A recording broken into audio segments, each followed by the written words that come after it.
And welcome back, everybody. You've had a quick breather, but the Four Nations has come around again, twice in one day. Lucky you, and lucky us. My name is Trajan. I'm joined by BlackBloxer and Rev on the desk for the first couple of days here as we kick off the second round robin. But before we get too forward thinking, guys, let's take a bit of a review. Let's look back at what we've seen over this first round of the Four Nations in 2024. We do have the standings. Let's get them up and let's talk about what we see right here. So Bloxer with Lions Creed at the top, Ruddy Venomcrest after, Paragon there being our top half, then DMG, Verzik, Belfast, and Nuclear Vikings following them up. How in line is this with your expectations coming into the split? Oh, things are really different than what I was expecting. A few of these teams are stepping to the top where I thought they were likely to do so. Ruddy, Venomcrest, both of these squads, I was expecting high things from them.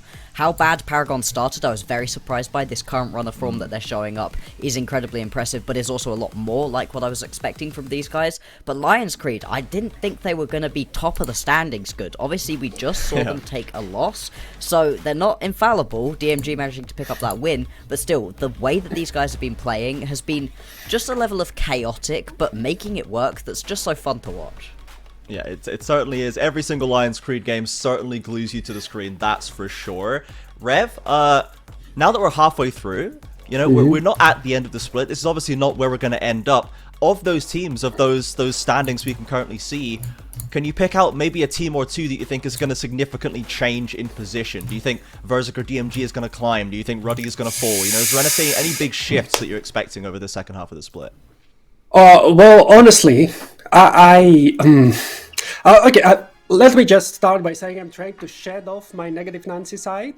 But as far as I was a huge fan of Venomcrest at the start of the split, I am starting to become utterly disappointed by them. By the last couple of games, they have two losses in a row in a very similar fashion. It's like suddenly their play was ruled to be simply one-dimensional. If the enemies will not get simply out-handed by them, then they will just not win. And that's something I cannot really go by with a team that I try to support and love. So unless, I'm going to put a huge asterisk here, unless Venomcrest managed to gather their stuff around and make sure that, hey, we can also play this way. We don't always need to skill check the enemy team. We are actually a team and we can play because, if I remember, these are the Cabbage family squad, right?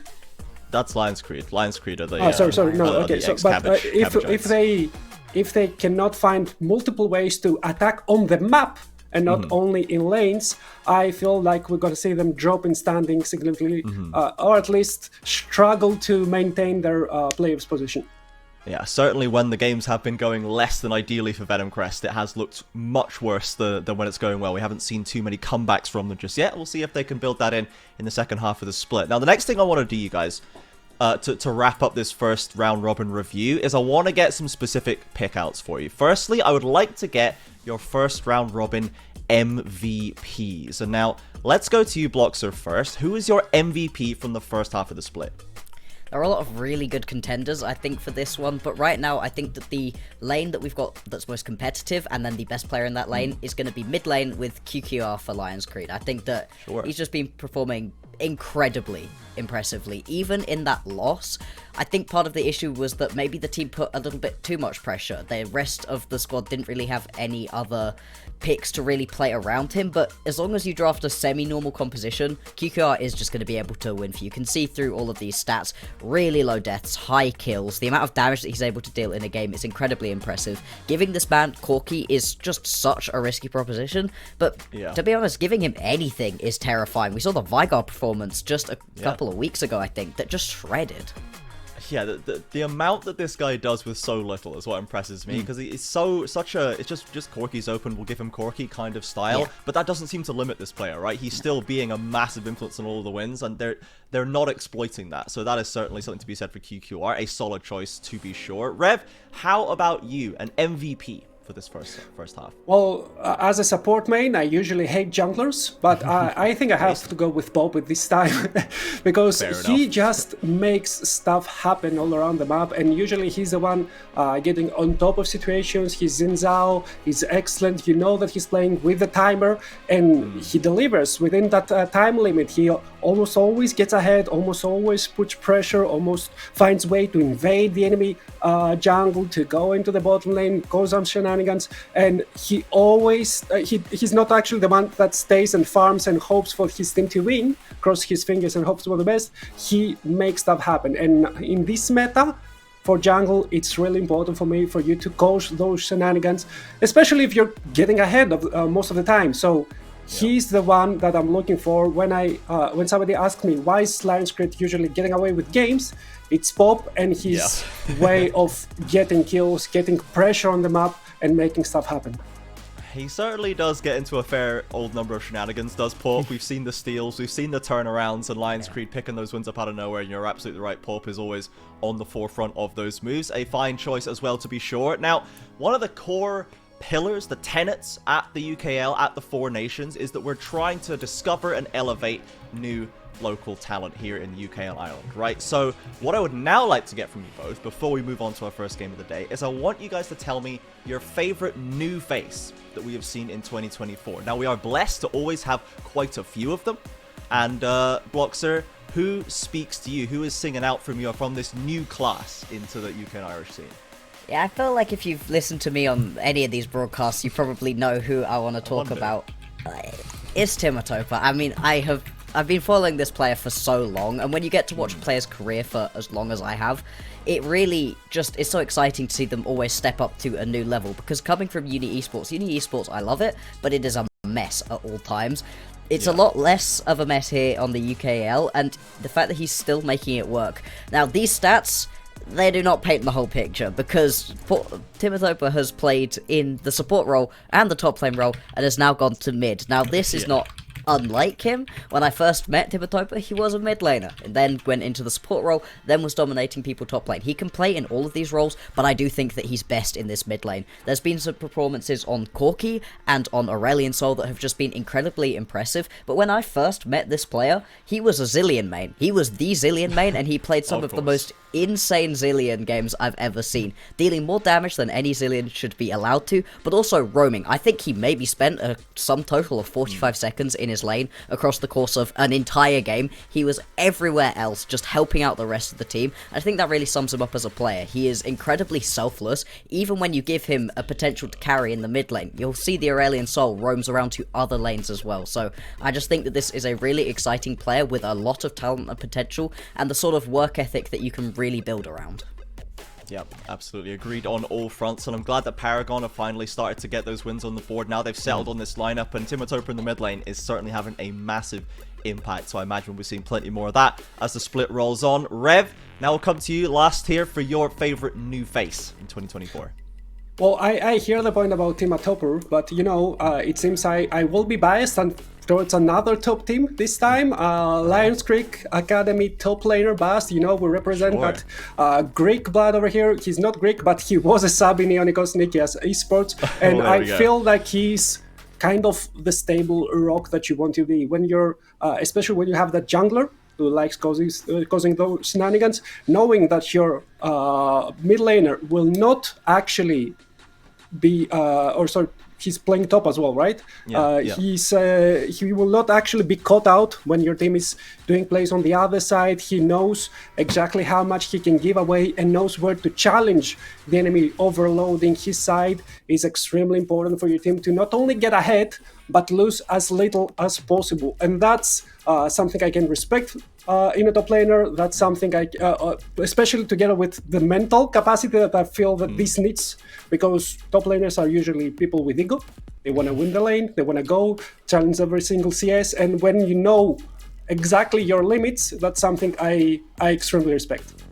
Yeah, absolutely. As a player that came in and maybe we were worried would be a little nervous and wouldn't be able to perform into a new roster that is, you know, the Lions Creek Academy Cabbage family is a family, right? You can't just like post a new member in there and expect it to gel instantly well, but Bust has done a remarkably good job up there. We all remember the Aatrox game from a few days ago, and the guy can carry as well as being, as you say, that solid rock up there, while the rest of Lions Creed are doing God knows what in the early game. Bust is normally not taking part in too many of the shenanigans and is doing a decent job for himself. So absolutely, I can't wait to see more of Bust and the rest of Lions Creed. They have swept up quite a few of the awards here, but rightly so, 7-1 at the top. And we'll see if, as we've now seen, as you mentioned, Bloxer, now that DMG have found the crack in the armor, if other teams are going to be able to exploit that, or if they will continue that run and wind up at the top of the standings come playoffs time. But with that out of the way, let's get back to live. We are, of course, everybody, live and in stereo. Again, finally, we have caught up. We have outwitted the spectator client again, and now we are going to be back in live. So we're going to be, I imagine, you know, it's good, the shows are going to be looser, drafts are going to be longer, we're going to have plenty more flubs from the casters as well, because we're not just sure what's going on anymore. We can't rely on the recordedness anymore. But let's talk about the first game. Paragon versus Lions Creed. Now, this is a fascinating one to kick us off the second round robin block, so I can see you're already excited to get into this one. Let's get the Lions Creed roster up first, and let's follow on from what we were saying about this team, because now they have finally lost. Talk to us about that loss. What do you think it was that finally went wrong for them? I wish for other teams in this league that what I'm about to say was that, you know, they've fallen off, they played badly overall. They're washed. Unfortunately, I just hated that draft, like with a deep burning passion. The second it was picked up, as we were recording those games back on Saturday, I was like, oh no, do not pick yourself up this draft. If people do not remember, it was the K'Sante, Jhin, Corki, Seraphine, Maokai of a composition, and it was so incredibly reliant on the Corki getting ahead and the Jhin getting massively ahead. It's Pop, the shenanigans, all of that, but there were so few other options that came alongside that composition that it just felt like if you didn't get off of the ground immediately, it wasn't going to happen. And then within the first couple of minutes, the MG managed to pick themselves up a couple of kills. I was like, right, it's done. This one's over. Somehow, because it's Lions Creed, they were able to claw us back to a pretty close game state. It just, in the end, the composition wasn't good enough. And a lot of credit, I have to say, to DMG. GMD played that game really well. But if they draft badly again for a team, as good as Paragon, I don't see them allowing Lions Creed back in, even. I think that was something about how good Lions Creed are, but I think Paragon could easily step up to that, so you need a better draft out of Lions Creed.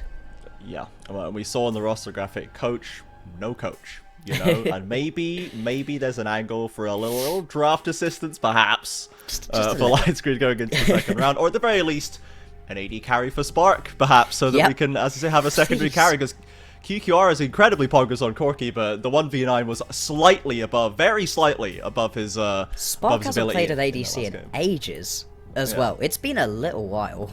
Yeah, like, I remember an Ashe game from him recently, and I was like, yes, why are we not giving this guy mechanical champions? Because the guy is crazy. We got Ashe Braum, awesome, and then we've had Karma Seraphine as the next two, so come on, Lions Creed. They're robbing us as viewers from the amazingness of getting to see Spark run around the map and dominate.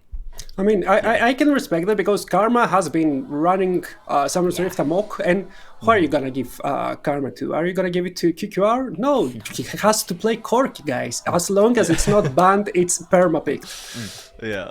And, like, it seems like Heathen as well. I don't remember the last time I saw Heathen on something that didn't have a go button, you know? Like, there wasn't an engaged champion. There seems like, generally, the way that Heathen is best utilized is on things like Nautilus, Leona, Rel, you know, these kind of go button champions. But we'll see if they want to return to what was working before or keep trying to cook in that bot side.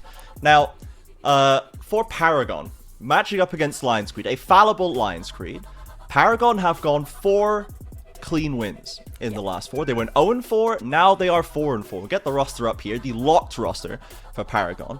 And Rev, tell me something that you like about Paragon. From these 4 wins, what do you think it is that is clicking? What is the strength that they are bringing now that is allowing them to get these consistent wins on the board? Well, to be honest, I think Refresh Comeback has given them a lot of options, because we've seen him play the carries. We've seen him play an excellent Camille, 10-0-7, 30k damage, carrying the whole team like it's a bunch of rocks. And on the other hand, they have him playing tanks, have him playing enablers for the team, like going for the go button, and it gives them so many options. Especially with Timotopoulos back in the mid lane, he knows he can rely on another carry. Lasp has been having some on and off days. His Ezreals are great, but I am an avid hater of Ezreal in competitive League of Legends because you cannot really rely on them for consistent DPS. So I think it's refreshed. And apart from refreshed, something clicked in their voice comms, I feel, even in games that they have a clear win conditions and they're really not following it at all. If you give them enough time, if you don't snap their necks there and there, they will punish you. Because once again, in the Malphite game, they were playing awfully. They were all around the place. Nobody was talking to each other. I think they had a fight mid-game, but then something clicked. They realized, hey guys, this is our draft. We said we're going to play like this. And the adaptability to realize that in-game, with your backs against the wall, is something that can give them many more victories, especially against teams that cannot really close out the game 20, 25 minutes in the game, especially in this meta state, which is kind of impossible to close out the game before the 30-minute mark. It does seem like a lot of teams are struggling to get it over the line, that's for sure. I believe we do have some stats from Refresh as well. I like that you brought up this player, Rev, and Bloxer. When we seemed, I think, a little worried about Refresh early on. Didn't come in straight from the start, but once we got him onto, the Camille's and these carries, we saw the Aurelia in the last game, he has really come alive, this guy. Really has. I mean, when I was thinking about, hey, who do you like as the new player, it was between Timotopoulos and Refresh. I mean, I've spoken so much about Timotopoulos, I feel like I'm allowing my love for Timotopoulos to eclipse the fact that Refresh is, again, an amazing player that I've been watching for so long. I was looking back at some of my notebooks from the first time that I ever watched these guys play together, and next to Refresh is just a dash and the word carry, and that's it. That's the only note I have next to his name. Watching him play all of these big tanks in the top lane, it's just not his style. It's not the way that Refresh likes to play, and I think that when you put Refresh onto a tank, this team just clicks better. But onto a carry, this team just clicks better. You know how to play around the fact that Refresh is going to win that lane, and also knows how to split push so incredibly effectively. We saw it on both the Aurelia and those Camille games, where go off into a side lane, will draw so much pressure over, but doesn't get caught out in the side lanes quite as much as some other top carries that we see. Is really good at being able to pull back at the right time, play alongside the rest of the team. I was surprised. I was really surprised when we saw Paragon come in with a roster that had been playing together under the Ex Machina name for years and then struggle in communication. I really thought that was going to be their strength. Maybe they'd get out-handsed, but they were going to be able to play together. It was the complete opposite. The hands were fine. The playstyle, like Rev was saying, just wasn't there. The fact that all of a sudden that's clicked, it's so good. It's really enjoyable to watch, and these two titans clashing right now, the standings looks different, 4-4, 7-1, very different teams, but I feel like in terms of their current play, very close.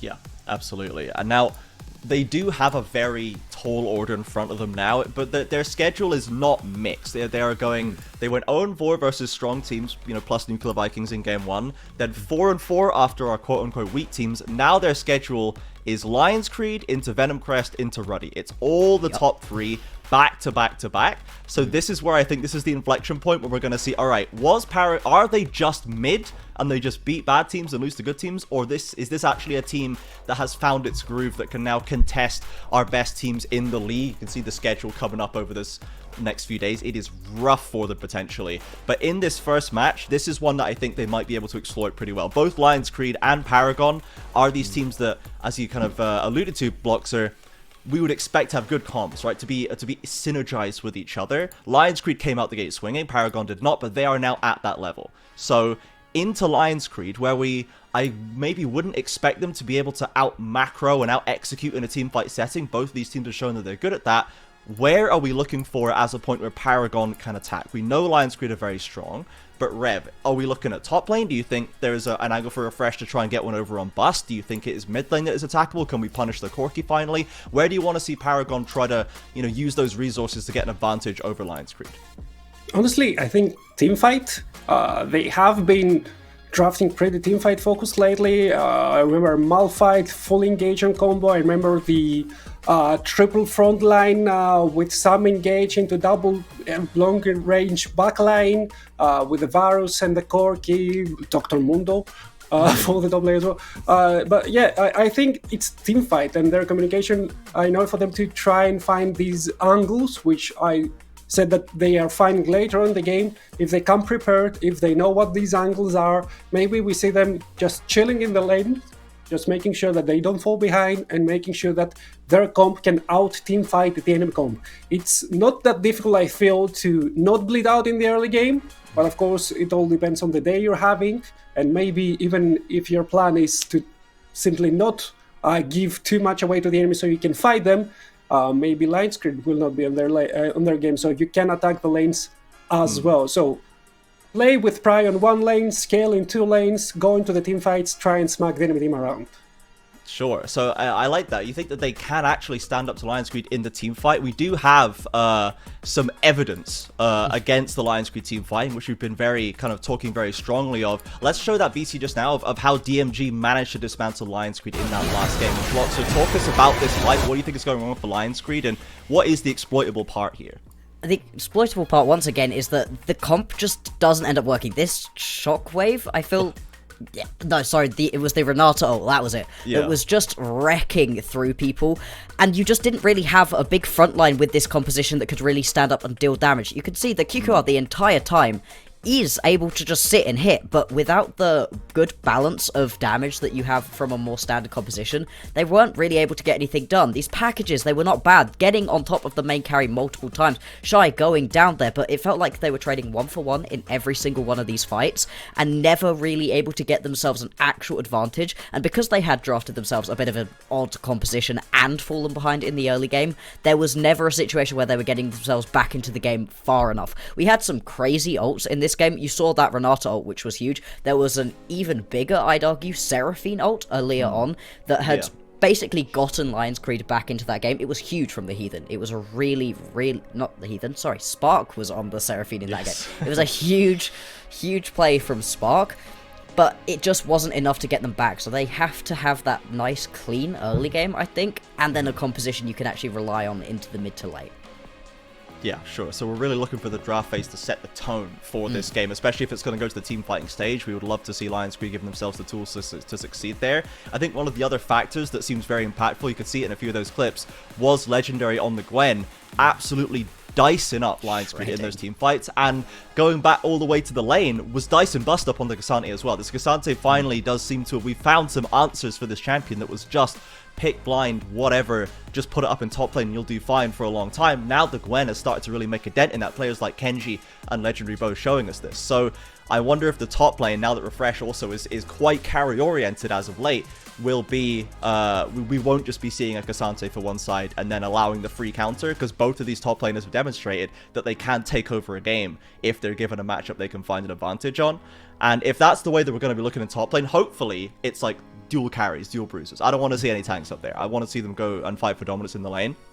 If we focus on mid lane instead, we have Corki on one side, right? And we actually have Corki on both sides. Both of these players have played Corki very, very effectively, but Timotopper has shown us a little bit more. Do you think that we've seen anything out of Timotopper yet, Rev, that is actually going to be a good answer into the Corki? Like, can he just take the Hui, and is this going to be a fine answer? We've seen this from him before. Or is there anything that you would like to see, maybe not even Timotopper, just in general, players using to counter this Corki more effectively than we've seen so far? I think you either go into something scaling yourself. We already saw Timotopper playing the Aurelion Soul with the new buffs, and then of course he got slightly nerfed as well, but he can abuse the Corki early on in the game where Corki actually suffers. He can stack way faster, and when you allow the Aurelion Soul to stack, when your lane doesn't have any way to punish the enemy Aurelion Soul, then you kind of find yourself in an awkward scenario, while I feel like we're seeing the Corki stats from Timotopper. But yeah, I feel like Aurelion Soul could be the answer, or you're then going something that can spike one item earlier. You can go into the team fights looking at maybe an Ahri, or even some kind of supportive pick, because Timotopper, he can play anything. So I don't know, he's sure. The world's his oyster. So now that's where I'd like to see a Karma pick. I'm down for a Timotopper Karma. I don't want to see it in the bot lane, really. If you need to put it somewhere that isn't in the support role, I will take it in the mid lane on Timotopper. You don't want to give it to to refresh up in the top side, taken from Aurelia to Karma. You from do one that, game to and the I'm next. just, No. I'm done. I'm out. You don't get me for the rest of the day. Nope. Yeah, that would be a bit depressing, wouldn't it? I mean, with Timotopia, yeah, it doesn't necessarily feel like, oh, we need to have mechanics for this champion, or this player to be useful, right? It seems like there is a lot of depth there. From all angles, so we'll see if they want to try and use that one. If we've touched on top and bot lane, as we're just waiting for the players to get into the lobby, there are some client issues right now, nothing new under the sun. If we look at bot lane, right, we've got Spark that we've talked about. We want to see Spark back on some sort of AD carry, ideally, or at least something that can fill out a composition that gives them more than one game-winning threat, right? From the other side, from Paragon, we have Drippy Darren and Lasped, right? Rev, you already touched a little bit on Lasped. We love the way this guy plays. We don't necessarily love the champions he's being given in terms of their ability to win games. I believe Last Edgel has won one game now, but it's something like 1 and 2. So for a pick that maybe Rev you'd like to see Lasped dominate on, what are we looking for domination down in the bot lane? Considering we're seeing a lot of bans of things like Kalista and Lucian and sometimes even Varus, are there any other maybe slightly more off-meta picks down in bot side that you think a dominant lane player could exploit?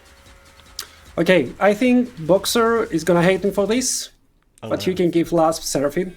It's not that he's a bad player. It's not that he doesn't have the hands. He's a very mechanical player. He's proving it time and time again. But, you know, the economy is not going so well for quite some time now, IRL. So you need to manage your resources in-game as well. If you want refreshed, go into a carry, and especially in a double carry top lane possibility, which we might see in this game, you need to cut your losses. You cannot play three lanes simultaneously. Somewhere you're gonna slip up, and when you start slipping up, you're gonna have one dead weight in your team, which will not be able to do anything, and that's a point which the enemy team can abuse time and time again. So give Aurelia to refreshed, and then play with a Sona Seraphine, Seraphine Taric, whatever in the bottom lane, something that you can just sit on the turret, clear wave time and time again. Maybe they will freeze, but when they crash 4 waves, you insta-delete those. You will never get dove. If you get dove, you'll get all of the CS. So you don't need to always ego the enemy team. You are a good player. If you're not a good player, you wouldn't be playing in the Four Nations. So just play for the safest way possible. And since Refresh is shredding on all those carries, I'm just saying the Seraphine is an option. He's got I hate it, but I don't disagree. Like, yes, I don't. Good point. It is a really, really good point. But it's good. Unfortunately, we might have to see the bot lane suffer there to allow for a more exciting top lane, which might just have to be the trade-off. The only kind of person we've not really touched on yet from Paragon is Snepex in the jungle. We've already touched on Pop and what we think is good and maybe sometimes a little rougher for Pop there. But for Snepex, this guy seems to have flown very much under the radar for the first whole half of the split. Even when Paragon starts to succeed, it's wow, Timotopa's popping off, wow, Refresh is popping off. Last finally won this game, he's been deserving it for so long.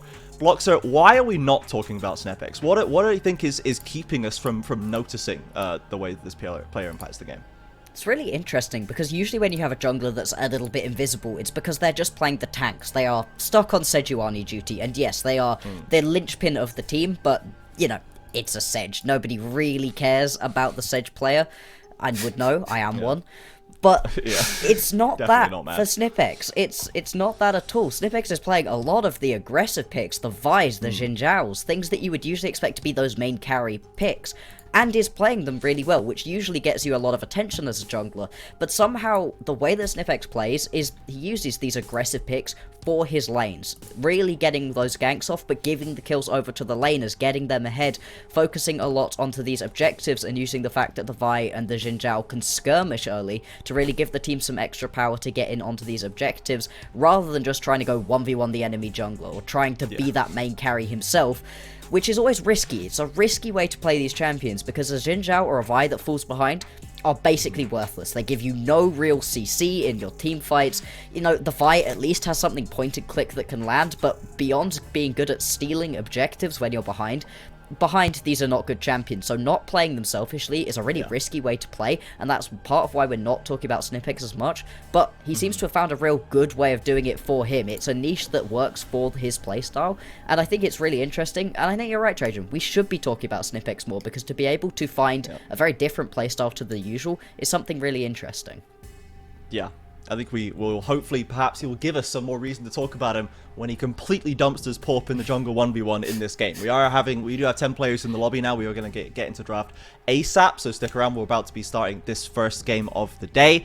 I think that the one thing that strikes me as interesting here, when you say that, yeah, it's risky to play these kind of skirmish-heavy junglers selfishly, or to not try and kind of exert hard influence over the map here, instead maybe trading off a lot of value instead. Do you think it's weird that we're not seeing more of these kind of farm-heavy junglers in this league for him? Do you think there's an angle for Graveses or Kindreds or Lilias, and you think this is like something that the league is using properly? Or I guess the kind of core question here is, do you think that the UKL and the Four Nations are seeing enough of these kind of farming junglers, these selfish junglers, or do you think that really the skirmish heavy is just the way to go, Bloxer, for like the teams that we have and the way that we like to play the game?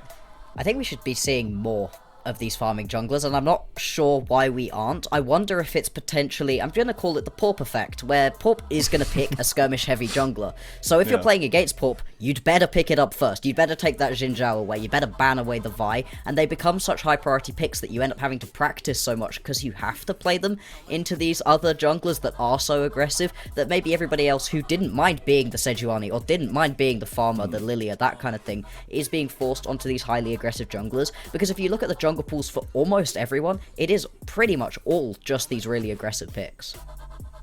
Maybe it's also the EU effect, as I like to call it, where we never play for a jungler. I took some glimpse over to the other side of the Atlantic, and it's Kindred, Nidalee, everyone's playing everything in the jungle. You can have that Graves, you can sometimes have the Karthus as well, but it seems that over here in our continent, some junglers can never be materialize. You can pick the Nidalee, it suddenly feels like the most balanced pick in the planet. You never have your whole team on the same page, or on the other hand, everyone is so focused on shutting you down, on never giving you those resources, on never allowing you to scale faster than you should, that we never see them shine.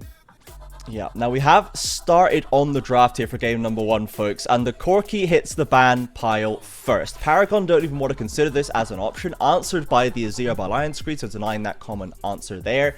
This does leave now a lot of doors open for Timo Topper, and we'll see if QQR is just going to go down the flowchart and take Veigar, or if there is something else cooking up there. And we see the Karma already as well denied. So all of these high-ticket mid-lane picks we were expecting being removed, as happy as that does make you, Bloxer. Talk to me about the rest of these bans, the Senna, the Maokai. Is there anything you think out of place or noticeable here? And then what do you think we're going to maybe see in the Prio in the B1?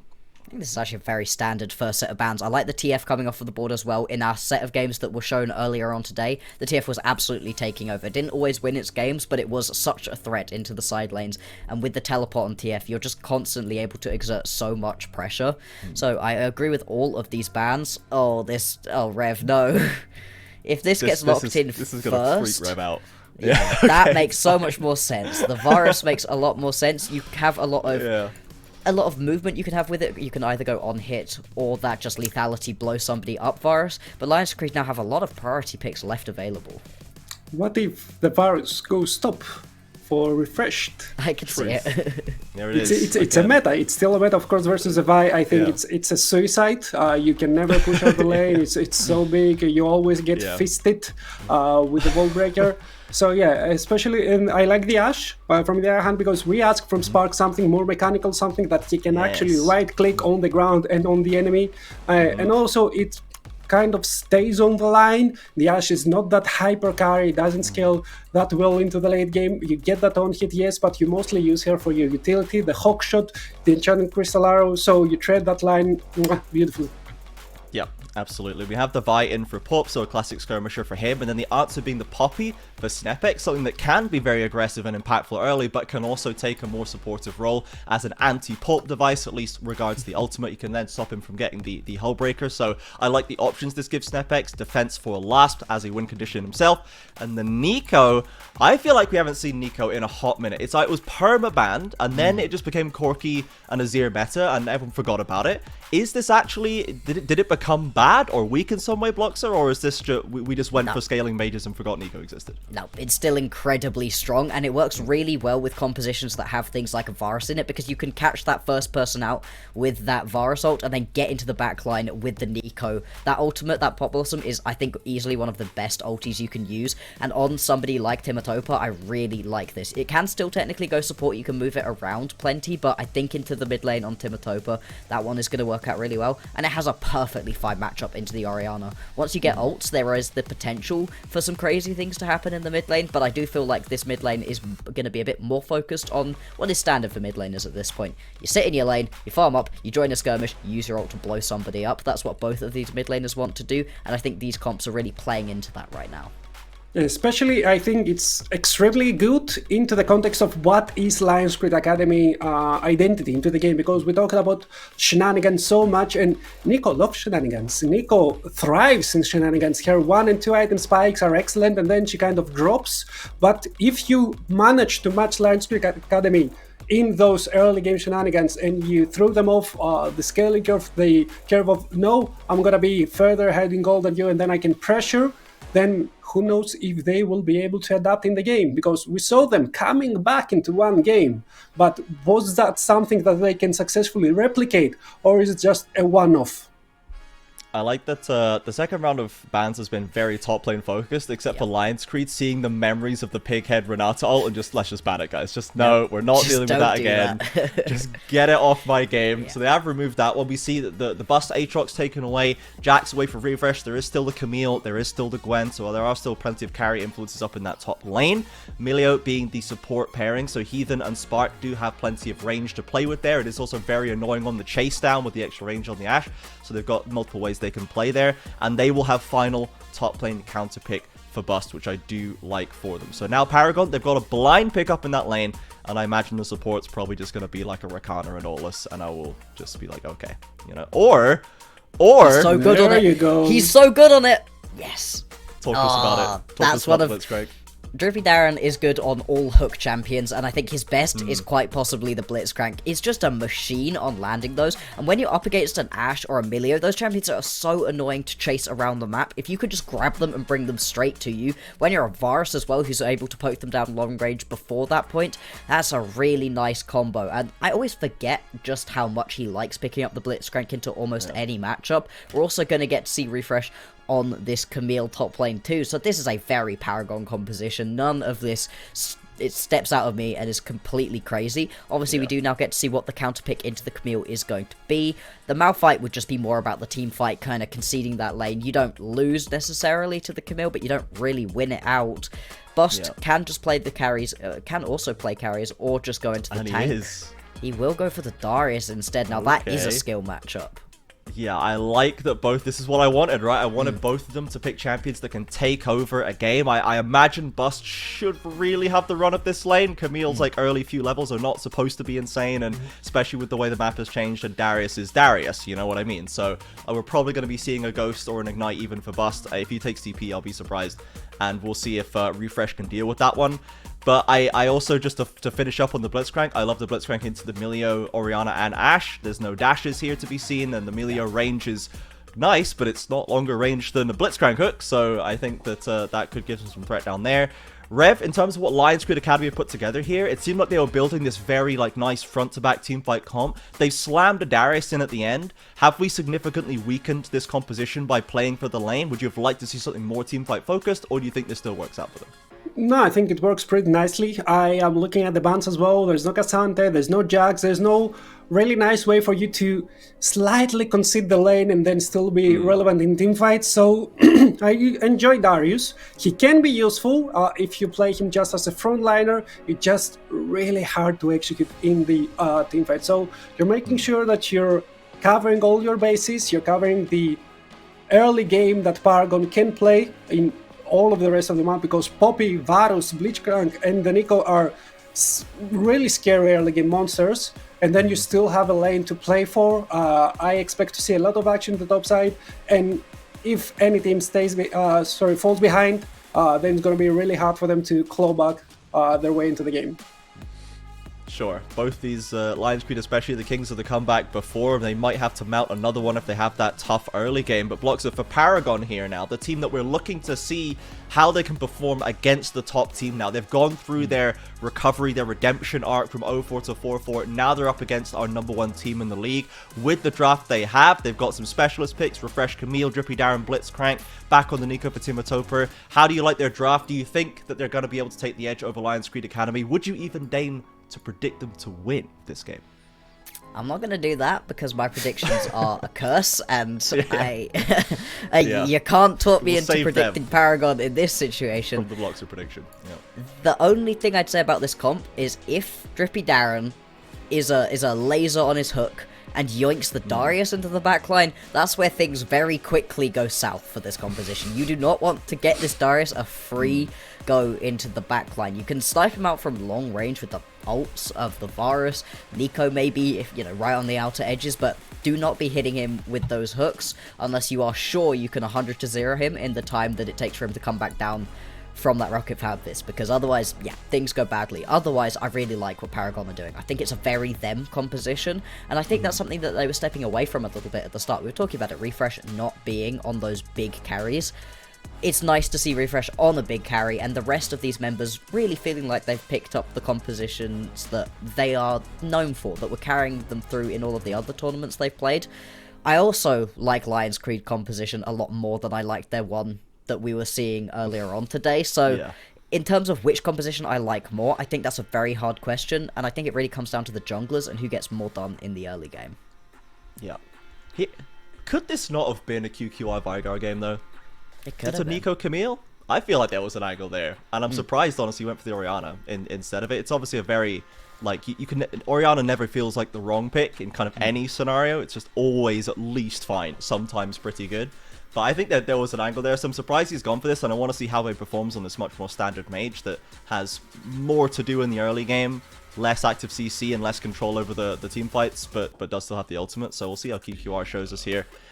For Rev, I know we can't let Bloxer predict anything because it's not fair to the teams, but I'm going to get one from you because I don't believe you have any cursed energy rating off you right now, so can you give me a prediction? Who do you think is going to take this win? Do you think Paragon are going to be able to start a bit of a losing streak for Lions Creed? Well, to be honest, my only curse energy is for breaking the game.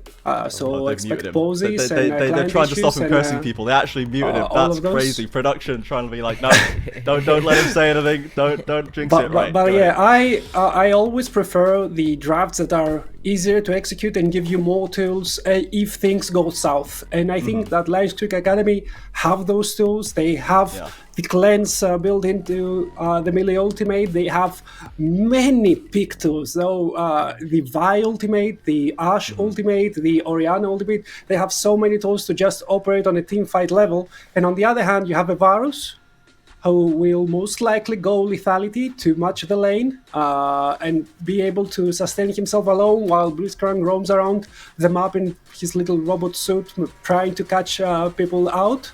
You have a Nico who descales heavily in the late game, Poppy as well. She's an excellent stat stick, a great front line, but not more than that. And you only have all your prayers sticking to Camille. You're like, hey, please, don't fall behind. Catch your 2-item spike quite fast and be a menace in the silent, because team fighting as a Camille can be quite hard. It's so easy to just have the enemy team collapsing on top of you. You go in, you hex the ultimatum one carry, then you find yourself hitting fist from a Vi, eating arrows and all the sorts. So I really like Lions Creed Academy draft way more due to ease of execution and number of options. Sure, absolutely. We will see if that is what's going to come through, if Lions Creed are going to be able to stabilize after that loss to DMG, or Paragon are going to keep their winning ways going and extend their winning streak to 5 games as they kick off the second round robin. For now, we are going to go to our casters, Doctor and Ejun, to kick us off here for the day. So over to you, lads. Take it away for Paragon versus Lions Creed. Thank you very much, and yes, this is going to be exciting indeed. Paragon with 4 wins in a row, now looking for their 5th, but they have to go against the strongest team currently in UKEL. Doctor, how are you feeling about this one? Feeling good. Like we got a pretty interesting matchup on our hands, and Like you said, it's 4 in a row for Paragon and Lions Creed. They have actually ended up losing. You know, there's a time where they got that unbeatable Titan sort of situation, but no, we have now seen them lead, and so coming on into this one, Paragon might be feeling confident. And you know what? I really like Paragon's draft. Not really because of anything like super serious, but more because they have a Poppy there, and you know, I am a big Poppy fan, so that this automatically makes me. Oh my God! The Flash invade, almost getting the Darius, but of course bust using his own Flash. So that's a Flash for support against the Flash on the top laner. One thing to note, though there is a Poppy in this game, you have to understand nobody does Poppy jungle better than Porp. This is like, I'm amazed that we haven't even seen it yet coming up from him, but oh no, what's going on here? Oh, I got scared. I think Snapback. Because Porp knows the level 1 chickens invade always works. Oh, wait, they see it. They're going in. Okay, Snapback is called out. 4 versus 1. He has to immediately flash out 15 seconds before the creeps start spawning in the jungle.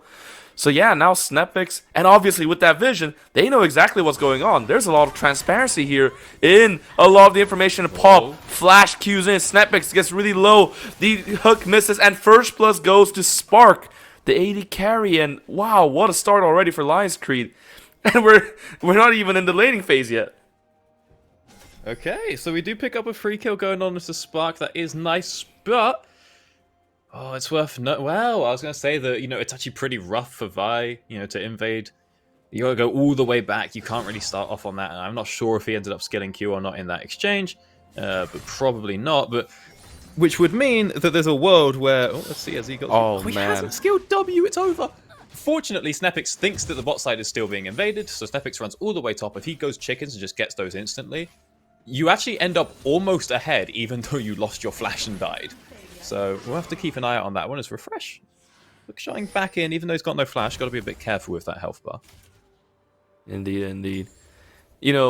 It is going to be interesting, the Darius without the flash, just how much less of like a kill pressure he could do compared to if he does have the flash. Because at least for me, whenever I play against Darius, if he has the flash up and if he has the ghost up, I'm always scared. As you should be. It's menacing to say the least when those are available. That's why you'll see a lot of people end up just like either taking Ghost in the match themselves, or there's a couple of champions where you just go for the Nimbus Cloak as well, just so the second he presses Ghost, you can press Ghost and be gone. Camille doesn't really fall into either of those categories. You might have the reduced cooldown rune in the inspiration tree, but other than that, the second Darius presses the Ghost, it's a bit over for you, and it means you just never get to use Hookshot in lane. You can never try to be aggressive with it, because the second that thing's on cooldown, you're not getting a creep for 20 seconds or you're dead. Yeah, no, that is very true indeed, and I am very interested to see like how this top lane is going to be develop as the game goes on. Like, I myself am not very familiar with the Camille versus Darius matchup. Does it at some point become more Camille favored as the Camille starts like accumulating some nice items? The Q starts literally chunking like a third of your HP. Yeah, I mean, as it goes, you move up and get your first item. When that starts coming in, actually, it's probably more like 2. Given Camille's current state, it might even be 3. But there is a point where Camille does start to get out on top, and then one good ult from Camille just dodges one of the bleed procs, preferably like his Q or something. You come down, you just start to beat him down with that percent max health damage, and it goes quite well. But it's going to take you a really long time to get there. And so Refresh is going to need to be careful, because if you ever just fall slightly behind, particularly to this Vi gank maybe, as the flash gets blown top, and the hook doesn't connect. Yeah, he did have to just back up there. In the meantime, here in the bot lane, Paragon's jungler Snapix, he is looking for a bit of an angle, but seems like so far Spark and Hedon is just going to be safe there. And so currently we have a hefty 1k gold lead already accumulated for Lions Creed Academy. I mean, I guess most of that gold lead at the moment is going to be under Spark on this Ashe. Very dangerous once she gets enough items. Yeah, 400 gold over there, and a little bit of a CS lead up on top as well, but that's only going to keep on growing as we see the state of that wave. Refresh with no flash. Ooh, it's not looking great. The Camille's not going to have a lot of fun up there. And you see Porp just coming straight back. We know that Porp is a man who is oftentimes not too worried about catching his own camps. he's happy to go for these kinds of plays. And I wonder if he knows about these grubs with the blue plant being taken and nobody showing. He might have an idea of it, but Refresh Doesn't have seem like flash. he cares too much. Yeah, he wants to try to get away, and the hook shot will land, so no problem. He gets away for now. And, you know, at least this feels like, yeah, okay, so Paragon got 1 grubs at least, but there's still 2 more to be taken. There's a bit more, like, people just, like, there's a bit more players just moving around this area. We do have Drippy Darren coming up to support as much as he can. But now we might have a bit of a skirmish, bit of conflict between the Vi and the Poppy here. Takes 2 more grubs or something like that, and now there is a fight indeed. Pop is in the middle of everything, and he has to immediately back off. The hook shot comes in. Now they've done the focus on Darius, and Darius, with that flash that he got back, is going to once again put the flash on the cooldown just so that he does not die in that situation. None of that looked very good for Lions Creed at all. You know, you come in for the gank, we wait a little bit. Oh no! My God! What a hook! Drippy Darren just gets this amazing hook on Spark, and that's just a kill so easily. Over to Laspet. That's like the easiest kill he's gonna get this whole game probably. And now we have a gank here on the top lane. He has his ultimate refresh, so he uses it, but it's just too much damage, just accumulating, and boom comes down the dunk, and the bleed is enough to Gil bust another kill, or my bad, just 1 kill here on top lane. Alrighty, so we bring it back a little bit for Lions Creed up top, but I want to go back to the grubs because, you know, that gank, it comes in and it's taking a while to get going, and you know, Buster's trying to figure out how to best use the apprehend. He's like, if I do it when she's hookshotting out, she's just gonna like cancel through it. You know, if she's being pulled in and then the hooks connect into the wall, she like skips the CC, but then he just doesn't end up using it. And then it's like, oh, okay, refreshes out, and has also managed to crash the wave because we stopped holding the wave, which means that she can now just move on down to help out to the Poppy, and Poppy's already got 1 of the grubs, and now they get 2. So I guess we can go contest, but, you know, everyone's sort of gone back to their lanes, and it's just 3 grubs being picked up for Paragon, and they live top, and they get Buster's flash when we try to contest it after it's gone. So all in all, pretty decent for Paragon. Of course, that 1 kill ends up being picked up, but it could be traded back again. The flash ultimate coming out from the Varus here. Spark goes low. He has to use his own flash as well to get out. Snapix trying to get the flash ultimate, but misses a bit, so Spark doesn't go up. So Spark's able to live. Timotop is here as well, and it's just 4 people from both sides just here in bot lane trying to get a fight going. And it feels like for now Paragon's happy with how things turned out, and they are going to the Dragon, and it seems like Lions Creed, they don't really want to contest this. No, I mean, they kind of can't. It's a little bit over keen from Paragon there to then flash it, and, you know, we're losing the flash and the Poppy ult. Even if the ult had connected onto the Ashe, I'm not too sure how it would have worked out. Level 1 tap ult from a Poppy with no AD is not going to do a lot. As Snepix desperately trying to hex flash out. Oh, and he gets away with it. As they get out there, so we overcommit a bit bot, but it doesn't cost anything, and get the Drake as well. Paul just in a terrible spot this game, as he just to make sure he doesn't get hooked here. Will be able to get out. As it's an eco. Ooh, but then the flash ultimate comes out with Timitor. But then the shield. My God, the heal and the shield, and it's enough. Oh, but then the snipe comes out from Lasped. So in the end, it is a 1-for-1 again. This game is an absolute fiesta already. Oh, Snepix with a great reaction on the W, stopping that dash to run away to safety.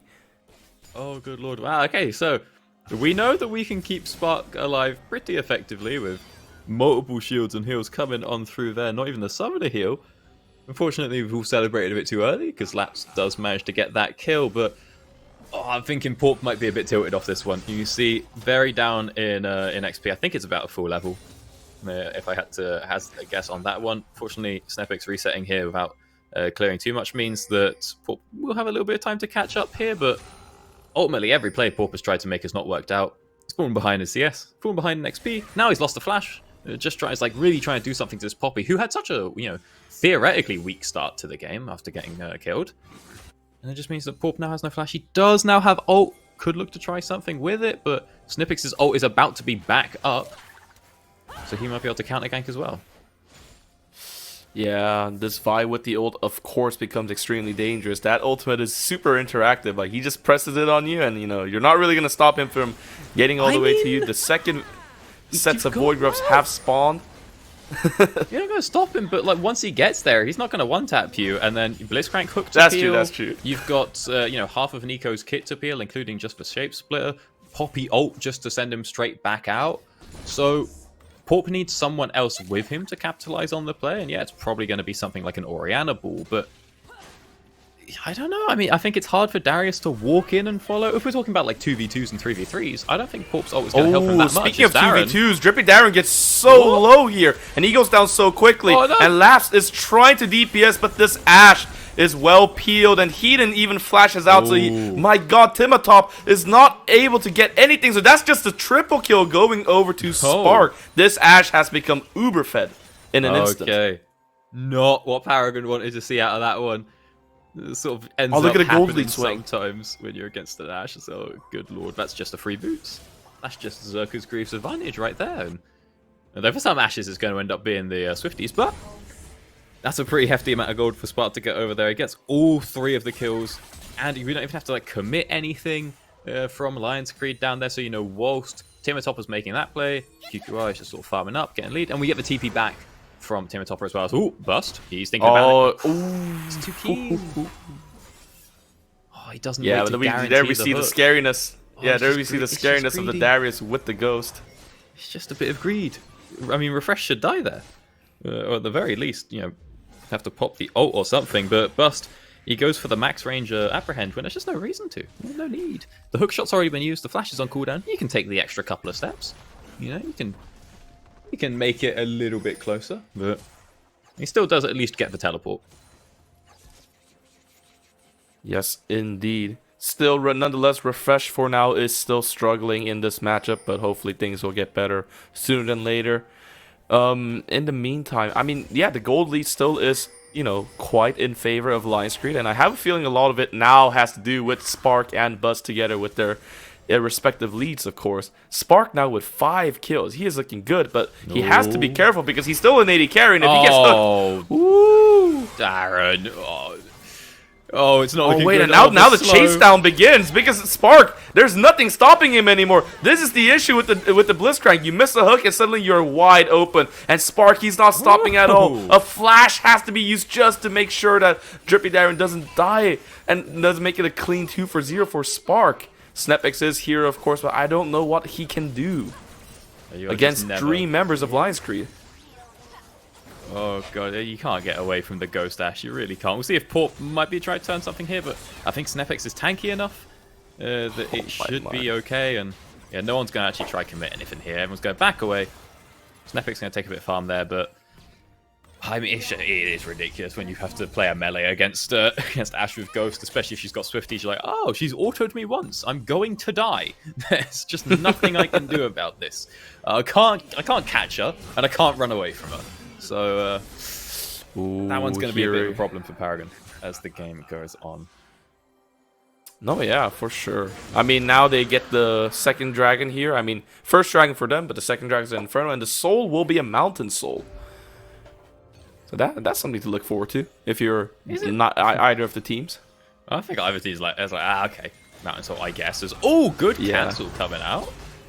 Okay, Bust is going quite low, and with the CC layering, it will be no problem at all. QQR came in with the TP trying to help out his top laner, but in the end, it was not enough. Oh, Last is alone here in bot lane, and can he survive in any single way? No, he cannot, and Spark is now unstoppable. This Ashe is 7-2. This Ashe is probably the richest man on the Rift.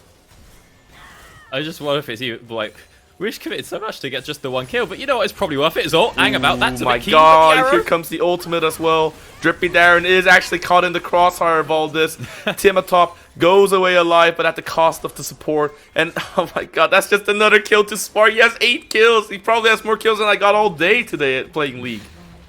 My god, just handing them all over, making sure that Spark gets those last hits in. And I mean, this is a bit of a concern for Paragon because a lot of the times, you know, you throw all the money onto ADC, onto one person, you get a shutdown. How do we shut down the Spark? It's Ashe, you're reasonably safe with your range. The Ghost is going to make you have so much, you know, safety in fights with maneuverability, and you've got Emilio peeling you. So really, the only way that Spark goes down is either Refresh somehow gets really big and, you know, kills him in an ult, or it's Spark's lucky day, and there are 2 cannon minions in the wave. Outside of that, I'm not too sure how we're going to get this shutdown, so Paragon might be in a bit of trouble moving on into I mean, the we team might fights. also need like a... I think another maybe angle is Drippy Darren with like a miracle hook, but those are just so hard to Maybe, come though. by, especially when you have so many frontliners who can protect Spark. Yeah. The only Like, way he it's hits going that to be hook tough, is off but a flank. it's always possible, right? That's the thing with Blitzcrank that makes him such an exciting champ to watch in competitive league is those that one clutch hook can turn around the game. But he's never going to hit the hook, from the front. Because, like I said, there's just too much front line. I mean, even if the hook's going to hit, he even flash tanks it. Like, Yeah. you are willing to make that trade if you're Heathen. So it has to come from the back, and then you've got Blitzcrank going on like a solo mission to go and catch a flank, because if he brings anyone with him, you just get engaged on 5v3 instantly. There's an Ashe ult to make sure that happens, as Vi ults as well, so it would have to be just Aaron on his own, and the second he gets spotted by one Warp, again, boom, Ashe ult. So maybe he can try find something crazy. Maybe it's not a flank, but it's just flash in from a bit of vision, or a bit of fog, where there is no vision even, but we've got walk shots, we've got Melios, we've got a lot of ways to find out where the Blitzcrank is. Oh yeah, and it feels like teamfight's just gonna be so tough as well, because they might just tunnel vision way too much into Spark and just completely forget about the fact that Bust is also really strong right now, as does Darius. 60 CS up, has a kill, a lot of plates. Like, this guy is a menace in teamfights if left unchecked. Yeah, if he can get those stacks going, if he can get nice and ramped up. Honestly, I don't love the Triforce from him, because I think that, well, admittedly, he finished it really early, and that was before Spark got on board or online. But at this point, Bust's job isn't to fight anyone. Bust's job is just to face tank a hook. You accept it. You say, hey, I'll get a cleaver, and I'll hit 1Q, and I'll put 6 stacks of it onto everyone. I could be 20-0, and that would still be the job, because Spark should well be able to 1v9 pretty much all of these fights. Like the desk was saying before, give Spark something with mechanics, give Spark something where he can get his right clicks going, because we've been watching this guy for years on years. I'd say at least maybe 6 years or something. But Spark's, at least I've been seeing Spark play, and it's always just been get him on the Tristana, get him on the Cogmore, get him on the Ashe, get him on the Sivir. Just get him on anything that has autos, and this man will find his way to schmoove. I don't want him on things like Kai'Sa or Xayah, Lucian. I don't want these casters. Just give him a Season 2 champion, he'll go crazy with it. And this time he's picked up a Season 0 champion instead. Indeed, and so far it's been working out great for them. I mean, obviously, Spark, most fed in this team. But also, 700 gold shutdown. I mean, highest, like, if he does make a single miss move... It's going to be tough, but just getting that is going to be such a loose. Yeah, but they are now sieging down this mid lane tower. They're going to get the mid lane, open up the map that way.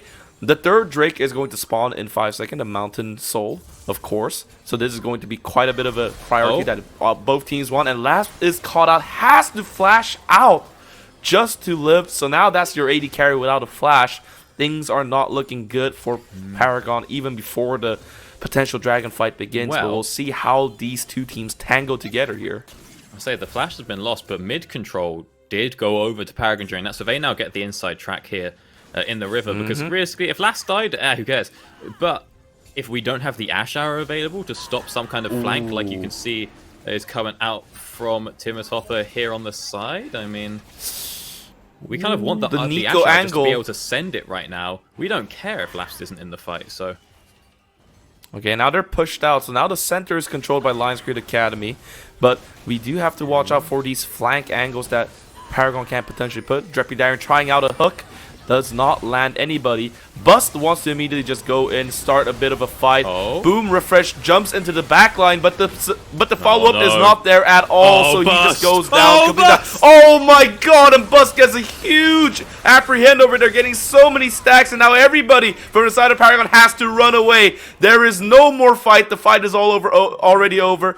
Paragon did get the dragon though, so kudos to them on that, but they have lost the fight and they have lost control of the map. I mean, you see it there. We get the flank out from Refresh. He gets the dive in onto Spark, and it's like, there's no damage. There's a Milio, there's Loriana. Not getting through that, and then Bust is the one who's able to pick up the last hit, and he just gets the flash 5-man Q. It's a bit over after that point, isn't it?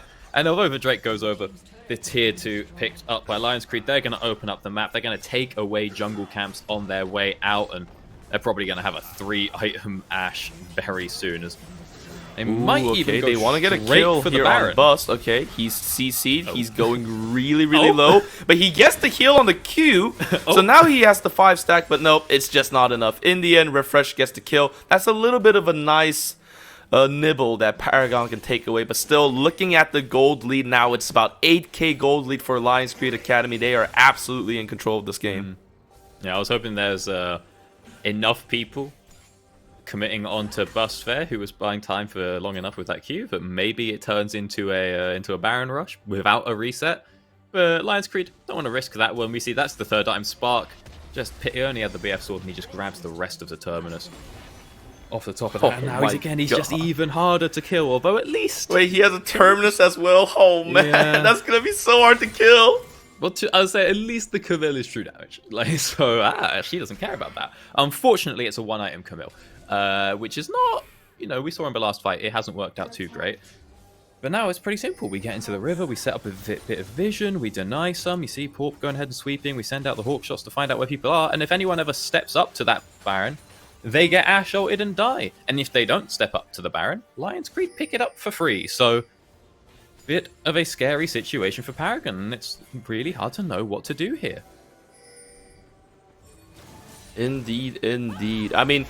Whoop, okay, there's potentially some fight trying to happen here. Pop has been ulted by Refresh, and his teammates are not around at all, so that's the jungler that just goes down for Lions Creed Academy. Can Paragon capitalize on this in any significant way, or is for now just going to be, just take a tower or two, just try to do as much as we can? I think it's looking a little bit like that's just 300 gold going on over to Paragon. We'll see, maybe they get the turret as well, but...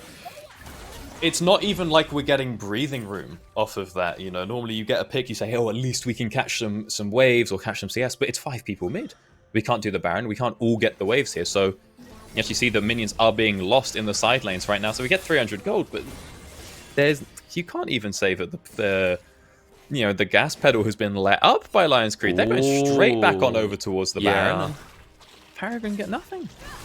Oh, wow, and now they just started it up. Obviously, Paragon knows, but this is basically Lions Creed goading them into a fight, saying, come on here. We are going to start this fight, and you are going to have to answer us. Boom. Bust has been knocked away, so now he isn't in the pit, but not for long, because he is coming back. He is walking back. The Baron is about a 3rd HP, and boom, the fight begins. Pop is caught off again in the middle of everything. The Nico ult gets 3 people. Pop goes down, but now in the middle of that whole ordeal, Spark, the Spark is still alive, and he's just completely deleting everybody on the team. And once again, Paragon tried their best, but it's not enough, and they can't stop this Baron attempt by Lions Creed. My God, I mean, they gave it a go. They gave it a go and knocking out Snapix, but it's just way too early. Baron health was way too high. I was a bit worried when we saw that Heathen used the ult to cleanse the Camille, or to cleanse the Porp. So who cares about that guy? Let Spark go crazy. Spark then gets caught up by Timatopper's ult. Maybe there's a chance there, but no one can follow up on it. The stun is such a short duration. Spark instantly just gets out of range. There's nowhere near enough damage coming out from just Timatopper off one ability. Spark turns it around, again cleans up the fight, and picks up the Baron as well. Oh man, and now the game has completely blown open if it wasn't blown open before. 9k gold lead with the Baron buff. This dragon is going to be up in about 20 seconds. I'm not sure if Paragon has any business being close to the Baron pit at all. They just need to try to bunker down and try to buy as much time as possible and try to figure a way out of the situation. I mean, Doctor, what would you do if you're in Paragon's position? What is your way out of the situation?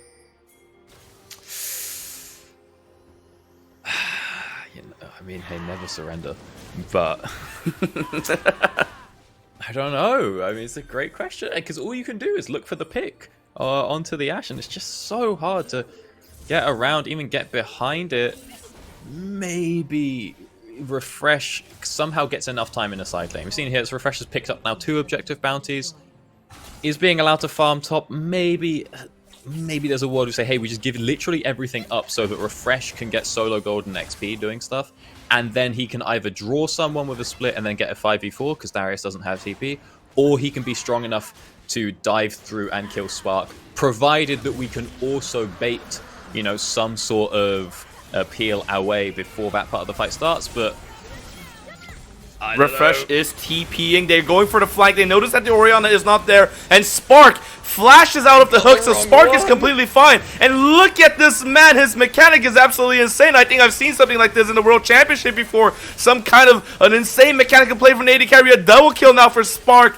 And the ultimate lands on the Poppy. My dear Poppy, my favorite champion, is just getting mowed down by this Ashe.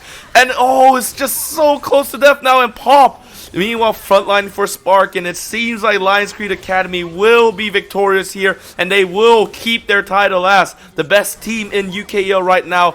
And unfortunately for Paragon, this will be the end of their, so far, good 4-0 run, but, that's okay. They can still bounce back, but yeah, it's just looking so tough now.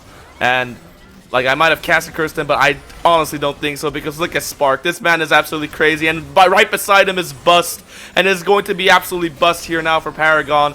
As now they're just kind of playing with their food. Yeah. They want their stats. They want their goodies. The Nexus Tower is going down. Ooh, Spark is so low, but how is he not dead? I mean, oh my God. That's just insult to injury, and just like that, Lions Creed wins their 8th match. Yeah, just really well played from them. My days. You know what? Desk said it before. I don't know about Heathen on these enchanter types. Let's make sure we get them on something with a go button. And he said, no, we'll put him on something with a no button in terms of his ult, and we'll let Spark do Spark things. So we've now noticed a whole new world of opportunities that have been presented to us in the Lions Creed Academy, drafts. And my God, what just a painful experience for Paragon across the board. Again, it was looking like maybe off the back of the invade, it actually could have gone well for them.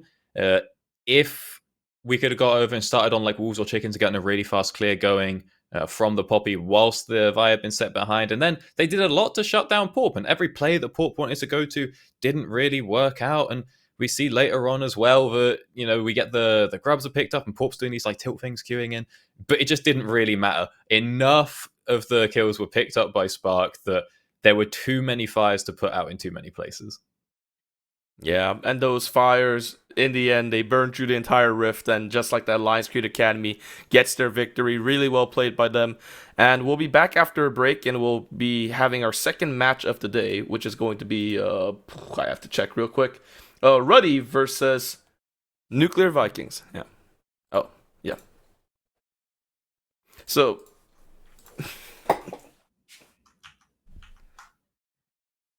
in the green room, Bloxer was a shellacking. Yeah. Was your choice of phrase there. Lions Creed looking pretty darn good. One player in particular, Spark, on a champion that can press buttons, that can right click, as Rev said, can click on the ground and on champions, and absolutely beasted it. Massive win for them. Paragon stopped in their tracks. Their win streak is over, and Lions Creed certainly back on to their winning ways. Now, I think something that we need to highlight here, I'll wait for production to confirm when we have our replays ready, but Bloxer, talk to us a little bit about this bot lane for Spark, and then for Heathen. As Doctor put it, no go button. He instead had the no button, and then how do you think this worked for them down there? I mean, it started off pretty badly. They got the first blood over onto Paragon, but then it was an overdive, a massive overcommitment that we're watching right here, where you just go onto the bot lane turret between the tier 1 and tier 2. Timatopa arrives to try to get something done, but Spark comes out of that one with a triple kill, and after picking up that first blood, yeah, you're in a pretty good spot as Paragon, but you can't get that aggressive. I mean, the Milio just lived that entire game, and the healing, the cleansing, all of it was just so strong. Yeah, it looked like Paragon had a good start. We know that they normally have solid early games, but yeah, that one moment of over-ambition, perhaps, really just put Spark ahead. 5-2 he was coming out of that play, and was taking over the entire game after that. And it was that we were noting how it felt like Paragon felt like they had to win in like 15 minutes or something. Like, we knew they were on a timer, but the timer, you can win in 30. It's okay. You don't have to win You don't have to win now, guys. And they ended up potentially throwing it away because of that. Now, I want to focus in on another replay from later in this game after Lions Creed had taken control. Rev, you can talk us through this Baron attempt from Lions Creed where Paragon put a decent fight together, but they were really just too far out at this stage. Yeah, I think I really like to call that wally diff. Well, you have that great team fighting so early on in the game. You're still kinda early, you say. You catch out Bob, and Milio just out-heals everything. And Milio is not a healer. He's an enchanter. He makes sure that your carry can kite, he can peel, but still, that just shows how far behind you are. There's so many tools still from the side of Lions Creed to keep playing. The Orianna, the Ashe, those were untouched throughout the whole fight. So even though you take out the smite, if you just land face on the floor, it doesn't matter. And it all goes back to all those early knee-jerk attempts for you to get ahead because they feel like they have the timer. You fail those, then you cannot contest the Baron, you cannot contest the Drake. You just need to do something else on the map. Try to get some resources on for yourself, and that never seemed to cross Paragon's mind. Yeah, never really managed to catch up after that bot lane went so badly for them. Just before we pass it over to a break, I want to return to that top lane matchup that we were thinking about before. We did end up seeing two bruisers going against each other, but Bust got the counter pick on the Darius, and Bloxer ended up something like 60 CS ahead, right? It's going crazy in the team fight. So what do you think this means, I guess, for Refresh in terms of his blind picking Camille ways and the carries for him, and then for Lions Creed being able to pull this Darius angle out for Bust maybe at times when they need it? I think the Darius angle for Bust is really epic for those guys because they needed another set of counter picks, I think, in the top lane. But I think you also need to highlight the fact that it wasn't just that it was won in the straight up 1v1 matchup top lane. It was an initial gank coming out of Porp that got that kill onto the Darius. And once the Darius gets that first kill, amazing. Because before anything had really started in that lane, you'd had to blow your flash up in the top lane as Bust. And then I think pretty much immediately after that flash came back, it was blown again. So Bust was in a pretty big deficit, not having that Summoner spell. It's a really big one for the 1v1 matchup versus the Camille, but because Porp gets into that lane, picks you up a kill, you're then able to just take over this game. And I think for Refresh, the Camille blind pick is not necessarily a bad idea. I think if that game had gone a little bit differently, you're still perfectly fine into this Darius. You maybe don't lose out quite so much without such excellent ganks as Porp is able to give, but you just need to be a little bit more cautious. Carries are great and all, but there's a reason that tanks are the blind picks. You can't just go for these carries in every single situation. Not the Camille when your opponent has a Darius in his back pocket, but I think a little bit more caution, and Paragon and Refresh are going to be just fine, but I absolutely love the pick up in the top lane for Lions Creed. Yeah, we'll see if Paragon are able to keep their heads going into, as we said, a very strong continuing schedule. They've got Venom Crest next and Ruddy after. So let's see if they're going to settle into the mid-pack or if they can take some scalps off our top teams. For now, we are going to be going to a break before we're back with Ruddy versus, I believe, Nuclear Vikings in just a few minutes. So don't go anywhere, everybody. Plenty more live Four Nations actions coming up after the break.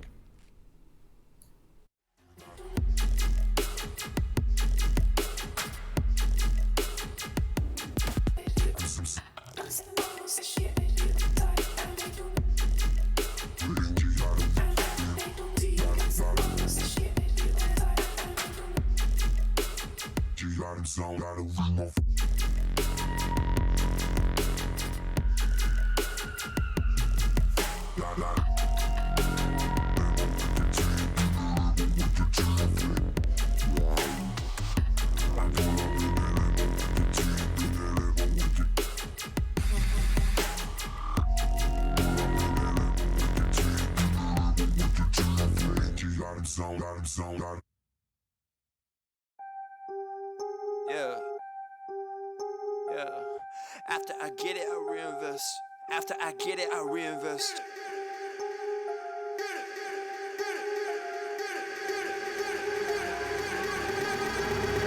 People wanna talk that talk in reality. You have not seen me in action. You think the come up comes overnight. You ain't behind the scenes. Trust me, these things don't just happen. No shade to Gerald, but G's don't come easy when you tryna eat out producing and rapping. I read that contract you sent me to sign, but excuse me, I can't help myself, I'm just laughing. Hey, you tryna cut out a piece of my pie, and I asked you politely, what's it that you offer me? Yeah, I produce all my own beats, and I have no intention of losing my publisher. Yeah, independent individual, boy, I've been eating off passive residuals. Yeah, Let's be professional. Thanks for your time, but I had to decline at that principle.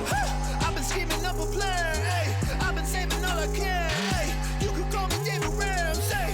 The way I handle these bands, hey. We ain't messing with the old model. New era, new kid, we full throttle. Just know that the come up is not a fluke. My amigos, they focus, know what to do. After I get it, I reinvest. After I get it, I reinvest. After I get it, I reinvest. Stack and put it back in it. After I get it, I reinvest. After I get it, I reinvest. After I get it, I reinvest. Stack and put it back in it.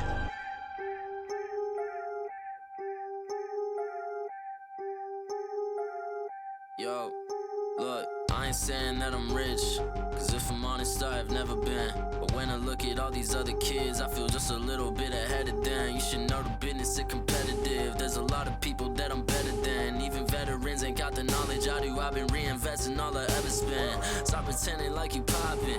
Who been out here making profit? Told my mama that I got this. I wonder if she noticed what my job is. I don't know how I'ma make it, but I know no matter what, I'm finna find a way. All my homies finna eat and I ain't letting no one on my team look at an empty plate. Yeah. Went from a boy to a man, ayy. Every day been making plans, ayy. They don't really understand, ayy. Gotta look out for the family. I won't fall for any scam, yeah. Only worry about the fans, yeah. I won't compromise the brand, yeah. I've been saving up the bands, whoa. After I get it, I reinvest. After I get it, I reinvest. After I get it, I reinvest. Stack and put it back in it. After I get it, I reinvest. After I get it, I reinvest. After I get it, I reinvest. Stack and put it back in it.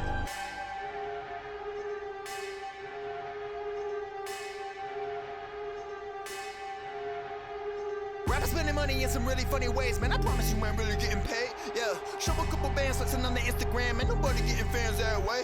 Yeah, well, you really dumb if you spending all your funds on some clothes and your tape need work. Yeah, you ain't gonna stand if you ain't a businessman, man. I promise you the plan ain't gonna work. Yeah, rappers spending money in some really funny ways, man. I promise you ain't really getting paid. Yeah, show a couple bands flexing on the Instagram, and nobody getting fans that way.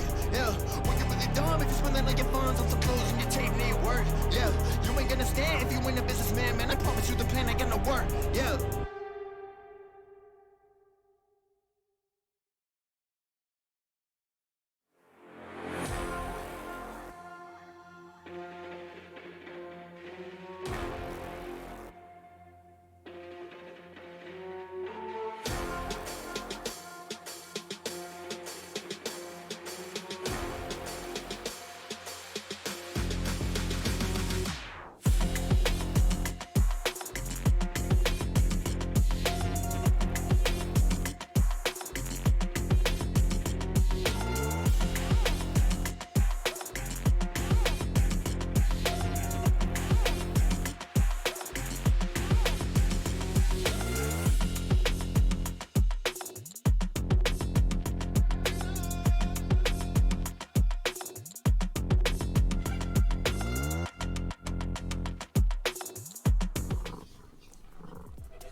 And we are back with the Four Nations. Welcome back, everybody, for game number 2. Ruddy versus Nuclear Vikings. Now, Ruddy have had a rough recent times. They've had some shuffles in the rosters. Crisis is now in mid, Pur is in the jungle, and they just came off a loss versus Verzik. Now, you know, in a vacuum, we had a lot of good things to say about Verzik, right? We were very happy with what the development they were showing. But we did not expect it to go that way, and we probably still would have favored Ruddy in this game. So let's talk about that a little bit. We focused in on what we think went wrong for Lions Creed in their game versus DMG. Bloxer, talk to us a little bit about what you think went wrong for Ruddy here. We can see the roster up here, and they are still running with Crisis and Puru mid-jungle. But talk to us a little bit about that loss, and what do you think the problem was? It was just such a mess of a game. I mean, I know that Ruddy have played games with messes in the past. It's the rule of Ruddy that we say, where every good play they make, you get an equally bad one, and this game was just completely and utterly insane. You were getting chased around the map as Ruddy. Occasionally they'd find massive fights, but this ending fight is just, it's just sad. You get chased all the way from your Nexus all the way up to your own, like, inhibitor as the other team just wander into your base, get a kill. That's it. I wish I had good things, good analysis to put down about this game, but it was a mess top to bottom. it's the same thing that I think was plaguing Venom Crest in the way that they all of a sudden seemed to lose their footing. Both of these guys seem to have just lost what magic they had earlier on, and I think they just need to calm down, pick a very standard composition, and just move on, because that game, it was not good. Just move on, guys. Come on, let it go. Jeez, don't focus on it. Don't watch it. We can play the replay, so don't watch this. All right, just get into your lobby and focus. But that was certainly a frustrating way for Roddy to lose, and I think it was. We didn't see much out of Crisis in that game, but I think the game before on the Aswo was great from Crisis. Right? I was very happy with what we saw from him. So I don't think we have to be worried about Crisis in mid lane. Puru as well, even when he's not on the Zac, we know this guy is a competent jungler, so we'll see. It is just kind of one of those things, right? I think is the takeaway. Like, sometimes you just have an absolute nightmare, and those games get taken away from you. So Verzik happy to receive it. Rev, do you want to maybe ask your cat what they think about Ruddy? Because he seems to be wanting to be on camera and wants to join in with what the Four Nations has to offer. Okay, so Bulbasaur, what do you think? Is the cat called Bulbasaur? Okay, so one word, chaos. Okay, they thrive in chaos. Thing is, sometimes you need your brain to work in order for you to close out games and win games, and when you just play purely on chaos, purely on vibes, I feel that's not the case. Okay, you can try and have a smorgasbord of both, like a chimera, have some chaos in the early game, then 50 minutes come up and like, okay, I just woke up from a fever dream. What's the state of the game? What do I need to do now? Because I don't like having teams certainly swap out their identity. Their identity is having all those crazy plays, as you said, one good play, two bad plays, but you really need to adapt if you want to go forward.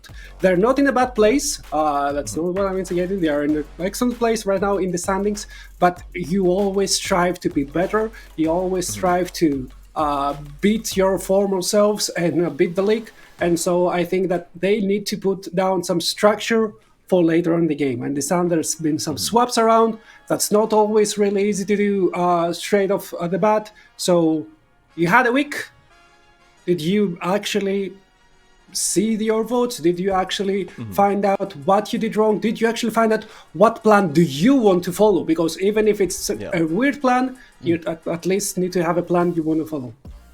Yeah, well, we do know that they are making some steps to try and rectify this, because they have apparently brought in Middlecott as a draft coach. When available was his phrasing, so not even every time, but sometimes Middlecott is going to draft. I mean, that's when he posted that to us to inform us of the skinny before we went. I was like, is that true?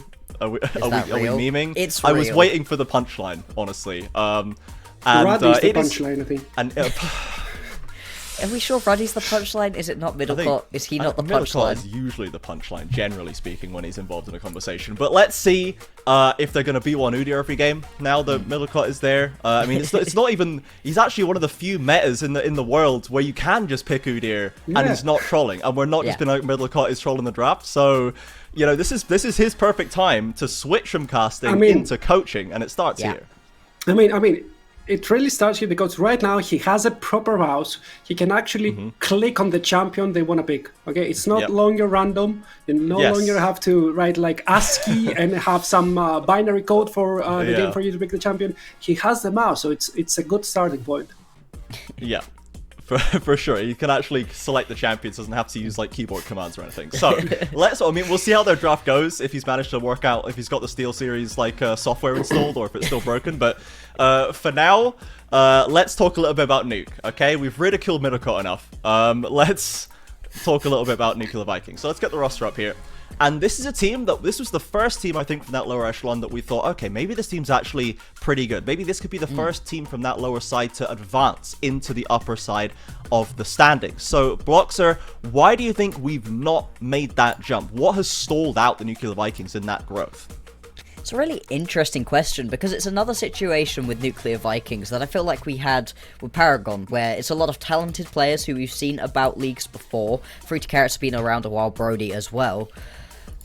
And then it just hasn't worked out for some reason. The way that these guys are team fighting it isn't working. They're not having the correct side wave management and then bring it into good team fights. They're not establishing good mid lane control before trying to move over to objectives in the early game as well. And it's putting them quite far behind early and just into a position where it's really not recoverable. But these players are good. We've seen good plays out of Qiyana. I really like the way that Fruity Carrots plays in the jungle. It just feels like things have not quite clicked, but we've said that for a lot of teams this split, and then they've picked up big wins, and versus a team in Ruddy who, whilst are incredibly talented, have shown that they can, occasionally have some int with the POG.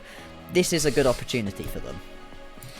Yeah, it certainly is. We do have a little VT of, a replay of a previous play that Nuclear Vikings had in their Game 1 win over Paragon, back when we first started to see some of the light here. We have a big play from Qiyana in the mid lane, and this was when we were starting to get really excited by the way she plays these games. And Rev, from what you have seen of Nuclear Vikings, the team fights we've seen putting them together, when we've also now seen Paragon start to look better, we've started to see Verzik start to look better. I guess as a similar question to the one I posed to Black Bloxer, what do you think it is that Nuclear Vikings need to find again? What was working for them before that is not working now, and what do you think is the best way for them to leverage that? Is it about getting the right pick in the mid? Is it about fixing the draft? Is it about playing better together? What do you think the solution is for them? Well, I kind of lean towards the latter. You need to play better together. You need to decide how you want to play the game, okay? Because I was glancing through the drafts, and they are all over the place. You have some bulk drafts with no engage. You have some Zyra flexes between mid and bottom lane. That's legit, okay? Zyra mid's legit. I'm going to stand up and defend Zyra mid, okay? That's my solo queue let's get you to champion. bed now.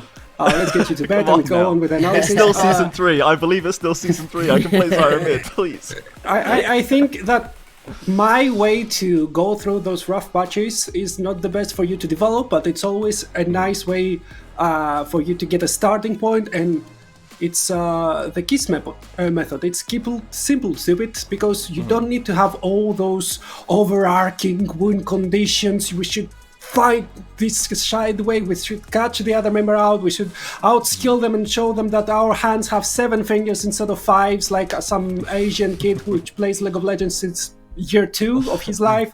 No, you just keep it simple. Find a proper engage, have some big AoE team fight. Like the first game we saw that replay, they had a Taliyah, they had a Zyra. Together with Zyra, they put a Caitlyn so they can poke out the enemy lane and have some advantages, and keep it straight to the basics, the basic League of Legends. Have a winning lane, have an enabler jungler, have some big AoEs, have a tank at the top, or like a big red go button, and play the game towards that simple yet very effective win conditions. Yeah, absolutely. So Nuclear Vikings, we know that maybe the fundamentals, we've seen that they are already there, just trying to stop overcomplicating it perhaps. And against Ruddy, which we know does tend to overcomplicate things, they play, as you say, a bit chaotic. They do bring a lot of strange elements into it. They're now being drafted for by a hard-stuck caster, so we just don't really know what's going to come out of them here. So I think this might be a chance for Nuclear Vikings to just put a solid foundation down and then deal with Ruddy that way, because we saw I guess that Ruddy are not super clean right now with this current setup, and we'll see if maybe that's a way for them to defeat them. We are going to get to the draft in just a moment, so let's think about what we're maybe going to expect there. Besides the memes about Udyr, for Ruddy Blocks, are there any picks that you think really stand out for them, that you think would be good to prioritize them against Nuke? Besides, I guess I'm gonna see you can't say Peruzak either. That's too easy. So what? That's the only one that I knew. How dare you?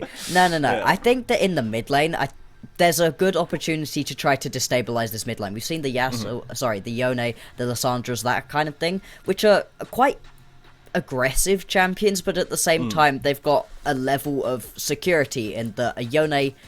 It's always going to be useful with that ulti. Lissandra is just great for adding that extra level of CC, pretty safe as well with the Frozen Tomb. So if you can try to destabilize this mid lane, that is a potential place that you can try to play around. This bot lane as well, we usually think about Xin as one of those top level ADCs, but recently a couple of these games just haven't quite been working out. If you really try to focus in onto this bot lane, there is the potential that you could make things happen down there. Unfortunately, there's not really any specific picks. They've just been playing playing the kind of usual things, the Varus, the Ashe, Yeah. everything that we've been seeing. So there's not really picks to look at bot lane, but maybe if you just want to put extra attention down there, there's a possibility.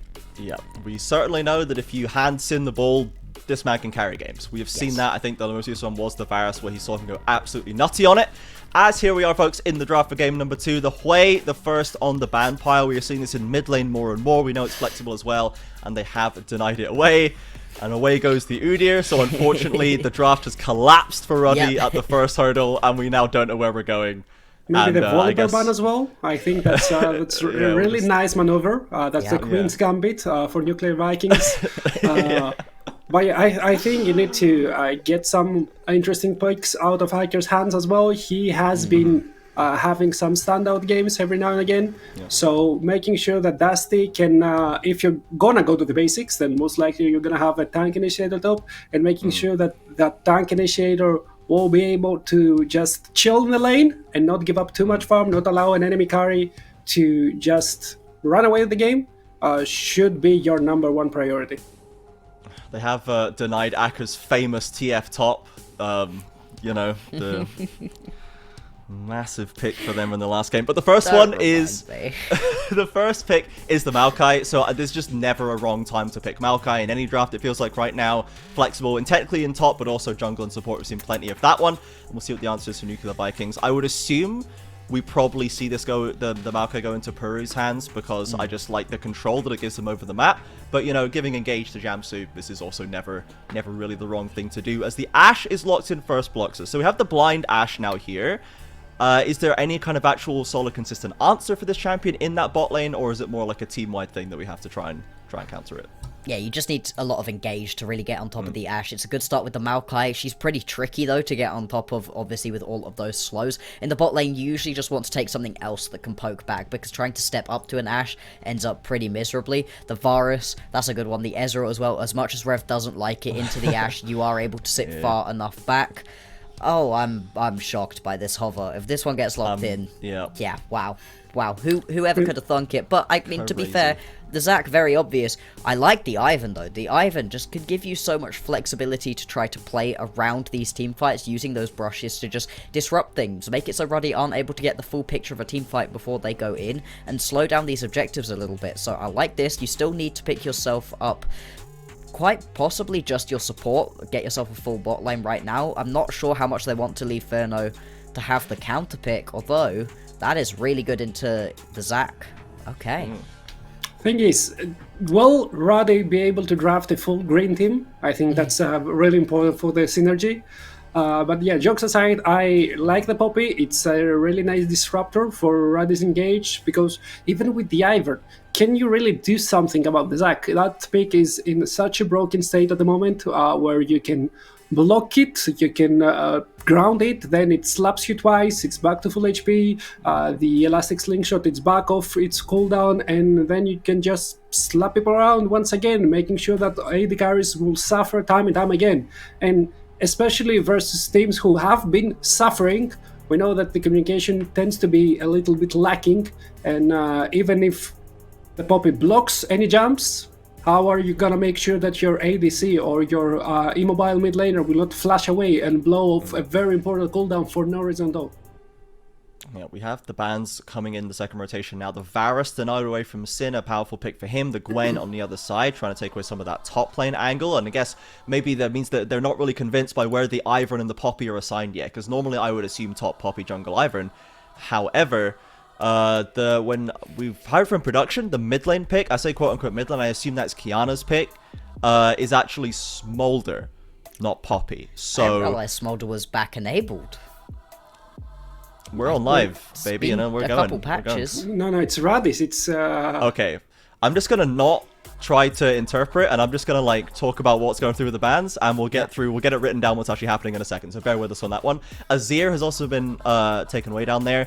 I think that for Ruddy, for Sin here, I'm wondering if we're gonna see a Caitlyn in for Sin as a common pick for him, something that can pair up nice with the Maokai in terms of the control that it has. However, I don't know how you guys feel about Caitlyn as an anti-tank champion anymore? Is it just too weak in the mid game to deal with things like Poppy, or is it still, you know, kind of okay?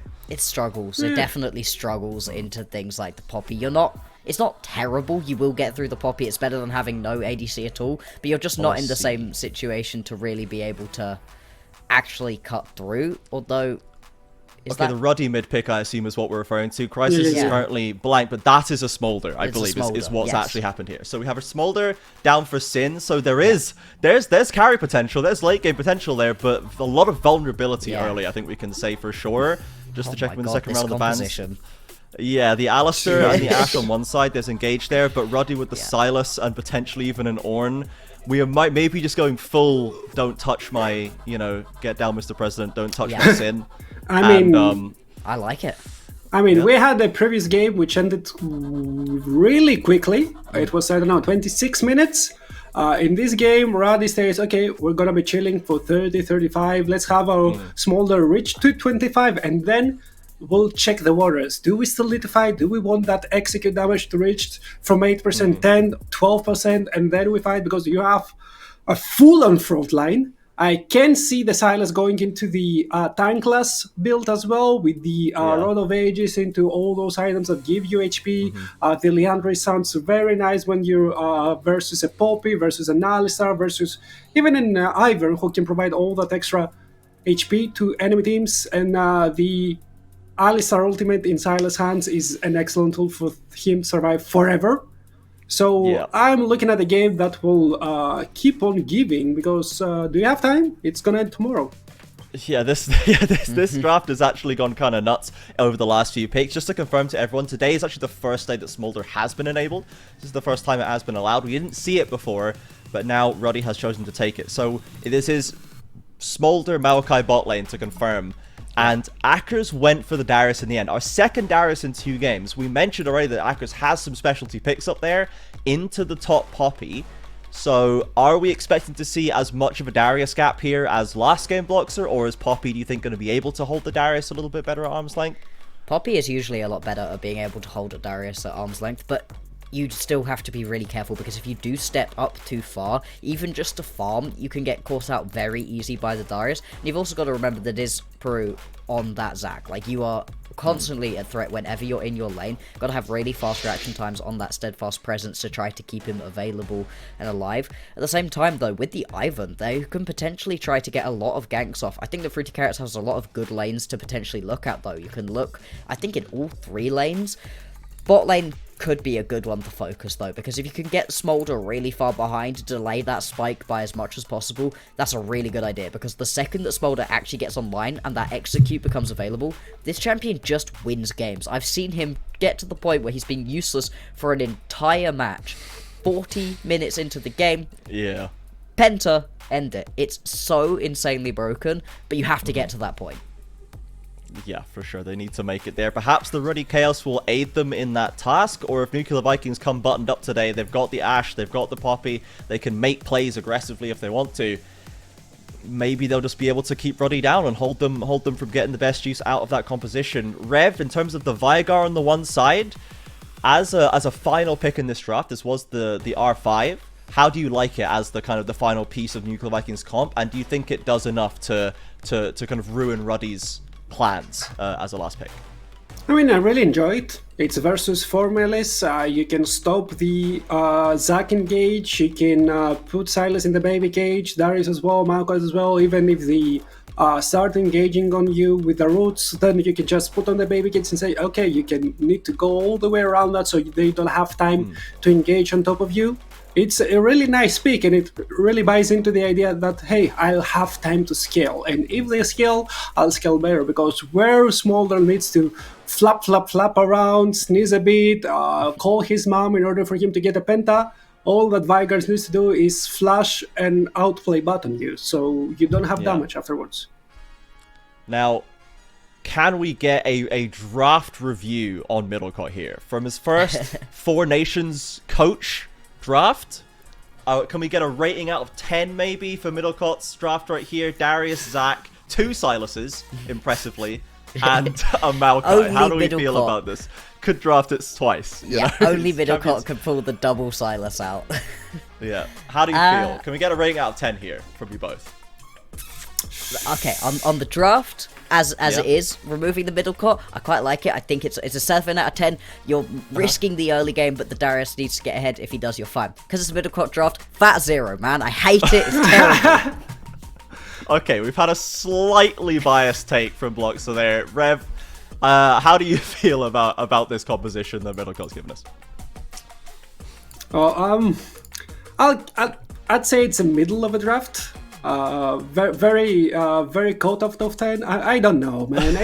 It screams Bronzodia from 1,000 miles away. It's like, what do we want to do? We want to have options. What do we want to do? We want to scale. When we want to do it, a little bit later. So Okay. it's a We nice love you, draft. Middlecott. We love It you. has a You're lot our of favourite. options, but it looks boring, man. I'm sorry. Wow. So we got 0 out of 10, bronze, and boring is the review on your first draft, Middlecott. Unlucky. Let's go into game. Doctor and EG, take it away. Ruddy Esports most Nuclear Vikings. Take it over. Thank you, and it's going to be super exciting. I mean, Smolder for the first time here in Summoner's Rift at Four Nations, UKEL, and my god, we'll see what this little dragon can do. Doctor, how do you feel so far about Smolder's as an AD carry? You know, I see Smolder coming about, and I'm like, this just seems like a normal champion. Like, this just seems like a little balanced thing. It shoots me. I'm playing tank, so it's fine. It does okay damage. I have since heard from the non-tank players of the server that this is not the case. And even more since then, we've discovered a few new builds where Smolder gets very tanky, gets Riftmaker Shojin, all that jazz. And apparently, from what I've heard, you go 0-20 and then you pop back-to-back pentas just at some point in the game. And if that's what happens this time around, then maybe it gets a couple of nerfs. Yeah, and we'll have to see in a bit at least, because from what I'm hearing, we are going to be in a bit of a pause, so the game will start in just a bit. But while we're in a pause, Doctor, what do you feel about the drafts? Which team do you maybe slightly favor a bit more? Just seeing what we're seeing here, if we like take away the name tags and like kind of how the teams are doing so far. Not going to be mid team, is it? And that's got nothing to do with the name tags, because the tag wasn't there. It wasn't even on the screen for that one. So, I don't know. Hard to say. I just, in good conscience, in good faith, I can't give it to that one, you know? Now, obviously I do like rooting for an underdog. Currently, Nuclear Vikings, because of their standings, is a bit of an underdog. And another reason why I kind of want to see Nuclear Vikings win this is obviously because of that Poppy pick top again. I mean, come on. Do you have to say anything? Me, myself, not only am I a Poppy main, I am specifically a Poppy top main. And one thing I am super interested to see in this matchup is Poppy going into a Darius. Because here's the thing, Doctor. At least in my opinion, this is a nightmare matchup. I feel like for Poppy. Like, I am honestly, whenever I go against the Darius, I'm honestly like, oh man, like what can I really do? I'm always having to play very scared, and if I like do a little bit of a misstep, Darius will just kill me, and from then on it feels so hard for me to do anything. Please teach me Counterpoint. how to play this matchup. You are low. And Poppy is a broken champion. I know, because I also made Poppy.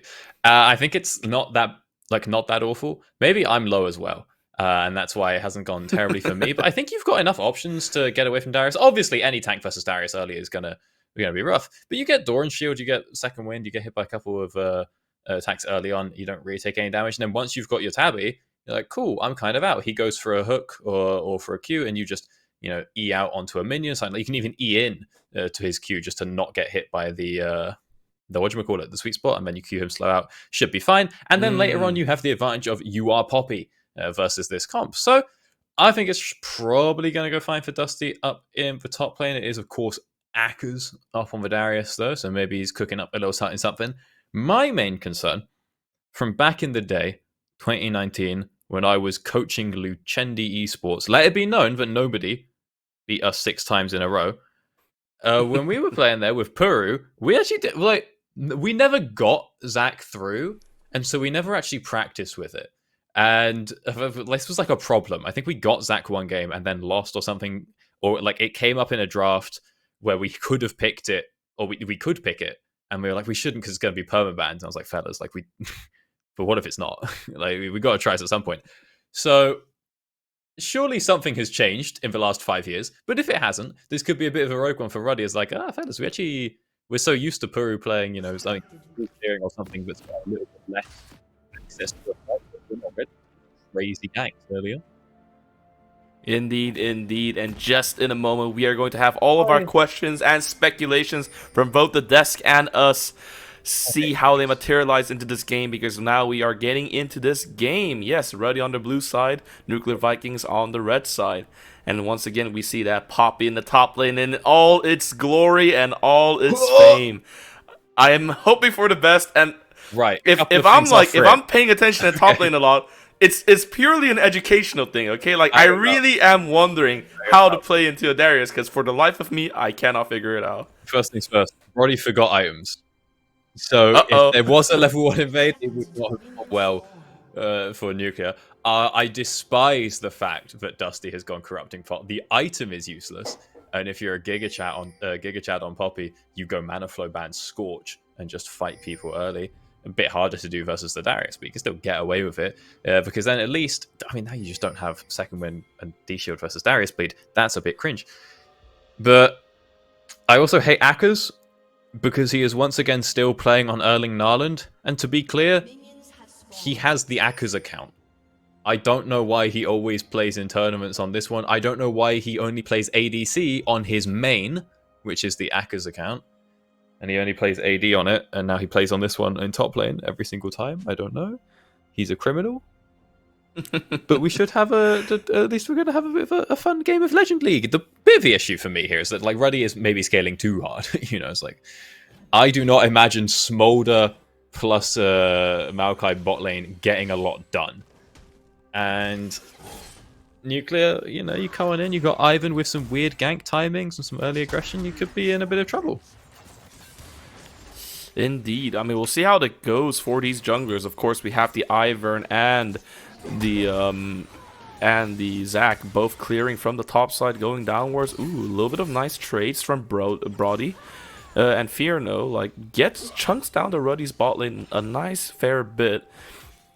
Of course, we have the mid lane matchup with Veigar. That's another scaling point that we have to keep an eye on. There's not just one scaling champ in this game, but there's quite a bit of scaling champs with the Veigar as well. Smolder scaling in two terms, or two senses of the word. Wait, you're telling me that Dusty did take Sorcery second? Oh, because I just saw Dusty proc Scorch. So he's got Sorcery. Wait, what? No, what was? It was the Corrupting Pot. Yeah. Okay, no. I thought for a second we'd done the ultimate Mobifier moment of Lolalytics, just oh yeah, apparently Corrupting Pot is good and apparently Sorcery is good too. But no, okay, it's fine. He's got biscuits. All right. I would still rather just have the okay, it's fine. I thought for a second there had been a light incident. Clearly, I'm on edge. Too much cortisol in me system. Well, hopefully this game can help soothe the edge off, help you just relax into the game, or hopefully not relax too much. Hopefully the game is going to be exciting. We do have now action here a bit on the bot lane. Fruity Carrot here taking out the wards, giving his lane in bot lane a bit of nice prio. Of course, Dusty versus Akers here. So far, going pretty well. Okay, both junglers now in a little bit of a skirmish, but nothing happening so far. Yeah, just peaceful laning. Nothing crazy coming out quite just yet. There's a ever so slight advantage for Puru here, as he actually gets to farm his Krugs. Big, I know, because Ivan doesn't get himself the little ones, and I thought that we might be seeing some shenanigans where Puru comes out with the tier 2 boots already, off the back of a, what you call it, Futures Market or something like that, but no. Goes ahead and picks himself up a Dark Seal, and should be stacking that one up quite nicely as he makes his way up to the top side. Dusty has to be a bit careful here, because once that shield times out, Akers could look for a bit of a fight, knowing that Ivan's probably somewhere around the bot side, and the wave being in such a good state. This is going to be rough for Dusty. Indeed. I Sorry, mean, we look do top. have Skirmish, of course, in the mid lane, but now Dusty's surrounded by two big bruiser tank movement. people. No, I mean, it's just not enough. Dusty has nice movement, but in the end, it is going to be the first blood going to Akers. And, you know, it's like my PTSDs and solo queue coming back into life. I see the Darius get a first blood, and I'm playing as Poppy, and it suddenly just all hope seems to go out of my eyes. No, it's just a lovely bit of setup there from Ruddy as, you know, Akers builds up the first wave, crash it, bounce back, and time it perfectly for Puru to get there as well. Does cost both the summoners out of Akers, but that'll be quite alright, because that Ghost is going to come up before Dusty's Flash, and if that does manage to happen, God's name, if I just seen it. Okay, if that happens before Dusty hits 6, you might be in for a treat, but unfortunately it's looking like it won't be the case. What is the top lane boot situation, and what is going on bot? In bot, of course, the situation is that the gank comes in for Fruity Carrot, and that is going to be a nice kill onto Jamsu. In top lane, okay, interesting boot choices there. I refuse to believe that's the right. Like, I get that you would want Mercs later. This man has just spent 800 gold on like 25 move speed. This cannot be a good idea. Is the move speed that valuable? You know, these are professional players, right? You know, they know the game better than us, for sure. Like, is it that much better? The move speed is so important in this match. Like, I would even just get, like, Swifties. And it's like, I'll just trade them out later. Like, Swifties are still going to be good versus everything that isn't, you know, the Vega. And even then, you can dodge stuff even if you can't walk through the cage. But that's kind of the entire lead for Akers gone. So we'll see if that move speed adds up to get him the kill. Because I think that we've lost the... Oh, hang about. Ooh, Jamsu's peeks into the bushes and now gets caught off by 3 members, and he's just not fast enough. And that's another kill going into Brody. I mean, it's kind of interesting how we're potentially seeing 2 games where maybe the Ashe gets fed, but this, you know, obviously very different games. But that is going to be nonetheless the first Dragon for Nuclear Vikings. But of course, the first 3 Void Grubs goes on to the side of Ruddy Esports. I mean, hey, we get 3 more of those, and Akers will be going a little bit crazy with it in the side lane. I mean, he might not even need those as Dusty loses the shield here. Not a lot of mana coming through for Mr. Narland, but he does have a mid laner making their way on up. So Dusty not going to be able to get too many creeps here. Actually ends up blowing pretty much all the cooldowns there just to get a tiny amount of health off of Akers, but it's a cannon wave. It's going to take Akers a while to get through it. Yeah, we do have Ketsuo here. Oh, no. Trying to get an angle. Oh my god, not enough damage, and the shield comes out from Dusty. And that is going to be a nice kill for Fruity Carrot. Well played from the side of Nuclear Vikings. I mean, it's a bit keen. It's a bit keen from Crisis. There's, oh, hello. Puru, one hits the wave. Oh, the Zac damage is deadly indeed. And Kiana just trying to run away as much as he can, but it's not going to be enough. Or... Oh yeah, that's what I thought. It's just not enough. Look at the Zac. This guy can do everything. Man, this champ is so overpowered, right? You've got to do something against it. No, it is. You ever play that thing top? It's criminal. No, it's absolutely messed up. I refuse to play against the top. I've tried playing as it, and it's too easy. Is kind of the problem. It's almost a bit too free, and that's you know, it's just a bit criminal. Yeah, but. That, speaking of criminality, I mean, you know, Crisis, what was that? What's this? Why are we going so keen? Akers was not going to get through that cannon anytime soon. And you could have just turned around and gone on the Ivan instead. Like, you know, we had other options there that weren't handing over a free kill. Indeed. I mean, so far, I mean, despite what the standings might tell us about the skill differences between these two teams, so far Nuclear Vikings is having a pretty alright time. Gold lead is pretty even. Seems like the Ashe is in a pretty healthy spot. I wonder, like, could you help educate me and the audience, but, you know, most specifically me, like, how Smolder works with the stacking? Exactly at what thresh points, like, Smolder becomes an absolute beast? I think the max is 225, right? Oh, not the max, but that's the last thing. That's when he gets fully online. It's 225 stacks. And that's when he starts to get the execute. But of course, the more stacks you get, the more the execute ramps up. I think the other thresholds are just, it's every 75 off the top of my head. Is Kiana, she might be in a bit of trouble here? Yeah, Is she she's gonna trying be to able run get away out as Ash fast Arrow? as she can, but these are very sticky opponents. I mean, they have so many dashes and so many ways to gap Oh. close, but the teammate is there to help her out. But in the end, she will go down. Puru gets the kill, and now an entire full-on fight has gone.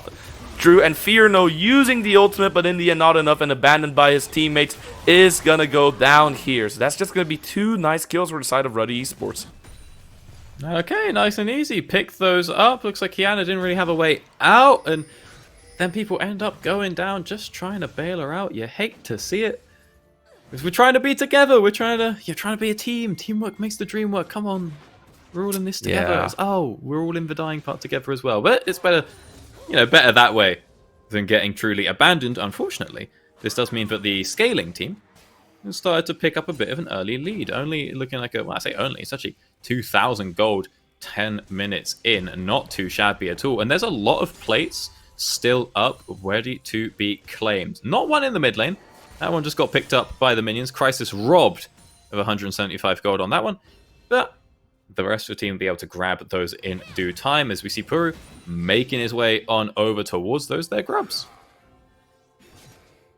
Indeed, indeed, and yes, the second set of Void Grubs will be really nice. I think if they get all 3 of this, they will have 6 total, and that's just going to be humongous pushing power for this Ruddy lineup. And yep, they got 1, and so far it doesn't seem like there's going to be any resistance, so this is going to be them securing all 3 Bad of players. the Void Grubs here. Oh, missed opportunity. Fun fact, guys, girls, and non-binary pals, you do get a legend stack for each of the grubs you hit. So if you're playing a top lane, mid lane, even AD with a legend rune in your precision tree, walk on over, give them a hit. You get 3 stacks for free. Oh, 3 of the what? 10. I think did it's a not full know stack. that I think at it's all. a full 100%. Yeah. Also, it's been on Drake for ages. So if you're an ADC, you should always just like put 1 auto on Drake, because especially if you've got Bloodline, because just boom, you just get a stack. Oh, So wow, that's 6. I did not stacks know missed that. out for both of them. 12 stacks across the board not being picked up by Silas and Darius. Oh my. No, but that was insane. I did not that. How have I not known that at all? I feel very embarrassed as I a actually don't know if it's a caster full and elite 100 player. like 100% of a stack, but I've never hit it and not gotten the next stack, So I don't know if it's like 80% or 90% and I've just been lucky every time, but I have never not ticked over my legend rune.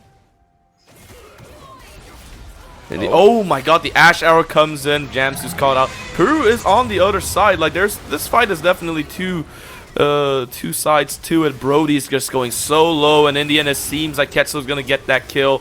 It's a 1-for-1 so far, but Fruity Carrot has to run away. Fear No with a nice 3-man knockup, but in the end going down as well, and it just feels like Nuclear Vikings are trying to get something done proactively, but in the end Ruddy's answering it back pretty well, and now that goalie that we talked about that was about 2k stays about 2k, and for the scaling team this is just good news for them. Yeah, I mean, you really cannot complain about that one. At the end of the day, you're getting free money, and you're going to be in a good spot later on as, oh, Dusty misses the ult. Oh man, oh, the flash has to be used. I will definitely say though, the way Dusty is playing makes me definitely think, oh, okay, so you can play this matchup. Okay, Now I'm imagine learning if it something was a new every D-Shield. day. Every day I'm learning something new about League. I imagine if it was the aggressive setup. Admittedly, in Dusty's defense, that's 800. I'm still peeved of how Akka's dropping 800 gold. It's going to work out, Akka's wants those eventually, but this could have been in a much better spot, but that's okay. A lot of aggression in the bot side of the map, a lot of skirmishes, just people just very eager to fight. Fear No there, getting caught out a little bit, but of course with the team behind them, not too much else happening. And in the meanwhile, Sin just farming really well here in the bot lane. It doesn't really feel like he's been pressured that much at all as the Smolder, so he's just stacking away. He's been really chilling. Just hanging out, just having a good time. There's looks like it's just going to sort of continue to free scale across the game. Yeah, and with some prio, Ruddy is all around this pit, and they will get the second Drake. I mean, their first Drake. It is going to be an Infernal Drake, and the Soul is going to be a Hextech Drake. So that's a really fun like dragon as usual with those Hex Gates and just the sheer amount of mobility it allows everybody to have in the map. It's nice to be able to just redeploy very, very quickly. I mean, it is worth noting you can see them. You will know if somebody does end up sneaking deep behind enemy lines. You have to keep an eye on that, but you really do have to be looking, for it in the fog as the Herald gets started up again. Legend stacks on the tables, boys. Oh man, yeah. Now from now on, I'm gonna try to have that like pinpointed to my mind. Oh, in the meantime, speaking of Legend stacks, it seems like the Nuclear Vikings bot lane is being an absolute legend here, getting a nice kill onto Jamsu, but of course, that Herald will still go down to the side of Ruddy. But that is still really nice from the bot lane. This bot lane has been doing pretty solid so far, but is it good enough? That's the question, right? Because Smolder, in the end, is still farming and just having a good time. Yeah, I mean, Smolder is turbo chilling. Again, it's like if the game was 0-0, perfectly even gold, Ruddy would be happy. But it's not. They're up 2k, 6 grubs, and a Herald as well. So this Smolder's not really going to get any weaker. I don't actually know what Sin's building out of that Crochet is or not. I thought that it was you went into a Riftmaker from here. But maybe I've missed something out. Is it RFC or something first? I'm not too sure. No idea at all. I do not understand the build in the slightest, to be honest. I don't really know why it's a thing, but I'm yet to actually see it myself. Indeed, indeed. Game has calmed down a bit, but we do, of course, have Puru. Oh my god, he's just taking the minion from there. What in the world's going on here? Leave that man alone. That's a Poppy. This is a great champion. Just stop ganking Poppy her. is one of the most broken champions in the game. As much as I love no, playing... don't say that. Oh, I think she's fine. No! Here comes the dive. 3 versus 1. That's way too much for anyone to handle. And that's just going to be the end of Dusty for now in the top lane. Meanwhile, on the bot lane, Nuclear Viking is trying to retaliate with a dive of their own. Trying to focus on Sin here. Gets knocked up. Boom comes in, but the TP's coming in. Can they finish off Sin in time? The ultimate comes out. The mom is here to help out. And Fear No kills Sin. Maybe the wrong person to kill Sin, but now comes to clap back from the side of Ruddy Esports. They've used everything on this dive and they have nothing left. And so therefore, this is Quetzal just completely unleashed. Going in after Qiyana. She's able to go away. Going after Fear No. He's trying his best to run away. Can Quetzal get another kill here? He's running. As a Flyless, he has so much mobility, but of course that cage will come out. And in the end, these low members of Nuclear Viking gets away alive. But, that dive in the end didn't work out very well for them. Not only that, but also whilst that dive was going on, up in the top lane, Herald gets deployed. The tier 2 is taken, so that's the 700 gold split between Puru and Akers, and they got really good damage onto the inhibitor turret as well. Another charge went off, and even though they couldn't finish it, that can be picked up really at any time.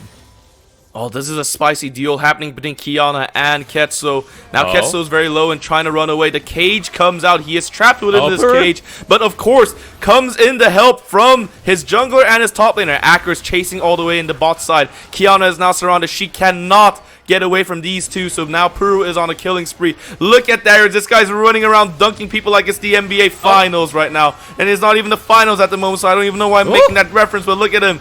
Boom comes in to dunk a double kill, and Puru is setting up these kills on a silver platter for another dunk. Can he get another one? Puru goes down, but of course he gets the blob passive. Oh my god, Quetzal gets that, and it's a triple kill for Akers and an ace for Ruddy. My god, just waltz on through. 5 for none. 5 for a half. Puru technically did go down, but not for very long. Gets right back up with the blobs, and again, we get another tier 2 turret off the back as well. Massive gold swing coming. That's not even a swing because they're already ahead, but a massive gold influx to say the least. Coming out for Ruddy. That's about another 8,000 golds just under. Heading their way, and now it's just going to get, more and more concerning for Nuke from here. Oh man, the game has completely exploded. Look at the gold lead, Doctor. 8k for Ruddy Esports. I mean, all of their relevant carries are either fed or scaling, so it doesn't really matter if they're super fed. However, one of their fed members, Akers, with a 700 gold shutdown, is being caught between 3 members here, and Brody wants this kill. Akers is still very dangerous, so you have to be careful, but it is going to be enough, and 1,000 gold shutdown now going to Brody. That's exactly what you want. In the meantime, a mid lane tower goes down, and the dragon has started for the side of Ruddy Esports. That is a lot of gold being picked up there for Brody, but are they going to be able to do that much with it? Only time will tell. Good at the very least to get that 1k as the Maokai ult gets deployed on mid, but Puru is not in position to follow up, and yeah, it looks like there's enough disengage here between Dusty and Kiana that they can sort of just get away. Oh no, Dusty! It was a good defensive cage. Oh, Dusty, he has to run away. It was a good defensive cage coming out from Kiana, but it's not going to be enough. Now she has to back off from 3 members here, just raining down. I mean, the gold lead has shrunken a bit to about 6k. I think most of that had to do with the shutdown that this Ashe got. But now the Baron is going to be up, and we have to wonder, what is Ruddy's next plan? The game is in their hand at the moment, and the scaling is also on their side. And it just feels like if you're on Nuclear Vikings, this game's getting so tough. I feel like it got tough a while ago for Nuclear Vikings. Tougher, I guess. Yeah, they've been struggling for a while on this one, but I don't know. How do we get out of this situation? Look, the 1k for Brody is very nice. Brody now picking up a blade as well. That's going to do a huge amount of damage to pretty much everyone. Even Sin at some point is going to start building health, you know, with this new sort of tankier build. So maybe, you know, we get decent damage out in the fight, but it's just, if the disengage isn't perfect, you know, if any one of Ruddy manages to slip through, and it's going to be hard, you know, there's a Poppy, there's an Alistar, there's a Veigar, there's a lot of things to stop that engage, but if they get through, it's over, you know. And if they don't get through, they don't fight. And we just wait, and we scale, and then Sin 1 hits you from, you know, 3 screens away, apparently. I, again, haven't really seen this build in action, but I understand it can be a bit cringe. And it's still kind of Jova, so Nuclear, maybe they can get a bit of a turnaround here on the Baron. Maybe they can pick something up, they can engage a fight, but it's going down relatively quickly, and there's not really enough people on the right half of the map yet. Ooh, and that nice engage comes out from Puru. The mom comes out of Smolder, and my god, it's an absolute devastation here in the Baron Pit, or close to the Baron Pit, and that's just going to be 4... Or my bad, not 4. Why did I say 4 there? 3 clean kills for Ruddy Esports, and that's just going to give them super easy access to this Baron. And, I mean, if the game was not looking dire before, it sure is looking now. Yeah, I mean, they got through. There's so many ways for that to not happen, but ultimately, if you're spread out, if Ruddy's alone, if Brody's not got the Poppy next to it, it's just over. The Baron gets picked up now, 10,000 gold, and again, it's looking pretty locked in for Ruddy.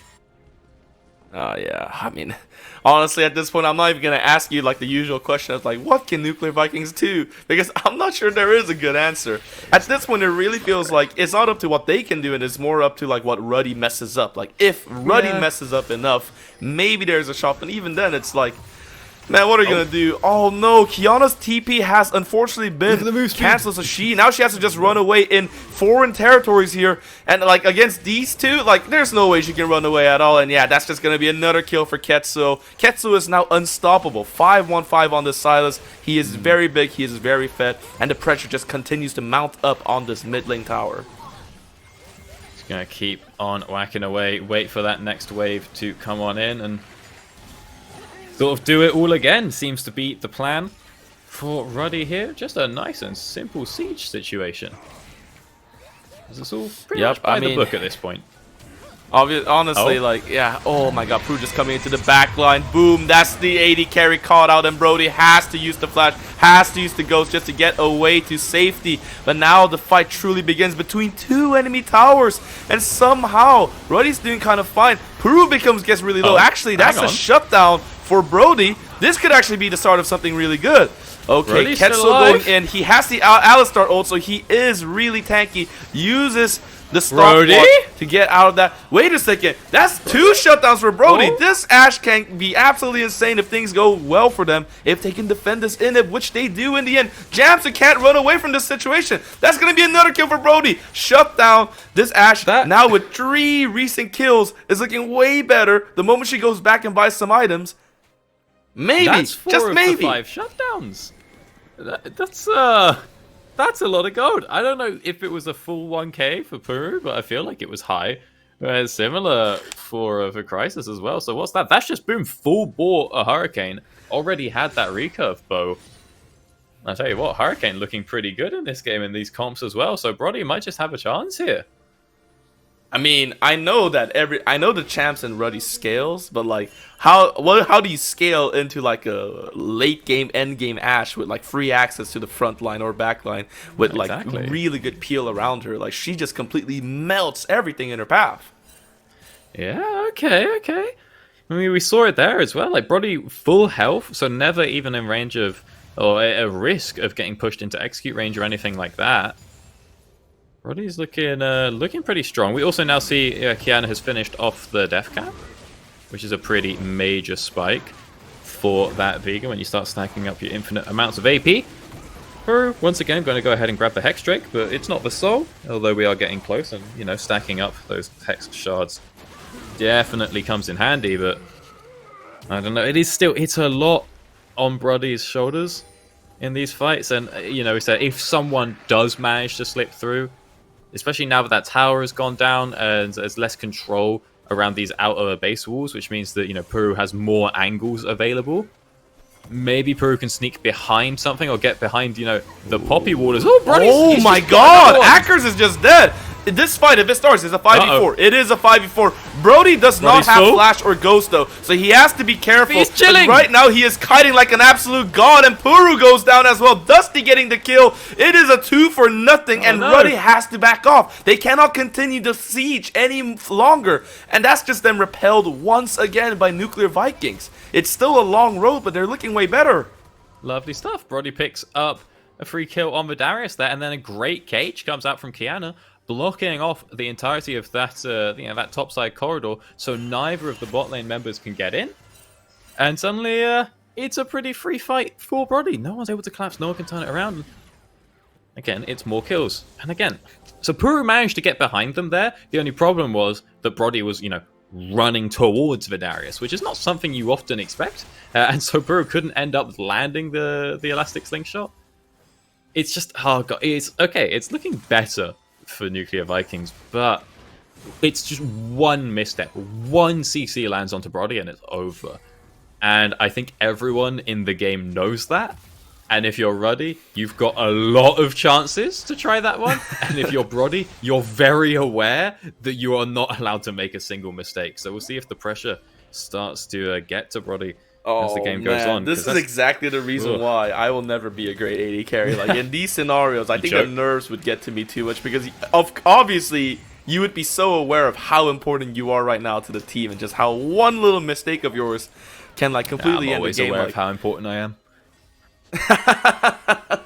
Thank you very much for that, Doctor. No, but like for real though, right? It's like there are a lot of times in League where you can make like small mistakes and small throws, but in this state, for Brody, like there's only big throws. He can only make big throws now, and each one of the throws he makes can potentially be just game ending. So he has to be so careful. But in the same time, need to be like, what do you call it? Need to be like confident enough to output DPS during these crucial fights. So just so much lands on him, and I do not envy his position at all.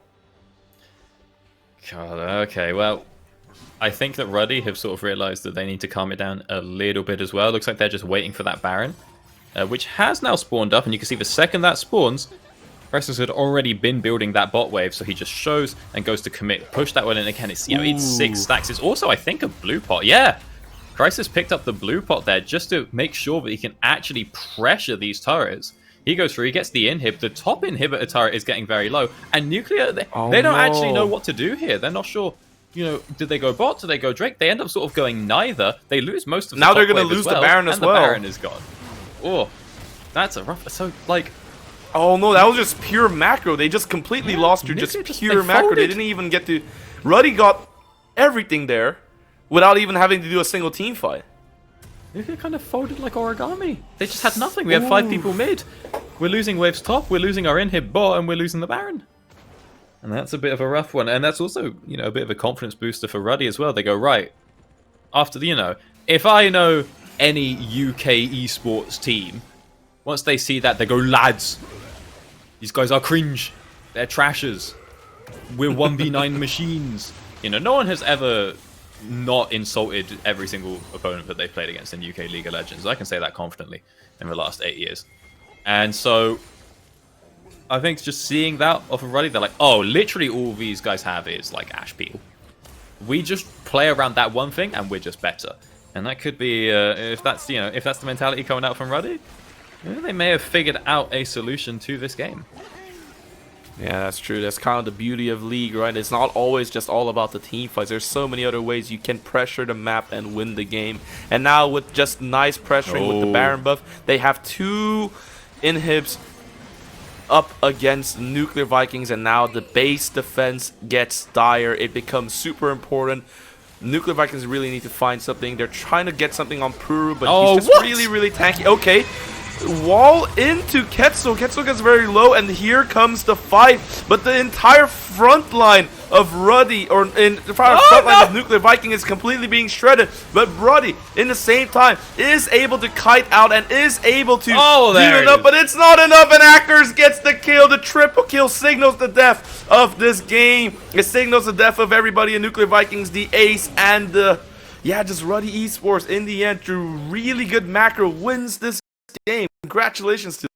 Yeah, okay. They managed to put off the get through. There's a little bit of a rough patch in the middle, but one team fight was all it took.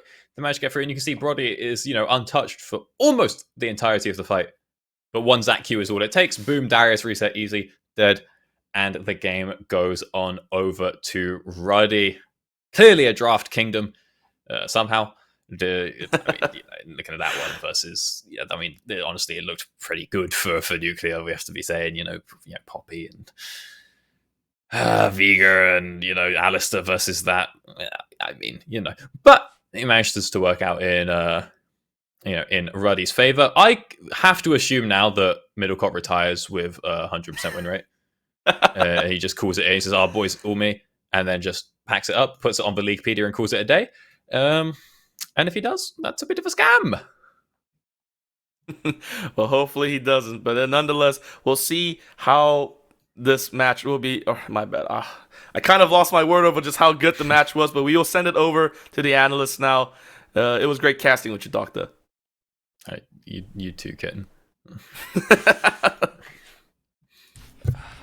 Well, I admire Eugene optimism, folks, because we were watching this game and we weren't enjoying it. I'll be honest, guys. We didn't have a good time. We didn't have a good time watching that one. And not just because we spent the entire draft flaming Middlecott and then he won, which is insufferable.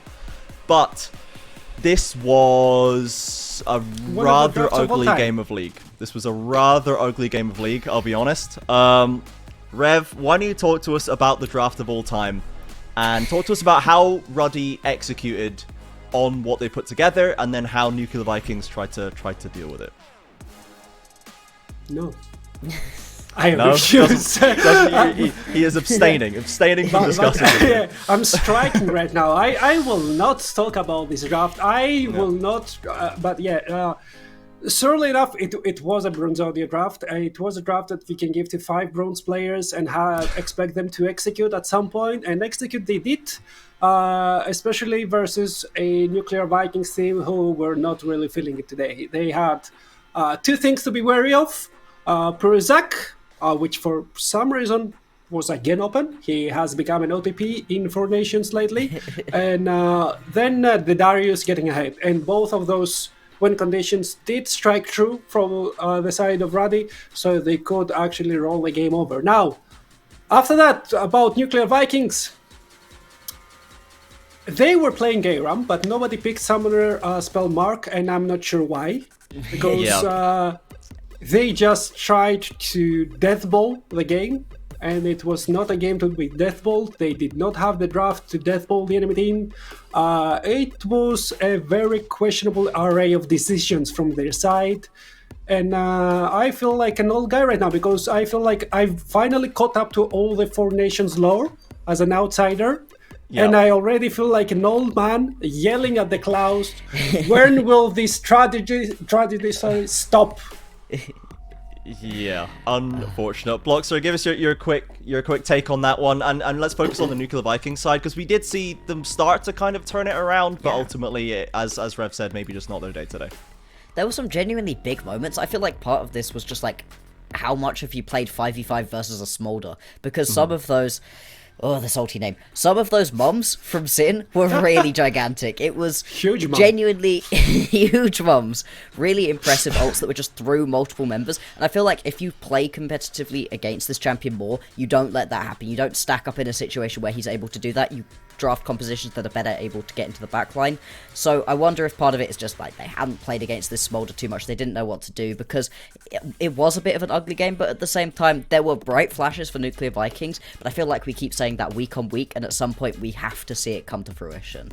Yeah, we're not seeing the consistency yet for them, and we know Ruddy is a strong team, but we'll need to hope and see if we can find more from Nuclear Vikings in the coming few weeks. Ultimately, takeaways: Ruddy's mums are huge, Middlecott's the greatest drafter of all time, and what do we know about the game, I guess. With that, let's throw to a break, and it'll be a new desk to deal with whatever the Four Nations has for you all after in a few minutes. The knowledge I do, I've been reinvesting all I ever spent. Stop pretending like you poppin'. Who been out here making profit? Told my mama that I got this. I wonder if she noticed what my job is. I don't know how I'ma make it, but I know no matter what, I'm finna find a way. All my homies finna eat and I ain't letting no one on my team look at an empty plate. Yeah. Went from a boy to a man. Ay, every day been making plans. Ay, they don't really understand. Ay, gotta look out for the family. I won't fall for any scam. Yeah.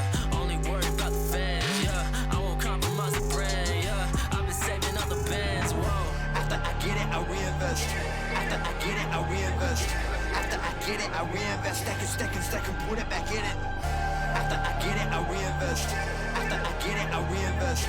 After I get it, I reinvest. Stack and put it back in it.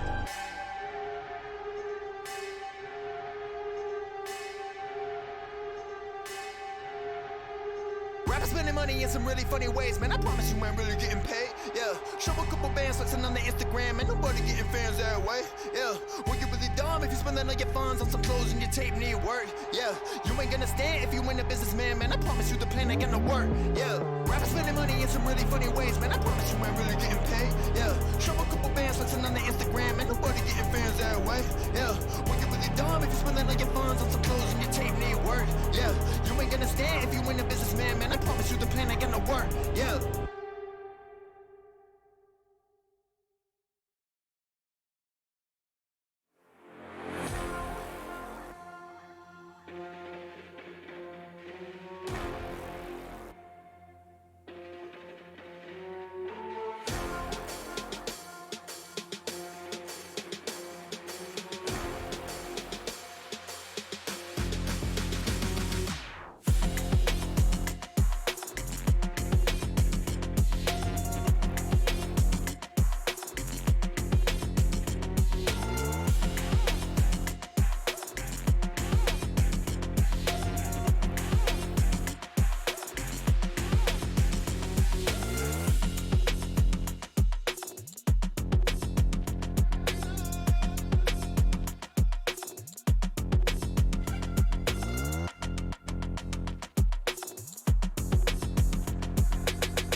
And welcome one and all. You're back here at the Four Nations hosted by the UKEL. You've got a brand new host and 2 new analysts. I'm Daleks, I'm joined by J-Real and Orbital. Say hello, J-Real.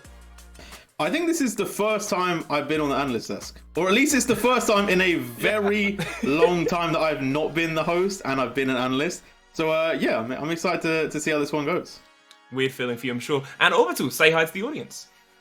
Hello. This is now, I think, like my second or third time on the analyst test, and I think I've been wrong on about 90% of my occasions here. So I'm excited to continue that trend, but it's been a fantastic time. I'm excited to get into the second half of things. So what our plan is, whatever Orbital says, think the opposite. Or Orbital, whatever you want to say the opposite, and then we should be fine. And on that point, we can start discussing our first roster of the day, because we have a banger couple of matches lined up. Our first one is Verzik versus Venomcrest, and we're going to have a quick look at the Verzik roster first.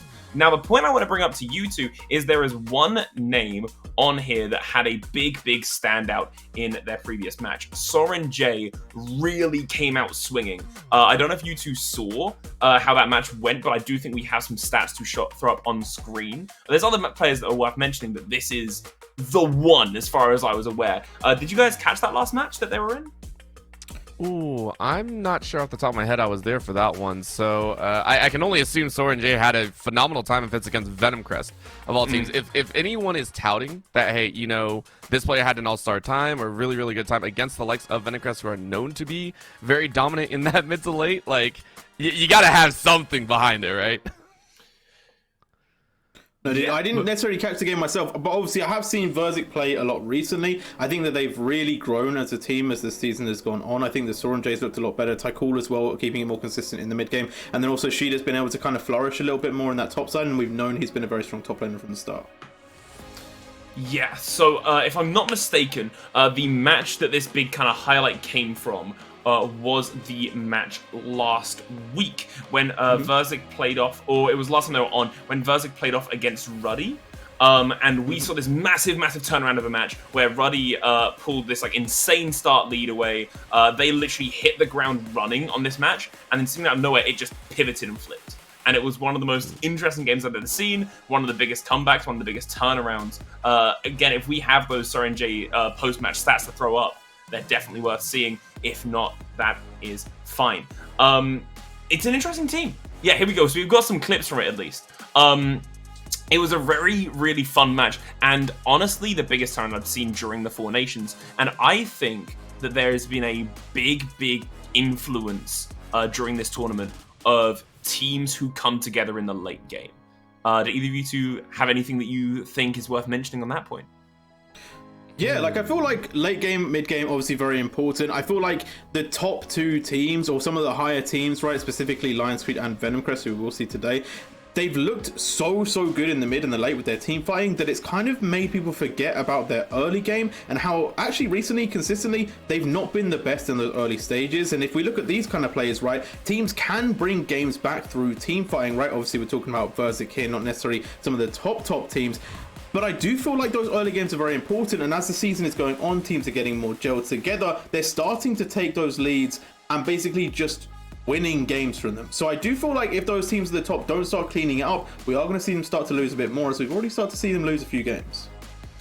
And on that point, we're going to throw it over to the Venomcrest roster. That's enough about Verzik for now. We have another powerhouse team on our hands. Venomcrest being one of the original 3 Titans that sat at the top of this league, they've actually lost their previous 2 matches, I do believe, where they've been knocked from their holy heights of being undefeated. Now, Orbital, what do you make of this lineup? I think that they are a strong team that needed losses to grow. That's what I think. Kenji, Bartholdi, Roskilde, as well as a Freebie and Fastligan. These are all exceptionally individualistic players that have come together in a strong, like you said before, a team fighting squad. However, one of the downsides that we actually saw them field against Lions Creed is the fact that yes, you can do really well in that mid to late game team fight, but if a team comes in and doesn't allow you the opportunity to come back in a team fight, you don't have a leg to stand on. Pun intended, right? When it comes to team fighting, and when we talk about, you can come back in the team fight, I sometimes feel it banks on the opponent making a mistake for you to be able to bring a team fight into the opening. And so for the side of Venomcrest, that was one of their weak points. There was, against Lions Creed, there was no window of opportunity to really have a team fight in the mid to late game. So hopefully they come in here. They've now said, hey, we know how to shore that up. We can now play the early game as well, and then we can be proactive in the team fights. All of a sudden, we don't have to wait for the opponent to make that mistake to get the big team fight. We can take it from early, straight to mid, straight to late. Now, I do have a question real quick to throw over to J-Real. Yeah. I have noticed that during this league, we've put a lot of kind of like precedent on Venomcrest and Lions Creed being like, oh, these are the late game teams. They hit a certain point and they just kind of like flip the disc. They start winning. I think Lions Creed, after watching their matches, they do that kind of around objectives. They're really focused on Baron. They're really focused on souls, that kind of thing. I don't really see that same kind of like almost patterns coming out from Venomcrest. They just hit a point, they get together, and they start stopping the games. Is there anything to do with their team mentality, the way they come together? Any reason why that's their MO, why that's their brand? So I think that Venomcrest, right, like they've kind of changed it a little bit over the season. I think at the start of the season, they were kind of notorious for winning really, really hard early on. But then they've kind of managed to just have more stable / kind of good early games, which then sets them up well for team fights. And I will say, like, their 2 losses, it was against Roddy and Lions Creed. You have to kind of put that into perspective. They are the 2 other top teams in the league, right? So maybe it's more that Venomcrest just weren't able to kind of keep their early game as consistent as they'd like, and then had to bring it back. And obviously against very, very good teams, it's not always an easy way back in. Yeah, and obviously on that point, we do have it throwing straight over to that draft. And already, we're seeing such a heavy priority on jungle. Look at those bans already. Graves and Karthus both being taken off the table. Maokai, obviously, normally being seen more in support nowadays. But still, this is such a jungle-centric game so far. And I mean, the follow-up behind with the Hwei, I think this is understandable on the red side. Now, the same note can be said. Smolder is still in the field right now. We've seen a lot of teams start to pick it up. We saw it in the earlier matches as well. To, I think, varying degrees of success. Obviously, it's had some fun success, but it's like, I mean, I personally am still wondering if Smolder is strong or not, which it is, but I want to see it well piloted, I think is the best way to put it. Udyr, of course, you don't want to let that one through, but I mean, I do agree. Strangler is being hard targeted. Just like, hey, listen, we don't want to have you have any good game right now. I'm curious, do you guys remember, was it Verzig that decided to run it down with Udyr mid? Was it them? Because that happened earlier this season. I can't remember what team it was off the top of my head. Someone gunned it with Udyr mid, so maybe that's fear on that part as well for that. I haven't got it in my notes that they ran Udyr. Maybe they did. Maybe I missed that one. But I will say, going into this game, I'm expecting some things. Right? I'm expecting range on the bot side for both Sorenjay and for a Freebie. I like that they take away the Varus there. Don't give Sorenjay that pick that he's looked so strong on. The ban for the little dragon Smolder, I feel like it's pretty fair. The early pick brand is just so strong at the moment, and Strangler has piloted it a lot of times with a lot of success. So I feel like Verzig picking up a bit of comfort here. The big thing that I want to see though, especially for Venomcrest, is I want to see them play for some heavy carry topside, because these 2 top laners can really do it. It's a moment. I would agree that the brand is good. However, it was nerfed, I think, recently. In the recent patch, it was dropped like I think it was like 5 or 6% or something on some of the burns. So the clear isn't as fast. Now that's double AP locked in, and then the flip of the Karma on the other side. So picking up some of the recently tweaked champions and trying to layer them into the composition. However, the Karma now can, of course, still be played mid or support. You're looking at a pretty strong time. We have gotten word that the Rumble is actually an Ezreal pickup, so that's why we were like, okay, this is a little bit shaky. The Ezreal makes a little bit more sense. Against the likes of a Varus, you can play a little bit range, you don't get caught as easily, but it's still, you're leaning on play smart, play safe. Something I do like as well, I do want to bring attention to, Kenji slamming that Varus in as the first pick. Obviously, risky does kind of like send out your bot laner as the first thing. Sorenjay, that's the character that they were kind of hitting these big carry moments on. So taking it off the table if you're comfy on it, getting it away from Verzig, that's really big.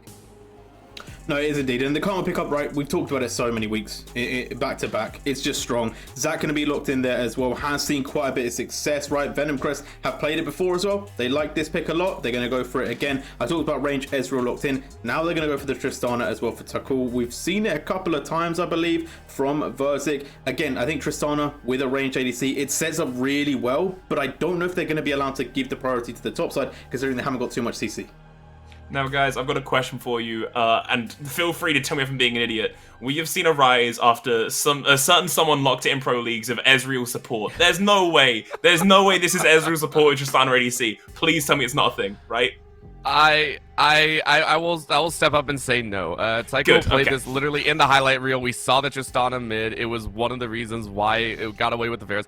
I don't think so. I don't think they're going to do this, especially against a team like Venom Crest. I don't think you can get away with something that cheeky unless you have that well practiced. And at that point, Venom Crest is going to read it like a book. So it's like, do we really want to try this? Still, though, we're looking at the Yasuo, the Orin. Like, these are all now centered around that top side. We talked about it. The Sheeta versus Kenji matchup is one that we need to watch for exceptionally well, and the fact that you got a Zac kind of spell slinging their way in there is going to make it even more frustrating than it might already be. Yeah, we're seeing the last couple bans kind of get pondered over here, obviously pushing the priority to the right places. I want to say, while we kind of get these out of the way, Smolder, we brought them up, really interesting example, right? Like, the way that champions have been releasing recently, I've actually noticed that it's kind of been a pattern between, like, Briar, Hwei, Smolder. Everyone's releasing, they're all kind of thinking that everyone's weak at launch, but then the more that people understand, the more people kind of go, huh, hold on a second. This is a volatile terrain, right? Like, the Rift is changing almost every single patch, because this is the start of season 2024.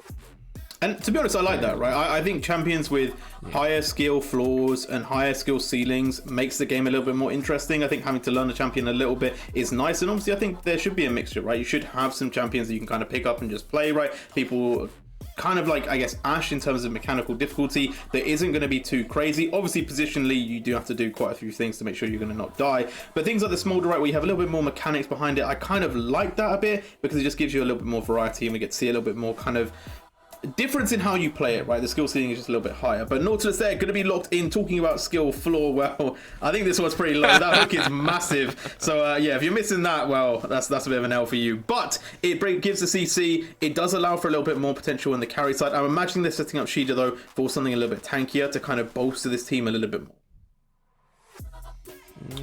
I could see that. I mean... It's like a toss-up, right? Because I know you want to run tank, I know you want to, but you already banned out a couple of the duelists out, right? You're looking at the Jax on the other side as well. It's kind of like a challenge at that point, I think. And I would love, yeah, so we see this is going to be that Yone in the top side with the Taliyah in mid.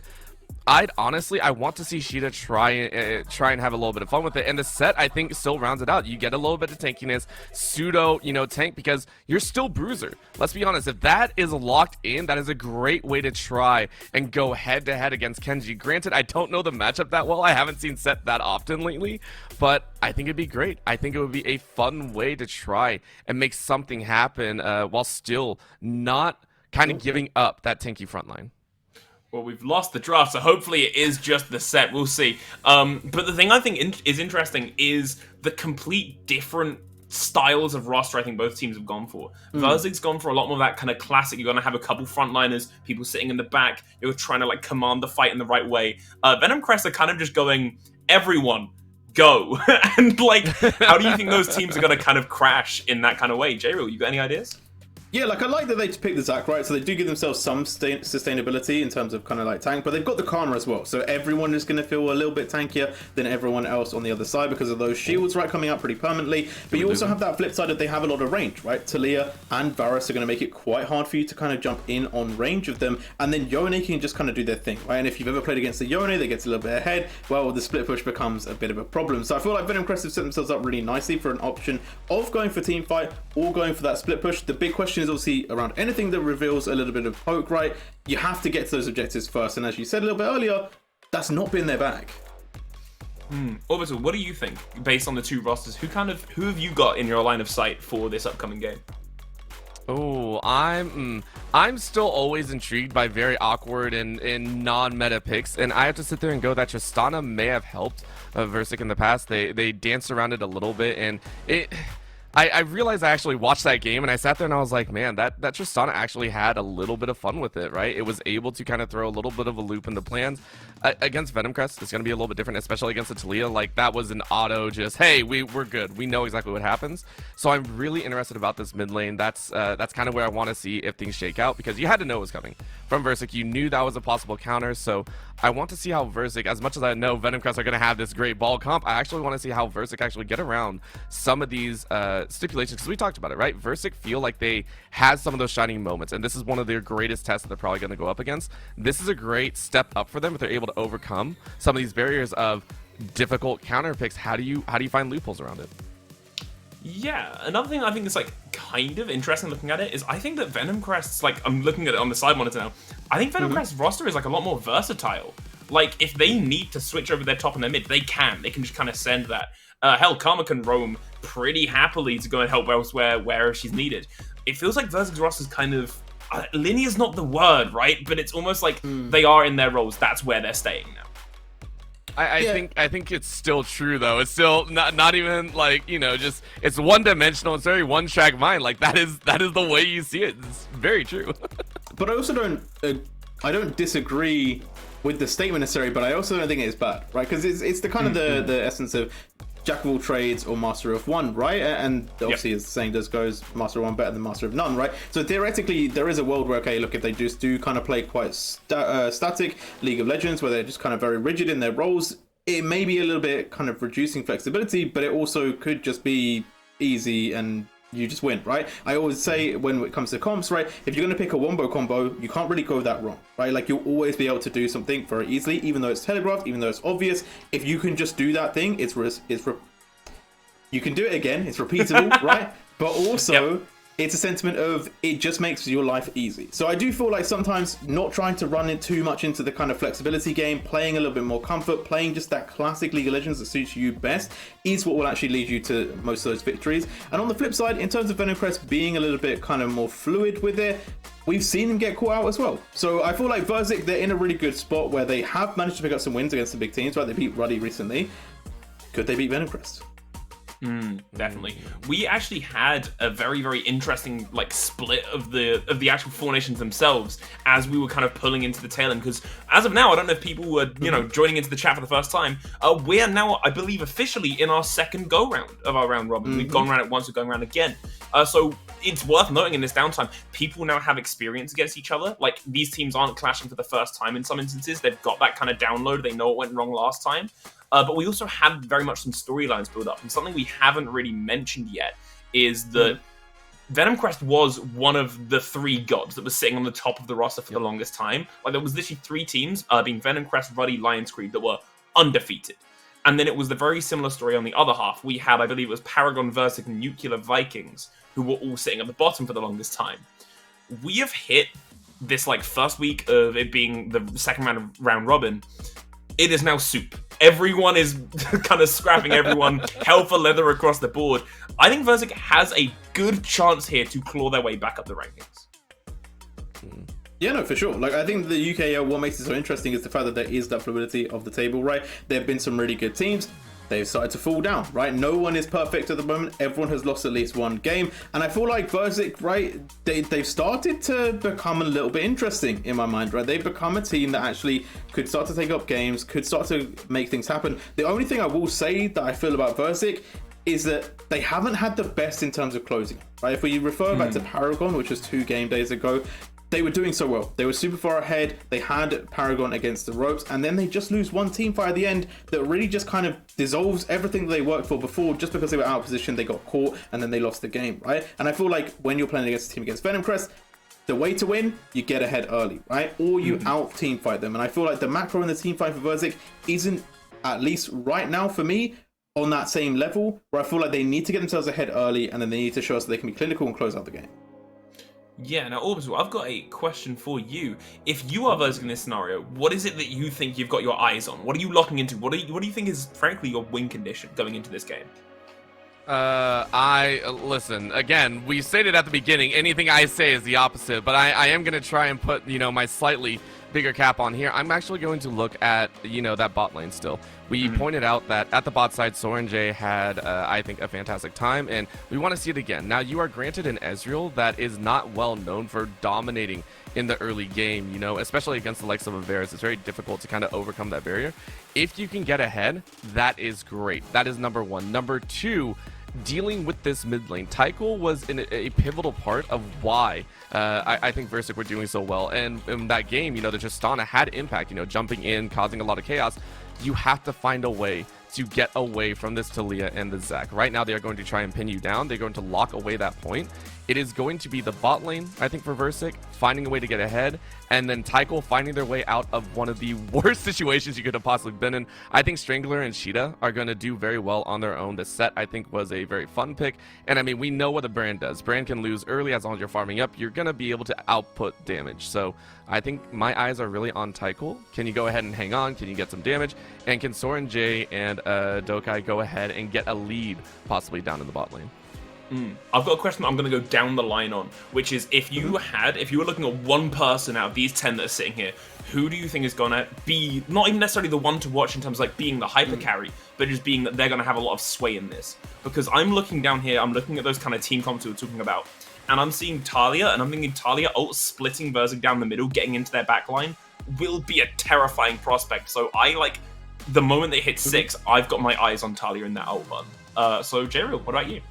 Yeah, I think for me, majorly, like, I think Kenji always is someone I'm going to be looking at. But I think in terms of actually who could really sway the change of the game, I really think Bartholdi is the one that's going to hold a lot of the keys here. Because as we kind of talked about, Brand doesn't have to be ahead, right? They can kind of just be even or even slightly behind, still do really well in the team fights. Bartholdi kind of holds the key to success here if he can get off early ganks. Because if they do get Kenji ahead, make them an absolute raid boss, it's going to be very hard for Versik to deal with that split push. And on the flip side, if they can kind of get a freebie those leads and shut Soren J down, then it's going to really aid in their team fight. So I feel like Bartholdi can really just open up the map when he's playing against a jungler who isn't going to be ganking too heavily, right? Strangler will have some opportunity, but it's not the same as having Zac who's going to set up his laners. And Orbital, how about you? I steal Jreal's answer.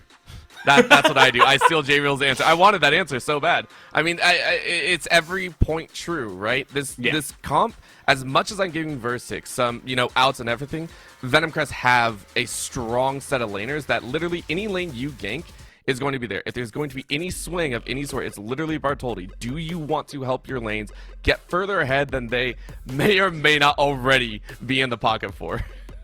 Yeah, cool. So we've got the ones to watch. We've got Bartholdi, Strangler as well is a very important one to keep your eyes on. And I want to put a little bit of pressure on that Taliyah, Venomcrest. I want to see you perform. So with that, that's it for us three. We're going to throw you over to our two beautiful casters.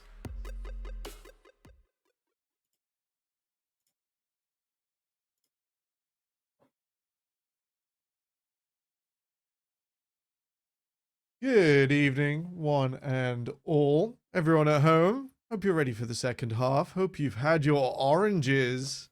Venomcrest and Versik certainly have an interesting draft to get us started for the second half. Mac, what did you think? Oranges? Why oranges? I need to know. That's what you need of football at half time. Oh, okay. Second yeah. half. Yeah, my bad. I'm more of a rugby guy. Anyways, I'm interested. I think that this draft is pretty heavily Venomcrest favored. I know we were touching on just before we got live that Versik's in a lot of comfort. However, I just think it's so very, very difficult for Versik to play this game and execute well. I think it'll be really, really tough. So I don't know. I think Venomcrest, out of all the teams that will put Versik in the bin, is probably one of them. I know obviously they did a really good showing against Ruddy, so could see something else, but yeah, just looking for an early 5-stack play here. It's possible. Going fishing. I think we've seen this Venomcrest lineup before. I don't remember if the jungler was Zac per se, but we have seen Roskilde's Taliyah earlier in the season. The rotations were pretty lethal. The setups around mid not favorable, and whether Tycho will be able to escape them on the Tristana, which, you know, I thought maybe at the stage in the draft it was picked, could punish like wow, Karma's name difficult tonight for me. Could punish a Karma not managing the wave with Fastlake taking that one down into the bottom lane. won't be such the angle. Bartholdi here will be spotted out by a ward at level 1. So Tycho should have the path there, should be able to stay safe at least for a little while. You talk about, we've seen some of these picks before. I like the Kenji Yone. Very, very excited to see this. I think I said before the guy might have been a little rusty on like Dusk, but then he has played it a lot during student leagues. The guy's got like some experience on his old team as well on this pick. So I think if there's anything that can challenge Shida's set, it's got to be the Kenji Yone, one of his most exciting champions in the pool. Yeah, so we're going for exciting versus exciting, right? This isn't which champion wins the 1v1. It's like who inspires more people to go and try this in solo queue immediately when we're done. The Faker effect. Yone purchases go up by 10% in the UK after this game. Get your stocks in now, people. Get in nice and early. Oh, early trade coming through. It should just be some nice poke from Shida. As we know, this guy's a bit of a mastermind on the set, so we'll be able to play like absolute limits on this champion a lot more so than most players in the league. Because at the same time, you have to remember, like, when people are going into matchups in this league, they know a lot. They don't know everything about every matchup, so they're bound to make mistakes. Shida should know this matchup incredibly well, with set, you know, being his main, very, very comfortable, and should be able to exploit all of the weaknesses of Kenji. Saying that, however, kind of even trade coming through, but able to shove through that wave on the towers, should be able to get a nice resell. Yeah, not the end of the world if you go too low on set. Health regeneration goes up. The more your health goes down, and does have the push at least for now, so we'll be able to go and get another ward to try and spot Bartholdi's movements in the jungle. However, the green blob already out of topside is doing the the extended pathing that gets you out towards the Kevins, towards the Void Grubs at level 5. Strangler just coming towards the top side now. Neither jungler should have a clear move in when you're doing this path that Bartholdi's doing. You get level 5 at 5 minutes and you end up in front of the Grubs, but there's not really any time to hover in a side lane. There's no flexibility at all. It is rigid as you like. Yeah, and Bartholdi's pathing here, actually avoiding a lot of that early aggro that he would have had from Shida walking down through that shove. Wonder if that was intentional or just for the Grubs prio, but works out nicely in his favor. Will give a bit more info towards the side of Verzik, but you'd rather that than get pressured out of your jungle. For sure. Kenji and Shida both going low. This will be a change from noodle fights in the top lane from K'Sante versus the World Specials. Instead, I think both of these top laners, we can say, at most stages do have, you know, if not kill pressure, at least the threat of a misplay into a kill at any stage. You know, there's not so much holding back between those health bars and the Phantom. These noodles have like small razor blades attached to them. They are being used as chains and flails. Danger noodles. but yeah, I mean, at the end of the day, I do still think that like top lane is gonna come down to like, it will be wet noodle fighting until one person just like 100 to 0 someone. Speaking of fighting, we are seeing a gank come through on the bot side. Just burns the ghost here for a freebie, so in a comfortable-ish spot after that gank. Yeah. Strangler trying to get some priority before Dragon comes up, but will not be on that top side when we see the Grubs. Kenji looking with the soul bound, might just be able to get the rest of the damage. The first blood comes through, the true damage from the snapback, and that is first blood on Kenji. Oh, where's the set? Where's the set enjoyers now? The Shida set is not the same as the Lars Fiora. Controversial opinion. Verzik's top lane, a sight to see and behold over multiple splits. That's the biggest flavor of the team. Bartholdi has arrived on time at 5 minutes. We'll get that first grub through. With Set TPing back in, and his mid laner wanting to take a base is going to fall out and just go back into his jungle. And yeah, that snackback damage, that echo, it was enough. We saw the simple change up of Shader's head, spelling death. And while Strangler will get in on this Hextech Rift, you can't help but feel that's Venomcrest's first step towards success. Yeah, and a lot of respect as well. Very nice toss, but fortunately Talia damage early, not quite enough to get that down. I think they're aware there's a Drake hit going on, but I don't think they can really do much about that. No Steel Angle isn't able to get in the pit fast enough. Bartholdi looking for the hunt though. Talia on the Weaver's Wall comes through, will not just be able to quite catch anyone. Little wide there. Maybe a few angle problems. All good. Does end up picking up that Drake for Verzik. Nice and easy. I thought that was going to be a very silly engage for a second. RNG just going to get bullied off the wave here. A little bit of poke out from the Karma Varus. I think it's fair to say that, like, this isn't my favorite lane, but it did take away a big chunk of the draft. The Varus still really effective at what he does, even if the Ezreal got buffed, and is technically a counter into it as of last patch. This patch, I'm not decided, 100% sure. And we'll see how it pans out in competitive. We'll see how it pans out in the UKL. Talking of competitive versus solo queue. So I have some direction. I want to talk stats. We're going to do a little bit of boring stats, and then we're going to see if Roskilde blows anyone up on a rotation, or if anyone goes back for those 2 grubs that are still sat there. Alright, give me your stats. Never mind, we are going to see Kenji pop the Fate Sealed. Yeah, Fate Sealed coming through onto Shida, and his fate was sealed. That is 2 kills now on the top side for Kenji. Yone is looking very, very scary now. They were talking on desk about how you get Yone a little bit ahead. 100 to 0 is nice and easy, very, very simple. And we do see that just so much pressure being put through, and losing that flash early on that first kill as well makes him really, really vulnerable to that kill. Now, nice red ward coming through there from Tycool. My apologies. I've got some updated stats, and it's 1 kill for Kenji every 3.5 minutes, and a 100% interruption of other stat segments. So we can't talk about stats again, else he's just going to get another kill. Oh, Roskilde not quite being able to find enough damage there. Just trying to be able to catch Brand as they're moving through. I think they do know where Brand's pathing, so they can maybe just look for grubs, right? It's possible. I think maybe the shove in mid. Kenji's also done a decent job so far. You can check the tape for this if you'd really like. Holding the wave in front of his tower. He's let Shida move in, and this is something that Set generally wants to do. You want your pull-in from both sides to be the stun version, which does require you to hit your opponent's minions. So you push the wave slightly, you get up inside it, and you pull your opponent's minions on one side, stun them with the other. Kenji has held the wave pretty close to his own tower, so that while he's vulnerable to that, he's been able to trade onto Shader effectively, set up those kills. To take this objective, you want the priority yourself, you want to push forwards. So a little bit of change of pace, Shader's near his tower, grubs take.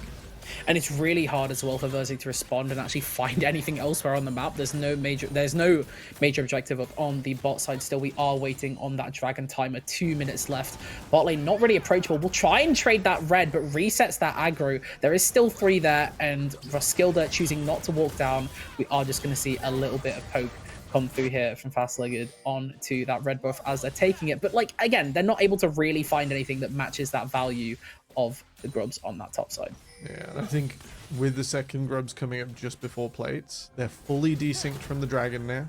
The idea of cross-mapping much harder. Roskilde has some fancy footwork. Not quite enough to kill that, and not able to get the drag back either onto Tycool and get that kill. Not enough mana. Good exploitation here from Tristana. Should be able to just shove that wave in, or maybe not. Yeah, just shoves that wave in while they're on the reset. Checking to see if Bartholdi went over with his team, seeing the red buff. He did not. The Zac still in his own jungle, still getting more powerful off of his own.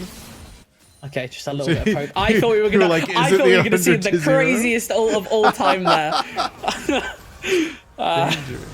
Dangerous. I think now that both have ults in, and like Shader's probably in a better position to use it with the flash than he was before when he was flashless. It's sort of a huge risk to go in on the Yone, all in, a flash ult, and like Shader dragging him out and extending the timer under the tower. A bit of a risk. But we're not going to see Kenji go absolutely all out just yet. All out. There's no Cassante in this game. Let's keep it real. You are going to see the zip back there, and we are following this action on the top side. But make sure you're following the UKL on their socials as well. You saw that little pop up earlier. We are available on Twitter and other social media platforms I'm sure people care about. You saw that top lane gold difference, by the way, 1k already. Yeah, it's pretty brutal. My goodness. It's pretty brutal. And the farm's pretty even, right? That is small advantages. Oh, Kenji's faked the base. Oh, we'll just let Shida know he's still there. He's probably gonna let that wave. Oh, wait, no, the fate sealed on the top side, guys, please.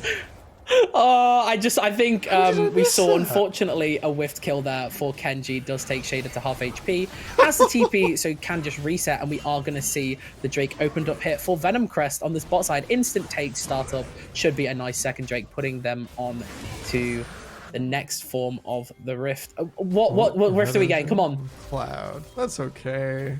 It's alright. Could be more exciting. Yeah, it's not the most exciting, that's for sure. Okay, Bartholdi looking for the angle here. Going to read the Soren J jump, catches at the root. We're going to see the double TP coming through onto the bot side. Pinsard, Talia will come through with the Weaver's Wolf of Skill. They're not able to find anything, but keeping them off the fight while Kenji moves in. Shader taking them down closer and closer, not able to actually get enough damage down to kill with the Soul Unbound. Very unfortunate, but what a hook from Dokai. Maybe Roskilde bit off more than they can chew.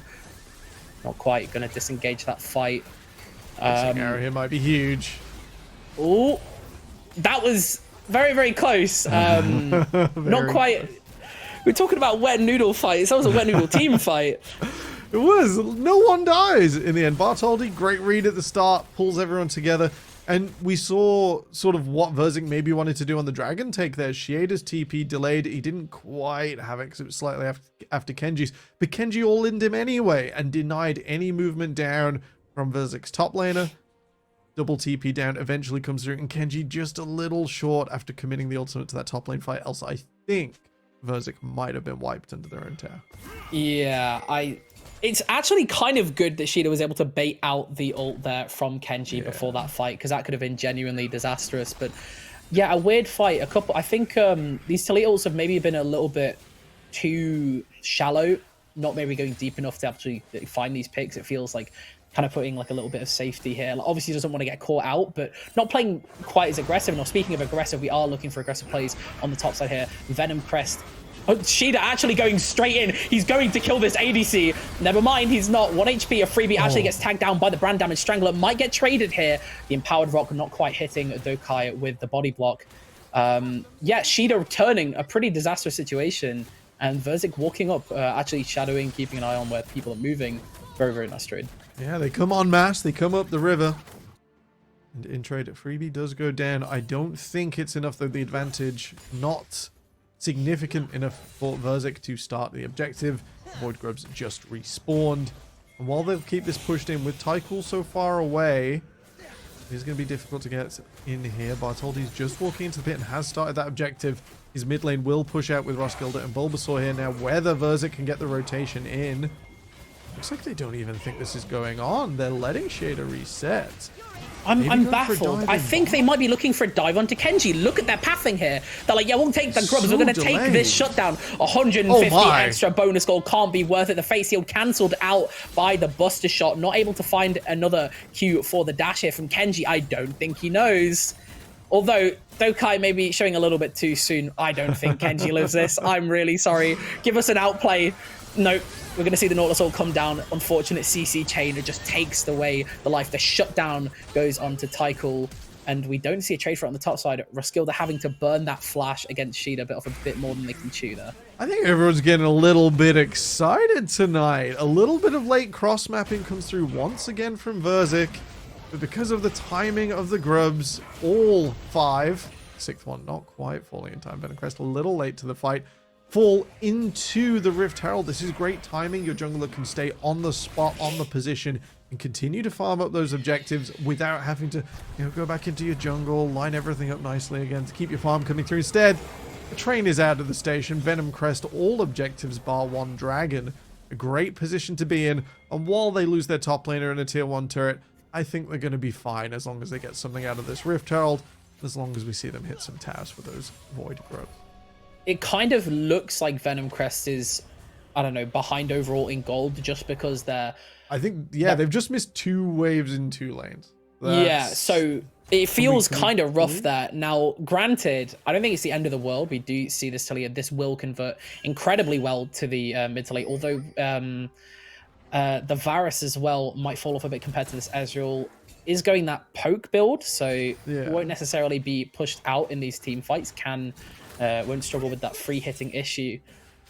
Venom Crest might be behind, but they're setting themselves up for success. We've seen what games can look like when they're even, but you have a grub advantage. Just even 5 grubs are enough to just end a game after 1 team fight around 20 minutes.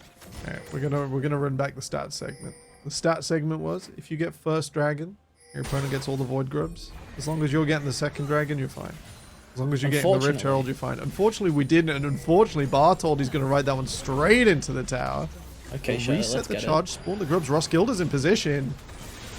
Okay, nice catch here from Roskilde. The CC chain coming through. Bartholdi actually drives in. The Rift Herald for the extra CC. Kenji managing to pressure Tycho off that team fight. Bartholdi having to get out, forced into the blobs. I think they will fall. A freebie way too low to continue on this team fight. Getting the reset on the jump here for Tycho, choosing not to follow up from it.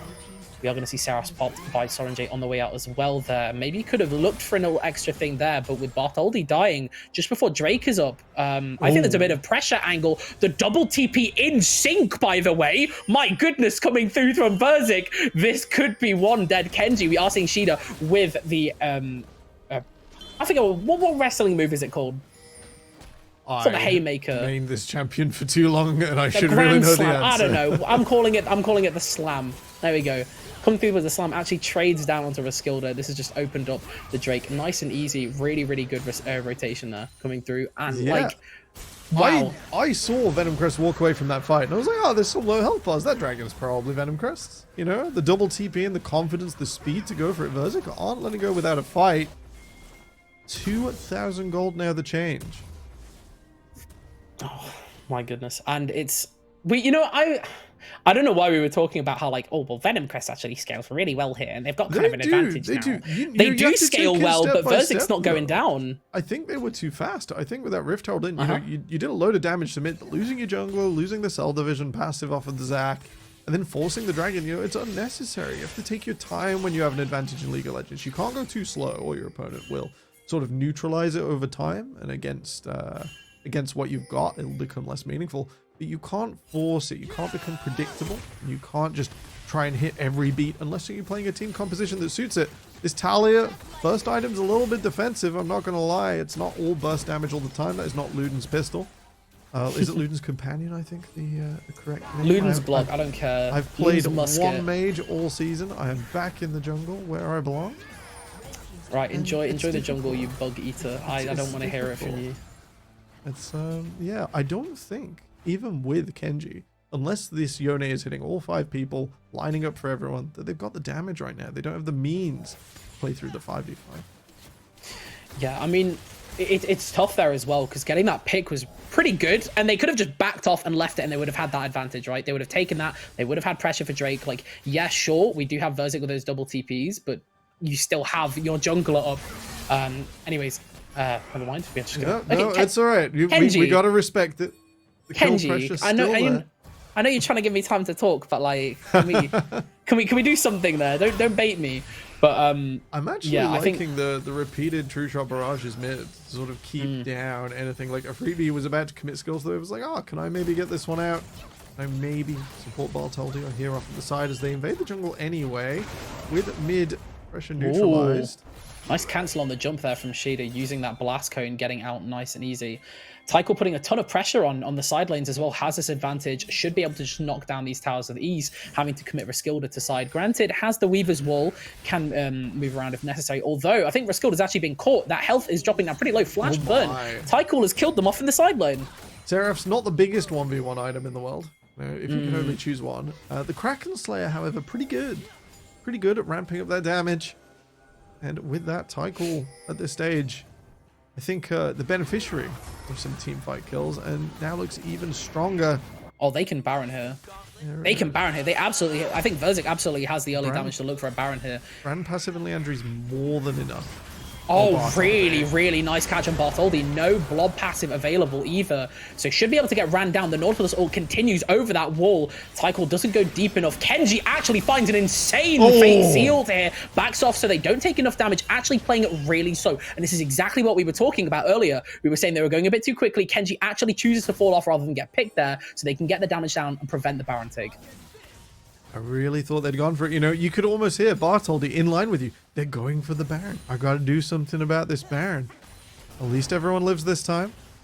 Roskilde didn't have to burn the ultimate, did have to burn the teleport to get nearby and dissuade the fight, prevent the team fight advantage of Verzik being realized with the Baron. Now Kenji will move away further with that. We saw what a multi-man ultimate, what the Fate Sealed could potentially lock away there. We'll have to see if he manages to line up with a little bit more conversion with Bartholdi and Roskilde being healthier next time. I think you see the gold differential between, by the way, Tycho and Roskilde has got to feel pretty terrible. Almost 2k at this point. Talia's going to really struggle to actually take these like trades. You can't even really put Talia in the side lane to ever match Tycho. Will just get ran down. Even landing that stone combo shouldn't be enough to kill because you're going, as you said, a pretty low damage build. I'm seeing this build. Is that like a Cosmic Drive as well? I think it's Cosmic Drive these days. I don't know anything else that's got the Kindle Gem on it. Yeah. So I feel like it's not juicing a ton of damage compared to, as you said, we're gonna go for like 2 stones per fight with Bartholdi and Kenji to like interrupt in between or try and force people to dash over the stones or get into difficult situations. And that's an okay way to play it, but it does reduce Roskilde's power in the side lane. 100%, and it really puts him in a tough position as well when you're against like a 1v1 monster like Tristana who can just knock down these towers when not given the actual like recognition and respect on the side hit. And with Kenji unable to really match it as well because they have to keep matching Shida, it gets tough. I think Kenji's is fine for now using that Cloud Drake able to get away. He's dancing with Death though, the Death Stance built. I'm gonna see. Wait, he's gone. Wait, they're just leaving Tristana to 1v1 this Drake, and they're moving around to actually keep pressure. I don't think Venomcrest actually knows they're taking this. I think they got it. I think there was an immediate Baron call, which was then met with 3 members of Urzik saying, "Please don't. We're in mid lane now." Oh, doesn't actually land the stun onto Bartholdi through the Raptors. Chooses not to go in and get out. Might actually get caught here with the stun. CC coming through, chunking them actually kind of low. Part of me wonders if that jump out might have put them in a better spot. Burns that TP as well from Kenji coming through means they can't be on that side lane, while Tycho and Shida can actually move here with the double TP on pressure on Baron. Fate sealed into the CC combo on Tycho, not able to actually find. Has the flash available, not quite enough damage. He's saying that a really, really nice snipe from a freebie. Not quite finding the same snipe from Soren J onto Kenji though. I was about to call it. After Kenji's teleport, I was like, you know, Verzik, they've done it. They're at a stable position in the mid game. Venomcrest, a worthy opponent. Oh, wait, Roskilde actually manages to force out that flash because the E doesn't go over the wall. Another kill going down to a freebie who's been playing pretty like passively all game, but should actually be able to convert a lot of, you know, this safe farming gold into actual kill pressure now. The opportunity, the Yomus, lots and lots of burst and lots of catch potential from the rest of Venomcrest here, and they can start up this Baron freely. The rest of the team angling for something here. Can't get that vision down with the red ward. Strangler just clearing his red buff because, you know, he can. That's all he's got right now. The pick into pick situation gets Venomcrest back on the board. Verzik teleporting in. It's his double once again. Oh no, the stone's coming down to stop Shida's engage. Bartholdi's out! The 1v1 on the straight. Strangler, they're out of the pit. Wait, there's no smite available, guys. No, Strangler's flashes into the pit, smites it down. Baron has been stolen. And that goes through onto Verzik. Is able to trade the kill onto Shida while Bartholdi is picked up on the side. Has to run away with their life. Just missing that true shot barrage, but there's no way Kenji and Roskilde walk out of this one alive. Although saying that, the poke coming through is absolutely monstrous. A freebie's arrow, not quite enough to land that kill. Strangler picking off the Karma, who's bit off a bit more than she can chew. Roskilde having to kite backwards here and not really looking great for Venomcrest. What a disastrous fight. A bloodbath. Venomcrest empowered by their 2 recent picks. The confidence surges. Both of those picks had Teleport to jump back in. The Strangler over the back, flashing into the pit as Bartholdi tried to enforce, tried to leave it behind, leave it to a freebie. But there was no Gumayusi still to be had. There was no massive takedown. Venomcrest fumble the Baron at a key moment, and in the fight afterwards lose a little more advantage. Verzik at 4,000 gold above. I don't need an eye test, I promise. Have cemented themselves in this mid game, and as we look later on, they're at Soul Point. They're mid lane, a side lane threat now as they move through the game. At 3 items is a menace that we're not sure Venomcrest can deal with for much longer. Yeah, it's getting really, really tough, as you've said here. We were talking about, we keep going back to this. We were talking about, Venomcrest can play this when they get to mid to late. Are they going to get to mid to late? Is this going to happen? Surely Verzik should be able to end this out. Saying this, though, and they were saying this on desk. I think Verzik have been a bit more respectful, a little more nervous in how they push side lanes. Look at Shida basing here and looking for a flank. He's not up on the wave. They're not saying, like, all in all the time. They're still respecting Roskilde's ability to rotate, and as part of a small unit, maybe squash a side lane push. So they spotted Shida walking through. They're just checking. They don't know. Okay, surely someone's picked here. Okay. He's like on a he's knife's like, edge. On a knife's like a horror edge. game. It's like a horror game for Venom Crest. They actually just have to like use their flashlights, find this big scary monster in the jungle, make sure they avoid him at all costs. Because right now, Shida's just putting a lot of pressure just on by existing, and it's really, really tough to play into. We were this close to the jump scare. We just didn't open the door. We heard the noises. We let go of the handle. I closed my game. I just pressed escape. I don't want to deal with it. It can't hurt me. Yep. I am the close the game person. It's me. I've tried to play is it Aliens Isolation? I've tried to play I love it like that game. 4 times. It's so good. I get like 15 minutes into the ship. I hear some noises. I hear a little bit in the background. I turn it off. Just like Bartholdi is about to get turned off from face checking this fight. Oh, actually cancels the slingshot there as well. Kenji going a little bit wide with the fate sealed here might actually end up falling because of the really bad soul positioning. That is absolutely disastrous. What a really nice find from Verzik. And it seems like this playing patiently is actually paying off. They should be able to siege this mid tower, and we're just really 2 people remaining to actually siege these towers, or Bartholdi runs away with his life barely alive. It's going to get really, really hard. I think they know. That Kenji has to all in. He has to be the glue that holds the team fight together for Venom Crest. They can't go to sides, else Tycool and Shida will slow down, and then Tycool will spike on whoever's come to meet him. Bartholdi probably going for the wave here. They'll be able to slow Verzik down. That's great. The Cloud Soul going over. Venom Crest are probably happy with this. The Flip at Elder angle is still alive. They're not that far down. 6,000 gold is pretty meaningful, but it's not a huge slide when they've still got this Varus, when they've still got this Yone in a freebie and Kenji who can spit out damage. It'd be great, I think, if Roskilde did a little bit more damage. That second stone not mattering if the fight can't even be a contest from Venom Crest. Might have been better to have a little bit more pick potential before they got started. That's this comp's real strength. Yeah, I kind of understand the build for Roskilde here. Actually, you know, I'm not even going to be able to talk about the build for Roskilde. Never mind, I am going to be able to talk about it because she is not able to quite find anything there. Fast That's terrifying. That is a large man running at you in incredible speeds. I'm scared. He's real fast. Stridebreaker, Deadman's Play. I don't even know if Stridebreaker's still got move speed on it. I'm not sure, but I can't. You know, it facilitates. It's still a threat. It slows you down. 100%. That's relative move speed. That's physics. Shader very, very fast at this stage. So even though he's not the biggest gold threat, that's alarming. He's really embodying that jump scare lifestyle. It's still a pile driver that's going to throw you into like your enemy team, so it's still kind of scary. And even then, if he doesn't throw anything, he's still gonna punch you in the face and win the 1v1. It's still scary catch. You always see Set like enable Q and run at you at like random times. It's like, his entire team's probably in the bush. Because I gotta get out of here. You gotta respect. Very tight vision pattern from Verzik around the Baron. I think that's just to make sure there isn't a 200 IQ angle from Bartholdi.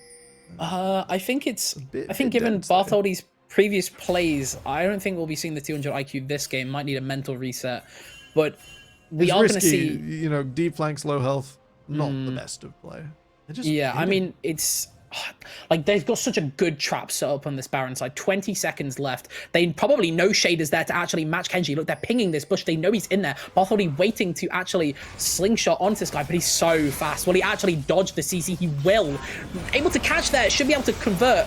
Oh, that's so much health loss, though, due to that Haymaker. Shida actually lives with the flash. He's so fast, and we are just going to see Verzik trade by starting up that Baron. Now, Venom Crest has 2 options. They can keep sieging this bot turret and get that inhib, and then they lose the Baron, or they can contest. They're choosing to actually try and siege this, but that is going to be a team of full Baron resets coming in, so you can't even get that inhib turret. The Baron wave coming up as well. It's really not a good trade here for Venom Crest, and we are seeing another team being on the top of the leaderboard being picked apart by Verzik. Yeah, we got to give it to them. Verzik having a great game. They're taking their macro slowly. They're waiting for moments of their confidence. Kenji teleporting away, a little unnecessary, perhaps. I respect it. He kind of knew he was going to die there. Look how fast this man is. That is terrifying. Roskilde, I feel so bad for this guy. He's done nothing this game but get picked, because what else can he do? It's so hard to play this. It's so tragic there. The Cloud Soul comes in clutch. Shader and Strangler able to run down the remains of Venom Crest. They're Oh, going to try surely once not. more, but it's difficult. Oh, what a cancel. Does go wide on that Q. We aren't going to see any follow-up. Sorenjay looking to play off of Tycho's aggressive play there. They can just sit back and relax. It's really, really hard for them to catch this cannon, but we aren't going to see anything like that. We are going to see Kenji take that face shield. Shida is running at a freebie while Bartholdi and Kenji are trying to fight for the rest of the team, but there is a large man in your backline and he is deleting your entire team. And that is just the wave again, free hitting on this turret. It is so, so hard for this comp without Taliyah to actually defend and play this fight. The collateral damage too high in the fight. Bartholdi sent back to base. Bulbasaur, Fastleg not able to get in and either support his team or slow down his opponents. Oh, wow. Shader will Look at the teleport back in. itemization. I don't think we're getting away from this Baron. Max Shader's running forwards. Oh, okay. This is a little scary. I think they actually end this. This is maybe 2 inhibs gone. They're actually choosing to, as we've said earlier, play it slowly, play it patiently, not overextend. And while they're backing off, I just want to point out, look at the, it's Serpent's Fang, right? Yeah, Serpent's Fang. Look at that picked up here. Just to negate some of the shielding coming through from the Karma, from Kenji, making it, and actually also from the Taliyah, making it even easier for this guy to one rotation someone. Shader's having a great time. Maybe not the greatest early game on the set, but as for his role later on, has fulfilled that menace position so well on the side lane, running people, running at people, shaking confidence. And he's going to do it again. No, you're not safe in your base. There's a large man once again punching you in the face, and the Master A flash goes absolutely crazy here from Shida. We are unfortunately running into Brackish Brit's prophecy that it is the second coming of Lars here for the top side of Verzik with Set. Very, very scary. And honestly, into this game, I was trying to be a naysayer. I was trying to be like, you know what? This is the game. This is the game. I feel it. We've got the Kenji Yone. It's a really good early start. I'm a fool. I am a fool who should never be like saying anything wrong about these things. I'm so sorry for being incorrect. Baron has fallen off. There is one more wave before Elder. Verzik have to play without the purple worm. The chains of corruptions go wide. Kenji. Oh, but how do they take this fight? Look at Sorenjay just free hitting onto a freebie here. Bartholdi, what are you doing? Oh my goodness. Really, really questionable slingshot here coming through. Maybe to try and at least hit the wave so they can't end the game while the rest of the team resets is a possible angle. Saying that though, there are 2 broken inhib waves now crashing into your turret. The super minions should do a lot of work here. Although the team does have decent-ish wave clear. Look at that Tristana damage onto that turret. Absolutely monstrous tower take. Shida going in with the pile driver, the haymaker. That's the 1-2 buckle my shoe. And unfortunately, that spells the end for Venom Crest's game. Verzik with another upset in the second half of the UKL. Hats off to Verzik. What a show. Just able to hold on after a slightly rocky start, push through, and make the best of a mid-game where they had that side lane setup. They had Tycool able to be the threat, and then Shader, the slow burning side lane that would shake confidence, would shake position, and eventually gets in behind Venom Crest and into the base. And it's more than enough, Mac. They slow stacked those dragons. The stats were true, even if it's slightly out of order. Grub's exciting. Dragon's higher win rate tends to be true. Yeah, we see a lot of value there, especially. I think we were kind of saying, oh, it's kind of boring. It's a Cloud Soul, right? Like, yeah. We're not really going to see the value. No, that large man was going so fast. You have no idea. He was going so quickly. We probably are going to touch on a lot of points that the desk are going to cover. So we'll throw back to desk very shortly. Make sure you stay tuned for some great post-game analysis.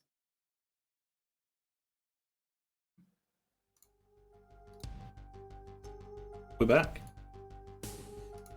We are back. There we go. Sorry, apologies. My ears, they do not hear as well as they once did. But what a game. What a really fun game to watch.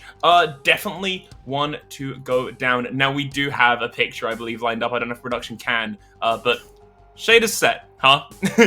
Shader's set.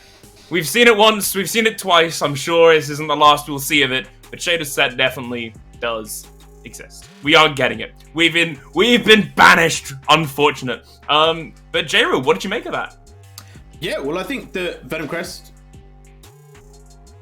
They set themselves up well, right? I think their early game, they had some movement, right? I talked about how that top lane was going to be quite an interesting role. They managed to get a little bit of lead in the early, and then they made some rotations that I feel like didn't necessarily go the best for them, right? Sending Yone into the bot side didn't lead to big wins, which I will say, Verzik, shout out to them, right? I feel like Verzik's macro really improved. I feel like they were much better together, and they also were able to close out a game where they got a bit of a lead, and then they held onto it for a while. So for me, big improvements from them. Yeah, cool. And then we do actually have a couple clips to visit. So Orbital, when this first one comes through, there was a big moment on the Baron where we were all talking about it, and we think it's one of the biggest, most pivotal points of the game. What do you think happened here, Orbital?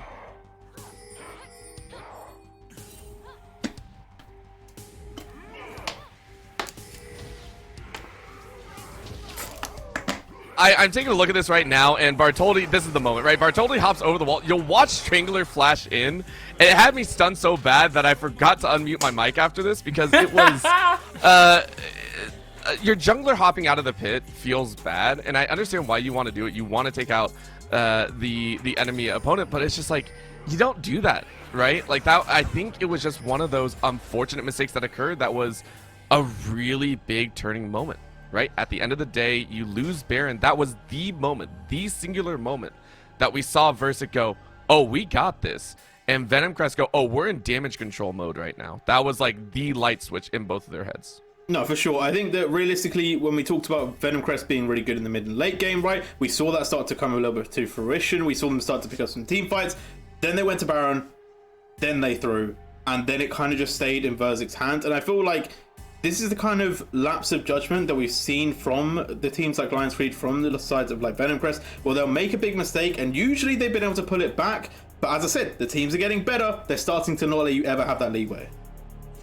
Yeah, definitely. That kind of late game, that is the staple. That's the Four Nations Classic. This is the bit that we're focusing the most on. And speaking of the late game, we do have one more clip that came in dead on about the half an hour point into this game. And this, I believe, is one of our star moments where we're looking at Shader, who simply refuses to die. Oh. There we go, we're live. Right. Yeah. I think I requested this one, right, J-Reels? I think I was the one that requested this one. And it was mostly just because Sheeta lived, right? Like, Sheeta did not want to die, and this set pick in the early stages lost 2 lives, but being able to draw all this attention, survive, and still allow for the Baron, like, that was one of those moments where I almost felt it was like Venom Crest frustration, right? You literally are just trying to kill one person and you can't do it. It's like a taunt in the face, and then you hear about 5 to 10 seconds later that Baron went down. It's soul crushing, but well played again. That set, I think it was Brackish, that was who posted that meme that we were talking about earlier. It's like, we forgot about Sheeta's set, like, we forgot about it, we're sorry. Yeah, it's that big moment of we've sent so many resources to one place, and that one place didn't even work out. It's the worst case scenario, right? It's the possible worst case scenario. Yeah, and we talked about the in the earlier stages of kind of like drafts and stuff, we talked about the top lane being very important, Sheeta really showing up, but I feel like the rest of the team also played exceptionally well. I think Takul is someone that we need to talk about that we haven't really mentioned yet, right? Absolutely standing up and just being counted, right? Just able to put in so much work for the side of Verzik, and any single team fight they had, it was always them pumping out a lot of damage.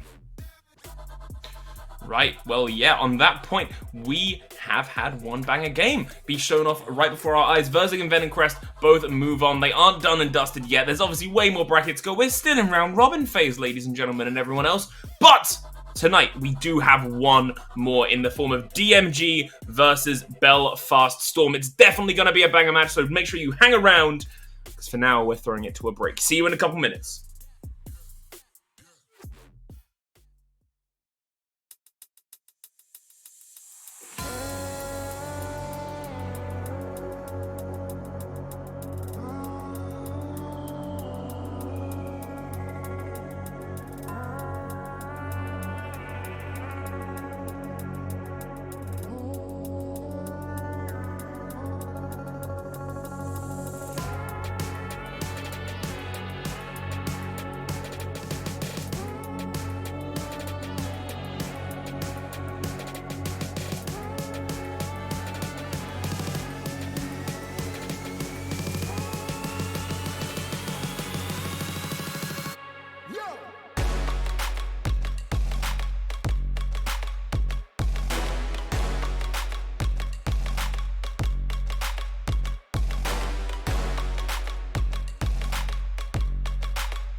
Welcome back. It's the Four Nations by UKEL, and we've got one more game for the night coming up. We have just watched Versik versus Venom Crest. One rose, one fell. But now that's been and gone. That's in the past. That's all ancient history. For our next match is DMG versus Belfast Storm. I'm Alex. I'm joined by J-Rail and Orbital. Say hi, guys. No. Hello. There we go. That'll do. And I think we're going to have a pretty fun match coming in front of us. And the first thing we've got to talk about on this is DMG themselves, because I would like to talk about this on the whole, but DMG have seen a sudden rise to fame. So we can talk about this matchup as much as we want, but there is going to be a lot of kind of like uncertainty in the air. DMG have really suddenly come out the gate swinging after a few roster changes, and they're looking like a whole new team. Yeah, well, they kind of are, but moving on from that point, it's more of a sentiment of DMG. The things we don't know is kind of what we're expecting from them, what we could be looking for in terms of comp-wise, how they're going to decide to play the League of Legends. The one thing we don't have to think about is whether they're good or not, because they have been proving that they are very, very strong. They beat Lions Creed recently, and they are looking like one of the more dominant teams in the league. Yeah, Orbital, how do you feel about this roster after all the changes have kind of like gone and shuffled around? How do you feel about it? I feel it's like we are headed right back to the beginning of the round robin. Anytime you have so many of these swap outs, it's a feeling of, I mean, the team itself, DMG, will have a slight edge in the fact that they probably played together, of course, but the rest of the teams are back like on round robin, and it's not bad by any stretch of the imagination. It's just going to be a little bit wonky, right? You're going to sit there and go, how do we actually deal with this team? You can't say it's DMG again.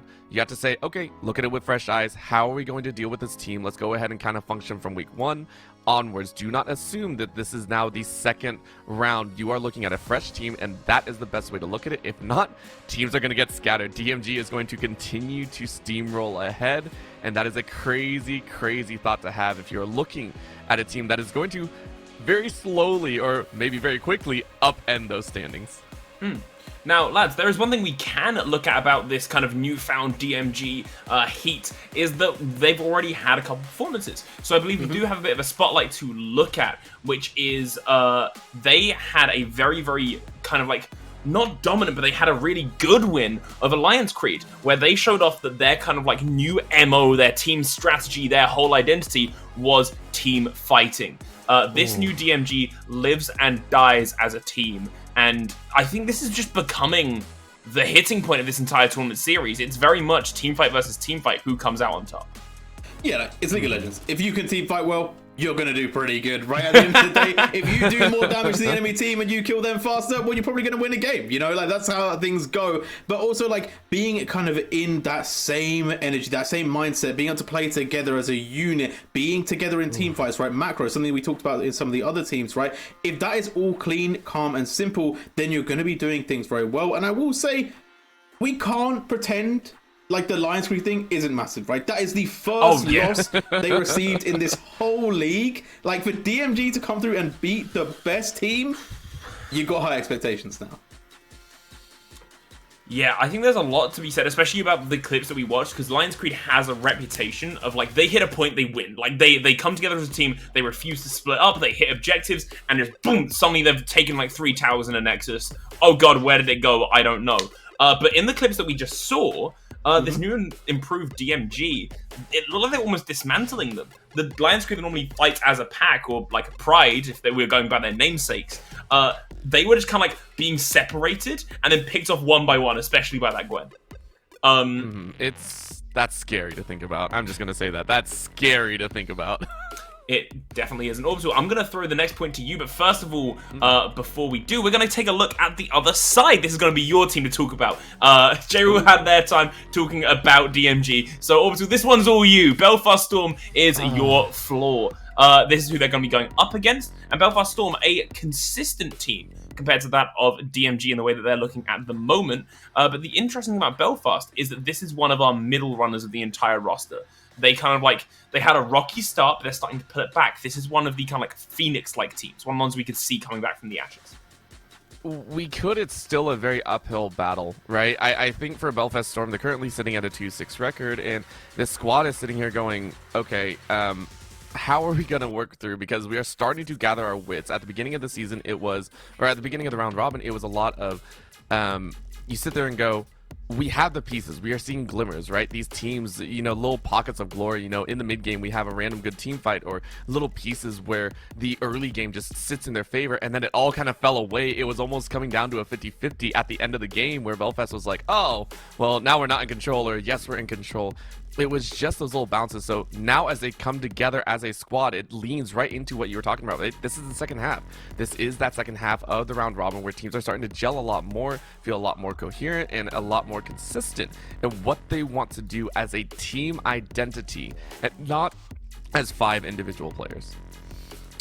Yeah, now one thing that we are going to pull up is a couple replays. So we already put some of this kind of like idea onto DMG and their team fighting prowess. Well, they're not the only ones in this match. Belfast Storm, again, their wins have been coming through consistent pressure delivered at the right place at the right time, which is pretty much precisely what we see here. It is absolute pure dismantling. That dragon was theirs for the taking. They were not backing down for a second. No, indeed. I think that there is a massive chance for them to win, right? They also were really good in the early game, right? And it's what I said about Verzik. They need to be good on closing out the game, because look, we see amazing team fights here. They don't win this one, by the way. Like, they didn't close this game out, and it's something that I feel like they need to kind of work on. And I'm kind of hoping in a way that I'm maybe like reverse caster cursing teams, because Verzik managed to close it out. Maybe Belfast can do the same today. Yeah, maybe so. There is something to be said about teams that kind of like, they can win fights, they know when to pick right ones, they know how to pick apart opponents' teams, but when it comes to closing the game, that's a completely different ballpark. League is not like a game where you can be good at one thing and that will carry you. You need to have closing, you need to have team fight winnings. I mean, don't give me that look, J-Rule. Go on, if you want to counter my point so bad, what one thing can you be incredible at and win the game? There And can you do so many one tricks in this game. It's unreal. I don't mean of a champion. I don't know if that works. I mean, like, if had a segment about Shida burning like the set, like I don't know about the you can't be good at one thing. There's a lot of in this game. I mean, as a team, I mean your team can't be that hard specialists. But then again, actually, to be fair, you've convinced me. There are other teams on this roster that are the same. Lions Creed are very good at one thing, and they win games by being stellar at that one thing. But luckily, to calm my rage and vent my fury, the draft has begun. So, Orbital, take it away from J-Real. I don't want him getting much of a spotlight right now. What do you kind of like expect to see based on what we've seen in the past here? Like, are there any big kind of moves you could see coming out? I still think Belfast are unfortunately locked in as they are on red side. I am expecting actually what we saw previous, which is the Hui and the Smolder bands coming out here. That was something that we saw earlier, and it's just like it is necessary if you don't have an answer just yet. And we unfortunately DMG have lost their first ban, and they'll still be okay. I think they'll still be okay. They're a strong team overall that I don't think a single ban is going to cause them too much harm. It's really just what tools are they not going to be allowed to play with. Yeah, just to give a little bit of background to that real quick. There was a little bit of suspicion of account sharing outside of the Four Nations, which resulted in kind of suspicion of it happening inside. No kind of proof. There was nothing that really came from that aside from the team got a formal warning, and due to some subs that had to happen, DMG has lost their first ban. So what we were saying just then is that loss of the first ban, it's impactful, but it's not game deciding. It's like it's like losing one of your rooks in chess. That's like bad, but it's not the end of the world. You can still win without it, right? I don't know. For me, if I lose a rook, I'm gone. Okay, I was trying to think of a good one. I didn't want to say pawn. Everyone's picking holes in me today. Do you two just hate me? Is that what it is? First broadcast, and you're like... I agree with the rook sentiment. I agree with Thank you! The chess thing. I'm with you. Like, I feel that.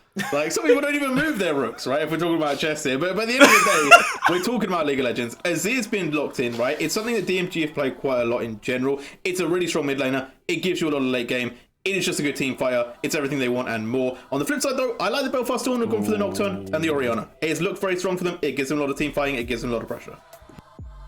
And it automatically forces the Xayah pickup, right? That is something that we see very often in these situations where it's, hey, you know, there's a lot of engage coming down and we want to put a lot on Mikey. Let's go ahead and just grab the Xayah and the Rakan behind. This is a very strong disengaged composition that DMG are going to run, which I think in the previous highlights we saw, they love to scrap, but they also love kind of receiving the blow and kind of dispersing that force that a team will give. Like, this is directly up their identity pocket, right? And Belfast are kind of playing into it. They're like, we are going to play a Storm. We are going to play the style, and that's one way to do it. But if that's actually a Teemo, I'm locked.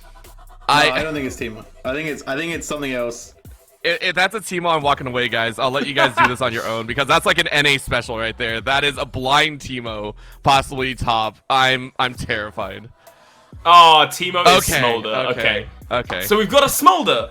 But we haven't got a Teemo. So, hey, we've got some good stuff coming out here. Yeah, the blind Smolder is a hell of a lot better than a blind Teemo. DMG, they are running this kind of disengaged comp at the moment, and as we're going into these bans, I'm noticing that they're very much removing their kind of like brawling options, getting rid of Ornn already, getting rid of that Karma as well. They are like kind of dismantling Belfast's front lines, and especially chasers, so that no one can attack them from a rage, and no one can really close the distance while they're making it. So if DMG, Milio as well, I'm curious on the Milio bans. Do you reckon that's just a pure, hey, we know Timber Topper has a meme Milio, we just don't want to deal with it? It's just annoying to yeah, I was about to say. It's so annoying to play. It's you can't. It's hard to engage on. It's good at removing CC. It's very good at peeling, right? Obviously, admittedly, like I do think it's actually quite good into Rakan as well because I think you can knock Rakan out of his knockup, right? So there's a lot going on. Nunu, I don't believe it's Nunu. I think it's also another pick that is just like sitting there. Because like if you're playing Nunu, it would have to be going like Nunu top, and that is a whole new realm of Nu. Okay. Cassante. Okay. It's Nunu is Cassante for the people that didn't hear that. We have struggles here locking in the champions we want because I know for a fact Cassante has a portrait. Like, bro, come on. I really like the idea of J-Real. He like sitting in a saloon with like a cowboy hat and a revolver, and whenever a champion walks by, he does like just bang. You're not on the roster. Teemo, boom, go away. I promise you're not in this fight, brother. Outside of that little analogy, though, I really like the Sejuani pickup. Having that consistent front line for DMG alongside the Olaf as well, especially being their last two picks. Belfast have kind of like sorted themselves out for one comp, and all of a sudden you've got these two people that are going to be diving at you head first and refusing to go away. I like it. Yeah, only question mark I have, and I want Temporal to answer it. We're not going to get into it now. Temporal, does Rakan proc Sejuani stacks? That's the question I want answered. Right, because if it does, amazing pick, right? Really interesting. Otherwise, we're getting top lane ganks all game. Yeah, I could see that. I could see that. I do want to say, though, DMG have drafted, like, by far the most, like, basic foundational composition you could ever have. It feels like, right? Like this is like old school. We want front to back. We're not going to diverge anywhere outside of it. Olaf, Sejuani, Azir, Zyra Khan. This is like the old immovable object. And Belfast have actually taken that to Storm. I give them a lot of credit for it, because when you were talking about the fact that, hey, the Ornn was banned away, a huge part of a Nocturne is you need a secondary dive buddy behind it. To make Nocturne very effective, you need a secondary piece that can actually follow up behind. Yes, you have the Orianna Shockwave, that's very conditional, right? There's still some functionality, you know, the funkiness of hitting the Shockwave behind. But if you don't have that extra dive buddy, Nocturne is actually lost in the sauce, and it's very scary though. So the fact that Belfast are having to play around this, they got the Xante, it can help a little bit. I think that was a Nautilus at the very end that we saw. Was it not Rel? It was Rel. No, it was Rel. I do apologize. It was Rel. No, I thought I was making this. It was a hover and then a Rel, and then yeah, you got to lock it out again. J-Real holstering his 6-shooter back into the pocket, like, you can stay, Rel. But it's just a very, I like that Belfast still understood that their identity as a team around that Nocturne first pick could not be denied. They could not let what DMG brought out kind of shake them in their draft. We've had a decent bit of a talk about top lane, right? And J-Real, I want to talk to you about bot lane. Because, like, Smolder's this kind of, like, fresh new pick. Smolder Rel. Yeah. I've got in my mind, like, Smolder Rel. Rel's just going to be sitting in front, like, absorbing all the hits, and Smolder's going to have all the time in the world to do whatever the hell he wants. And this new duo is against a staple tried and true, Zyra Khan. How do you feel about that? Yeah, as in, I'll be real. I've heard of 2 different players get Challenger with just Smolder, right? From, like, leagues. One of them was in the UKL, one of them was from the NLC Div 2. Like, so it's definitely a strong champ, right? However, I've not seen loads of good Smolders yet in actual pro play. I've only seen them in solo queue, and none of them have performed well. So I'm not really sure where I sit with this champion, right? Like, I feel like it has the potential to be an absolute monster, especially in the later stages. I don't know how well it's going to do in the early game, and I will say into Zyra Khan, I think that's actually a good thing, right? I think that you have a little bit more breathing room, you're not going to get pressured too early on, and you have the Rel to set you up for the later stages. So I think all in all, it's a really nice pick here. I'm just wondering how long is it going to take to ramp up, because if it does take a little bit too long, I feel like the game could already be over. Yeah, definitely. I'm also looking across at the bands now, just kind of trying to think about them for a little bit, and on the side of Belfast Storm, they have gotten rid of a lot of, like, kind of CC crowd control. Kalista is the only real thing where they're just like, oh yeah, we don't want to be slammed with raw damage output, but, like, they got rid of Zac, they got rid of Maokai, they got rid of Quay. Even Aatrox to a degree with that W and the knockups on Q. They were just like, we want to do what we want to do. Please don't get in the way of that. And they've somewhat gotten away with it, I guess. Like, obviously Zyra Khan, they both can stop any kind of approaches. Sejuani as well, being like a brick wall.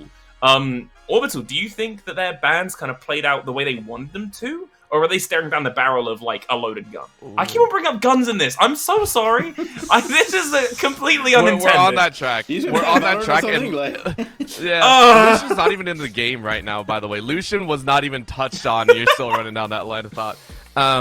I will say, I think Belfast had an idea because Smolder was left open. I think they had an idea that CC was going to be in play. Now, I think they got the lesser of 2 evils. Yes, CC is still on the table. It's very straightforward. CC, if you take a look at what was actually drafted, you take a look at the Olaf, the Sejuani, the Azir, and the Rakan. Yes, they can have flank opportunities, but these champions cannot directly, like, straight run through it. Maybe the Olaf can, right? But the Olaf still has to get around terrain. Whereas you look at the Zac, the Maokai, the Aatrox, the Kalista, these all have ways to kind of get around those walls. The Maokai with the ultimate can kind of from long range get past some, you know, has abilities. Zac can slingshot over. So you knew you're gonna have trouble. Smolder, the whole reason it's strong is you can't free fire in the back. 100% J-Real. It's strong, it can scale up. But the one way to shut it down is in team play, you just dogpile that champion and they can't move, they can't really do anything. So you take away one of 2 evils, which is now you actually have a way to slowly stop them, right? You're not going to have a Zac just coming out of Fog of War. You're not going to have them jumping over your front line. Now you at least have a chance to keep the Smolder alive. Whereas if these champs did not get banned out, I feel that Belfast would have just been at the whim and mercy of DMG. I'll be real. My eyes on the Olaf. Like, that's really where I'm looking. Yeah. Because, like, you don't bring a knife to a gunfight, right? Or, like, any ranged fight. but you do bring an axe if nothing stops you, because like Orianna, amazing, right? We even saw the clips, shockwaves, grabbing multiple members. Yeah, Olaf's like, yeah, bro, that's nice. I'm still running at you. Like, you're not stopping me. You're dead. And if Smolder doesn't have to run away, well, then you're probably going to die as well. So it kind of begs the question of how much is Smolder going to be able to actually do in the fight, because if Olaf is chasing them down, not getting just bursted out, Orianna, Smolder, they're on the chopping block. And I don't really know what else in the kit can really save them, right? Rel's still going to be able to CC, K'Sante can't take the Olaf away. So if they can burn the Ragnarok early in some pretty team fights, I feel like the chance of them winning fights goes up insanely. But if Olaf is not checked, it could be an easy GG for DMG. Jerry, you took my exact point. I'm looking at the Olaf on this table, and it's partly this whole thing of him just like denying a lot of the stuff that Belfast Storm kind of puts on the table. But I'm also thinking about when it got picked. It got picked after seeing Orianna, Nocturne, Smolder, and all three of those are very much just like, I'm gonna just run at you. And like even like Nocturne, he attached Sphere on you, and you go, great.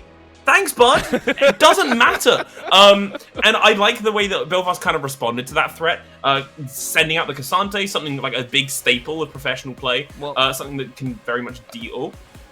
Wasn't K'Sante blind pick first, and then the Olaf came after 4 picks? Is that was correct?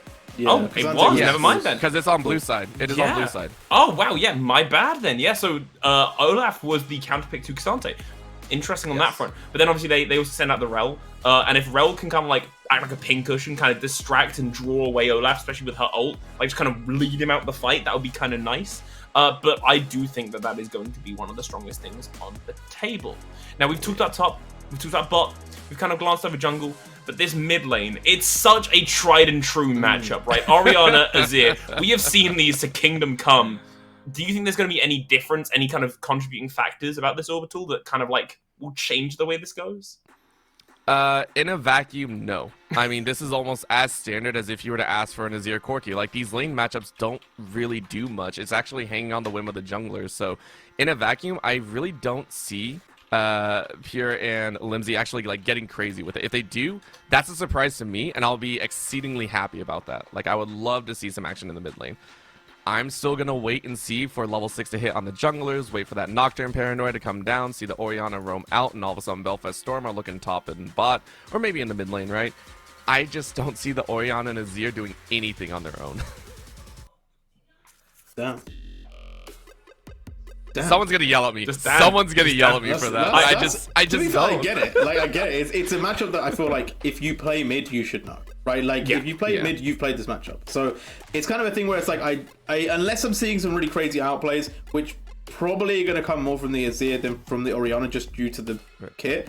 I don't think we're going to be seeing anything crazy. I will say roaming and kind of wave control is going to be quite an important one. I do wonder how they're going to set up the objectives. Who's going to run to dragons? Who's going to run to the I've completely forgotten the name. The Void Grubs. Ed and Eddie. That's it. Void Grubs. There's so many. Like, it's like kind of how are they going to go for that one? But really, I'm not going to lie. The big question for me is like, why is it on Olaf Forrest Gump skin? That's what I'm thinking. Because he's just running. Okay, well, on that incredible bit of insight, thank you, J-Rule. I'm so glad that reference is going to go over so many like younger people's heads as well. That's the sad thing. But that's fine. Whatever. On that banger of a point, we're going to be throwing it over to the casters to see if these predictions are true. Good luck and have fun. Hello, everybody. It's time for our final game. To answer Jay's question on the desk, he asked whether Rakan procs Sejuani passive. The answer is yes. Despite Rakan having incredibly long arms, he's still melee because Riot Games said so. Well, technically, it's a part of his body, right? So it's the feathers. I guess. Logistically speaking, so. Well, actually, yes, feathers count. That's good enough. Mac, we've had one upset, I suppose you could say. Venomcrest sliding a little through the split. DMG and Belfast. Is this going to be Belfast's big comeback? DMG have already had theirs last week. So you say upset, but I say personally, you kind of saw it coming, right? Ooh, you know, they took out Ruddy. Kind of crazy, not really expected at all. Verzik losing out to Paragon as well, and it was relatively close, don't get me wrong, but you know, if you're struggling against a team like Paragon, why are you struggling against like you shouldn't be struggling against Ruddy. Well, you should be struggling against Ruddy, sorry. But taking him down is kind of crazy. But I think that momentum was just enough to get him going. You know, they keep the ball rolling. They take out Venom Crest and something pretty convincing. Granted, the set was open, but, you know, yeah, what can you do, right? But hey, the set was exciting. I don't think it was the be-all end-all. And in this game, the desk spoke loads about the Olaf, and J-Roll's right. You know, you bring in knives to gunfights, and then we bring in like intercontinental ballistic missiles to gunfights potentially if they push. Hydrogen bomb versus coughing baby. Am I right? Like, did Olaf have Ghost and reach the backline? That is the difference. I think Olaf is really, really impressive. Yeah, 100%. And poor Smoldy, that guy is just not going to be able to play this game. I was saying before. Yeah, in the green room, you're like, Smolder. I was like, Smolder never gets to play the game against a really good coordinated team. And I think, you know, DMG has really, really been on it. You know, they absolutely smashed Lions Creed in their last game. And, you know, they're looking like a really fresh roster at the moment. They're looking like really good. And I think it's going to be really, really hard for Belfast. I'd be genuinely shocked if Belfast are able to, like, you know, give us the same kind of showing that, I don't know, maybe one of the big three would have done. But hey, considering DMG took out one of the big three and, you know, Verzik did the performance they did, anything can happen in this game. All right. Upsets abound and the mid-split. Bit of a twist in what we thought was a well-established pecking order here in the UKEL Four Nations. Ornament is looking down the line. Wywak probably wouldn't mind getting into a classic Olaf level 1 trade here. Whether he does check that bush, we'll have to see. We'll have to keep our eyes on. Limsy's Azir picked away blue 1. And his Orianna in response. Iconic on these two champions, I think it's fair to say, at this level of play. Is Azir absolutely fantastic, even at a stage when maybe we didn't have that many great Azir players in the Four Nations. That time has long since passed, but he's still there. He's still going strong. His Orianna was what he was originally known for. Wywak gets the lead onto Shin here.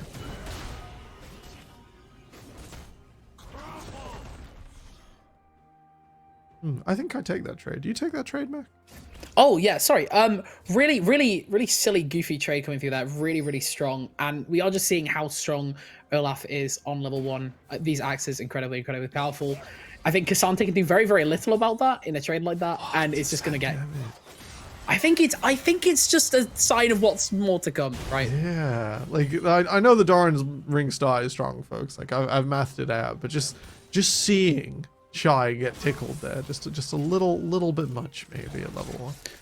Yeah, so it's interesting as well because we'll probably only see it today. I imagine a lot of teams will maybe change the way they're like building Smolder early with these upcoming changes. I could be wrong. Yeah, but, I think they're focused that way, right? Yeah, 100%. Because I mean, Ring Darkseal start is so strong. Being able to keep your AP adaptive, even when you're buying something like Caulfield as well on your reset, keeps you really, really strong. The poke on champion damage is insane. It's mostly about that wave clear that it scales into, though. Now, obviously, they're keeping champion damage roughly the same with the upcoming changes. And as you see here, it's quite a lot of damage. But, you know, having the access to the easy wave clear, it won't be as safe as something that we might see, for example, in this game. Saying that, though, I think it's going to be kind of hard for Smolder to play against, you know, Seju, Rakan, who can just get on top. They can look for some nice tower dives. Yeah, the Azir as well, potentially leading in deep, pulling the Smolder closer, giving greater access. Liking Limsy taking this trade to keep the wave push even. It's very easy for the Orianna to let Azir get into the wave. And then take the worst of both worlds instead. Slows the push with his own health bar. Keeps himself even for now. Decent way to approach the lane. As Nocturne and Sejuani finish their full clears. Both end up at bot side. Blue, DMG have the push. They have the first move. This would be a really, really scary crab fight for Dunlosy. Chooses to actually back off here. You can already see... Like, I know it's like the first 3 minutes, right? But like a play like that, very, very coordinated, understanding like, you know, where they can be, how they can be, you know, all that kind of stuff already is really, really scary. I think this maybe could be an angle here.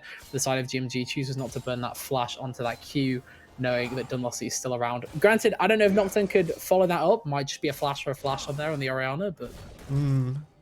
you probably wouldn't risk it. Both of these lanes want to play for level 6 ideally. But yeah, gets Limsy out, walks forwards, swings the flail. That'll mean teleport out from Belfast mid. The second crab over to DMG, securing priority in both bottom then mid lane. It's a pretty easy start. It's pretty much on rails. I don't think outside of Olaf completely popping off in topside there would be much risk. Yeah, No, just proving that. So the smolder pick here isn't actually bad, by the way. I know we were going. Oh, that's Ghost. Doesn't really matter about the smolder pick though, because we are actually looking at this topside Dunlossy waiting in the wings for that throwback, not finding. I'm just gonna call this guy your whack because I think that's funnier. Not actually able to find the combo onto your whack there.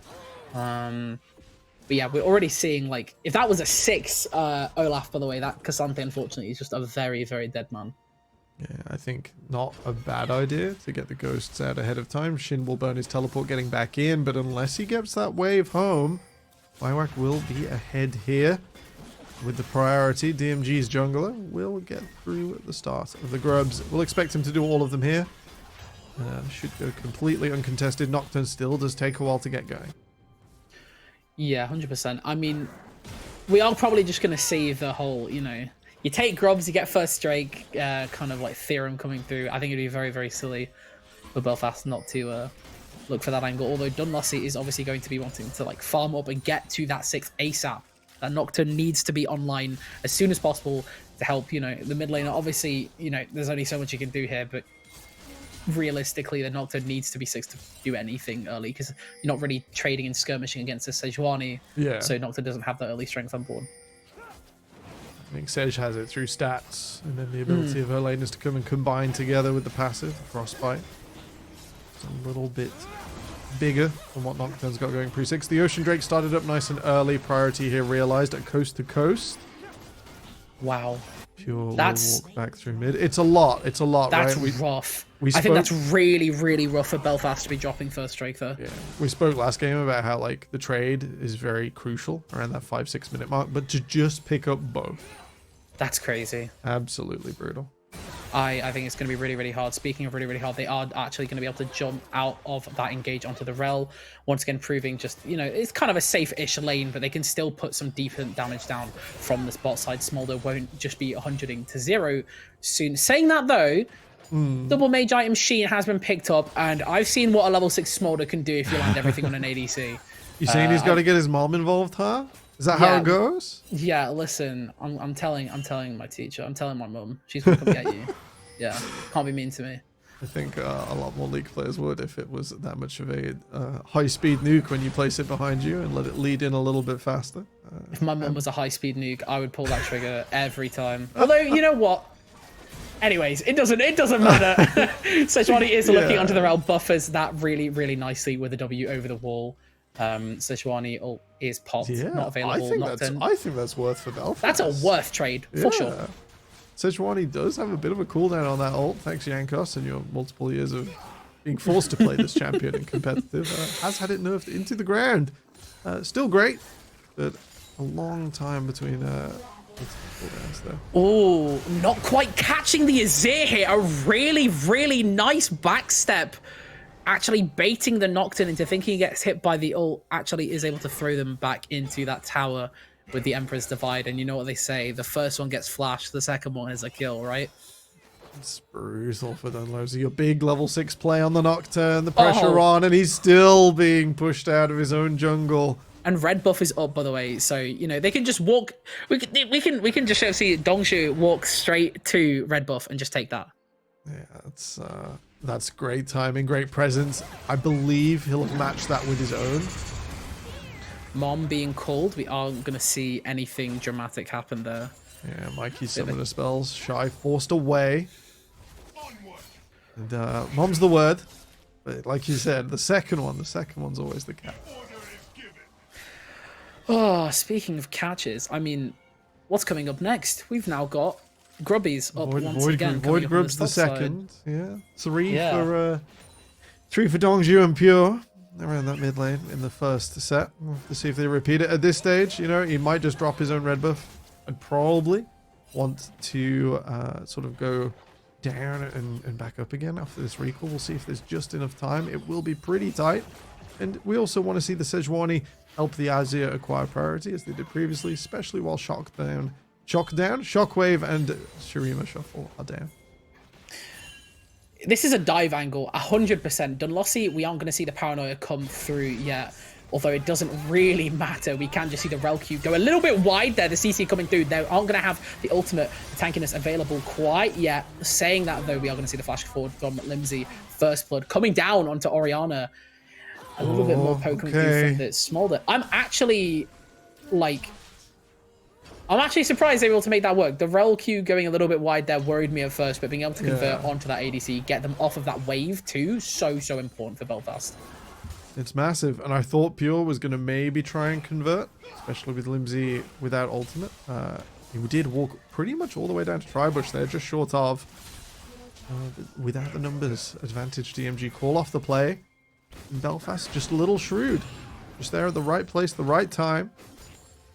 Able to make it happen. Right place, right time. Let's hope that DMG is at the right place on the right time, which should be Void Grubs coming up soon. Granted, we are going to see Drake in less than a minute, so maybe this time Belfast looks for that objective trade that we're talking about earlier. I hope so. They will have to burn teleport out of Limsey if they want to do so, but Dunlos is in position. And a little bit of vision play does mean they should be able to see this Tribush. Ooh, okay. Rel actually caught there by Pighead. The knocker coming through, Paranoia waiting in the wing straight onto that ADC. Unfortunately, we aren't going to see the Featherstorm come through. Mom picks up that kill coming through. Very, very nice for Belfast. You're happy to see that one down. And Momo getting a little bit ahead here on the Smolder. 3 stacks on that Darksteel. It's going to start chunking even more in lane. Wave clear even nicer. Very, very good. I wonder if we could get a Smolder stack here, but Limsey is vulnerable.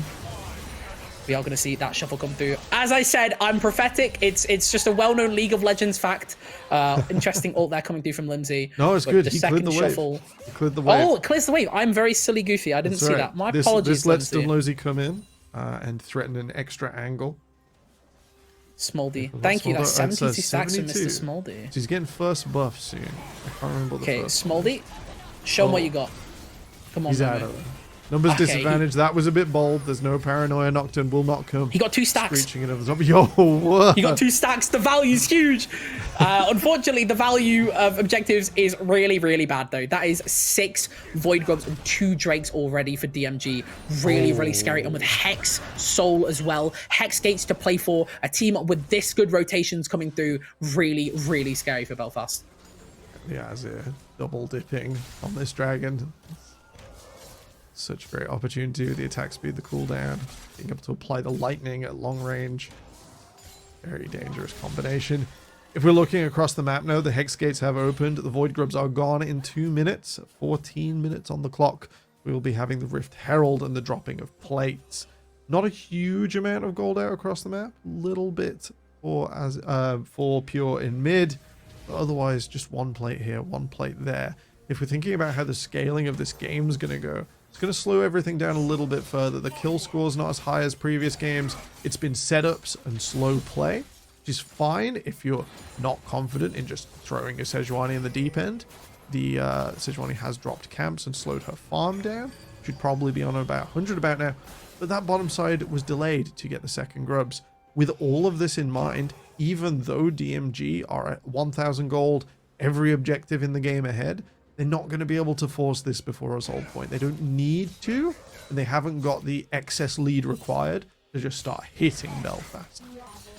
Yeah, 100%. And it feels kind of good as well for Belfast to have like scaling options as well, comparative to like, I mean, I know Xayah scales, but at the same time, Smolder, right? Like Smolder. Smolder is effectively Cogmore design this year in my mind. 100%. It's a very easy way to think about it. You know, past 3 items, you're getting on for his super passive, you're getting on for the bits, you're getting on for the combo. And while we might see that a bit later, the simpler version, with just Dunlosey coming in over the top and a shockwave to boot, could go pretty hard. Instead, he's losing his entire jungle. This has got to feel terrible. Yeah. Nocturne brittle for invades. You know, you can stand up pretty decently in the 1 versus 1. Ooh, Featherstorm is available for Shy, by the way, so might be able to play this. Although, that is a Rel in a really, really tough spot. Fear was applied right before the ult came through. The snipe from Mom not quite coming through in time to pick up that kill. Yeah. Almost. I didn't realize that projectile moves slower if you cast it like away from you. Comes in faster if it's on top of Smolder himself. Oh, are we talking about Mom? Yeah, Mom's got variable speeds. Damn, I didn't know that. She drives manual, bro. I know. Okay, that's terrible. Yeah, you're in the bin for that one. You're not brackish, bro. Come on, stop with the puns. But yeah, I mean, it's interesting because I kind of knew that like Smolder would have like weird variable speeds on his W as well. Like, so I guess it's part of like his little niche as a character or whatever. Oh, Dragon Magic. Dragon Magic. Dragon Magic, as we all know, it starts off slow. Well, it starts off fast and then it kind of slows down, you know, the longer it goes on the small. Anyways, Limsy's got his head ripped off in the meantime. When you do get invaded, it's important to look at your minimap. Best to drop some green wards on exits. You can actually see that DMG have got every exit of Belfast jungle warded. This just lets them have complete control. Dunlosey goes for a cross map, and you don't have to think, the Nocturne can now be in 2 positions. You see him go out for the cross map, and you can continue the abuse. Mid lane left vulnerable. Limsy, send pack. Yeah, I mean, the Super Server Giants here, like, just really exerting every single bit of pressure they have on this map. It's really, really tough for any player. I mean, look at this. Like, Smolder can't even walk near his own Raptors, man. It's so doomed. But, like, this, you know, it's really, really tough. And I know you were saying, like, oh, there's angles for Belfast, or they can scale.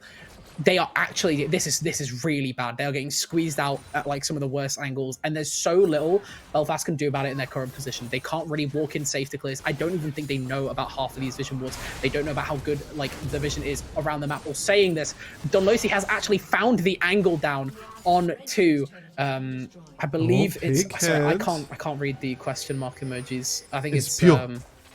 I see. Yes. Thank you, Pure. No. Well, not thank you, Pure. Unfortunately, Pure shutdown does actually go to Limsy. Although you'd love to be Limsy in this situation.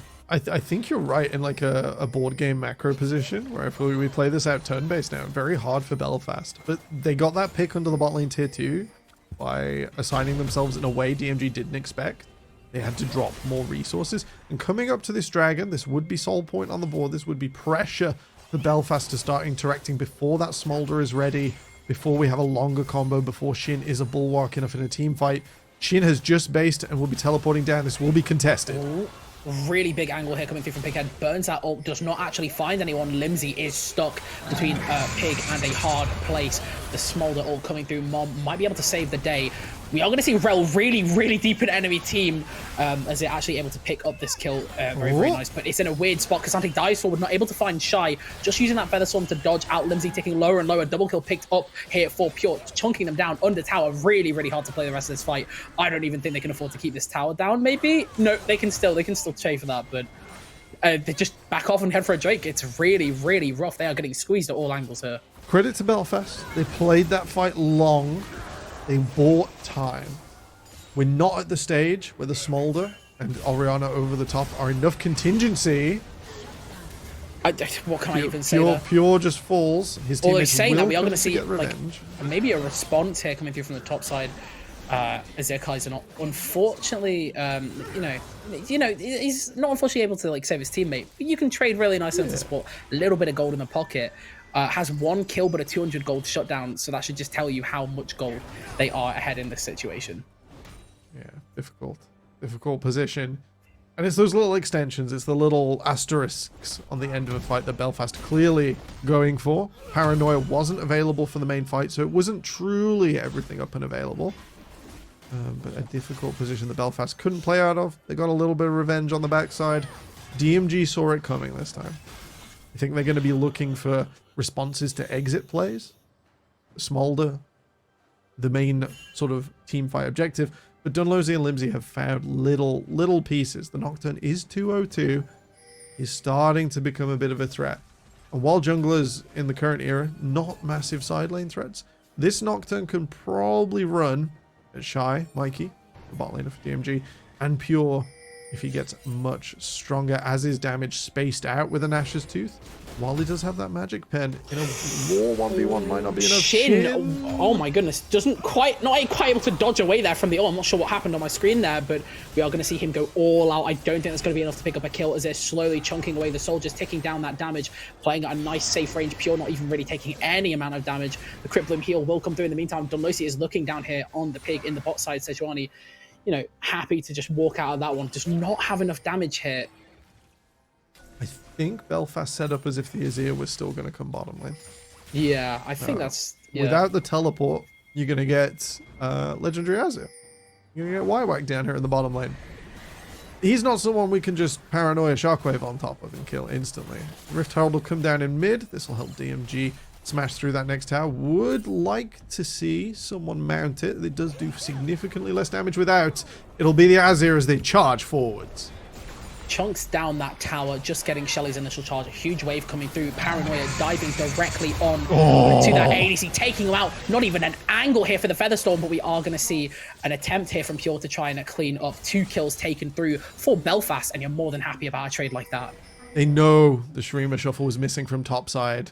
They call it, they engage. And that's the second time tonight, in the second half, that someone's been caught under a tier 2 tower where they've overextended. Tower will fall, the Void Grubs spawning to help that one go down. But Belfast, they're probably happy with a little bit more revenge and a little bit more extension. They wait for their Smolder to grow into a fully fledged drag.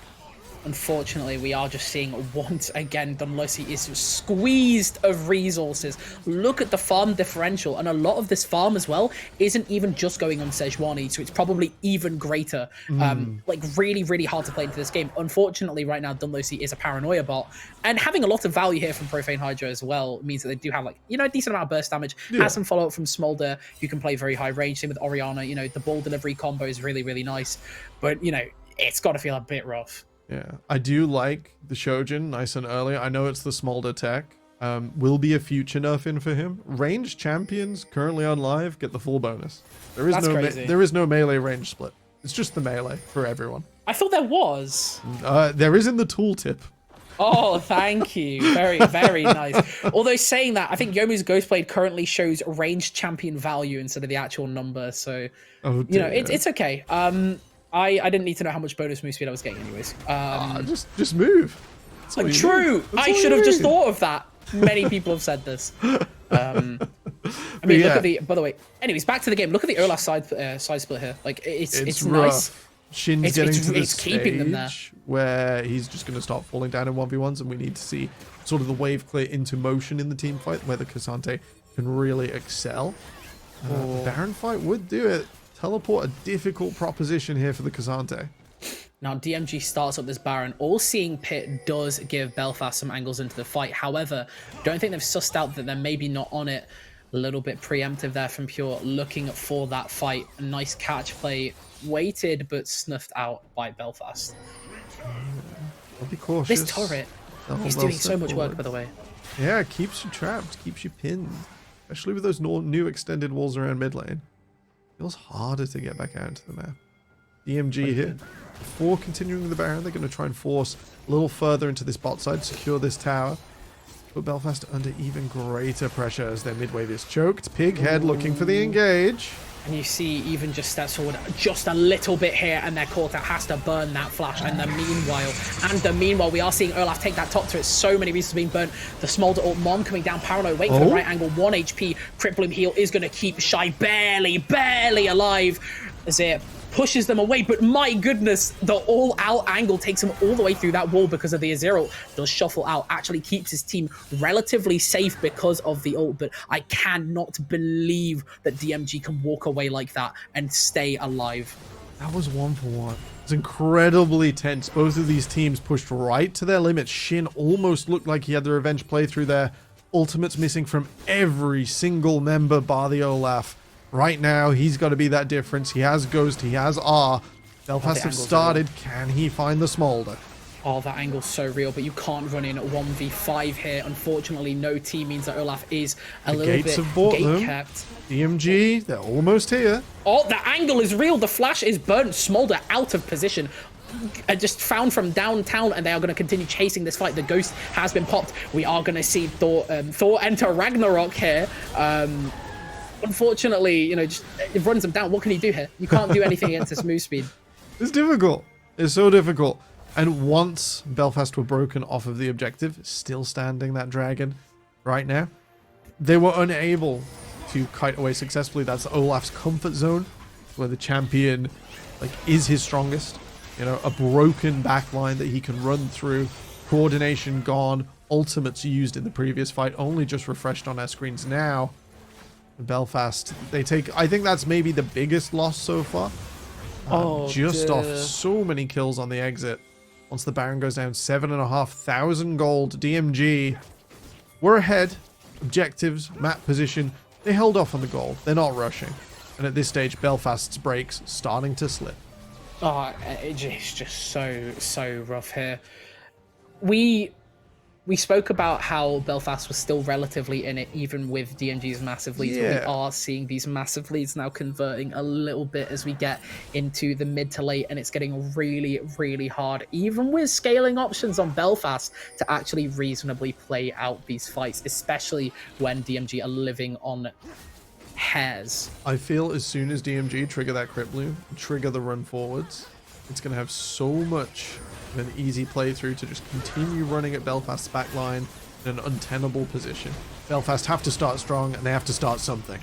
Oh, I think we're going to see this initial fight kick off. Paranoia made to confuse the enemy. Mom coming through wipes a ton of the team, but Pighead is made it straight onto the backline. The rest of the team is just free hitting once again. Shy walks out with 1 HP. Shin doing the best he can. It doesn't even matter that we see Smolder with the execute. That dragon has been culled. Limsey walks out with his life. That is a triple kill coming through onto Pure, and you know, it's just that is Soul coming through. Hexdrake. My goodness. A clinical setup. Belfast almost found their way into the back line. Dunlosey swinging away, and while he lost his life, did do a bunch of damage. Once the crit bloom came through, carries didn't fall from DMG. The dragon falls. They continue to extend their position.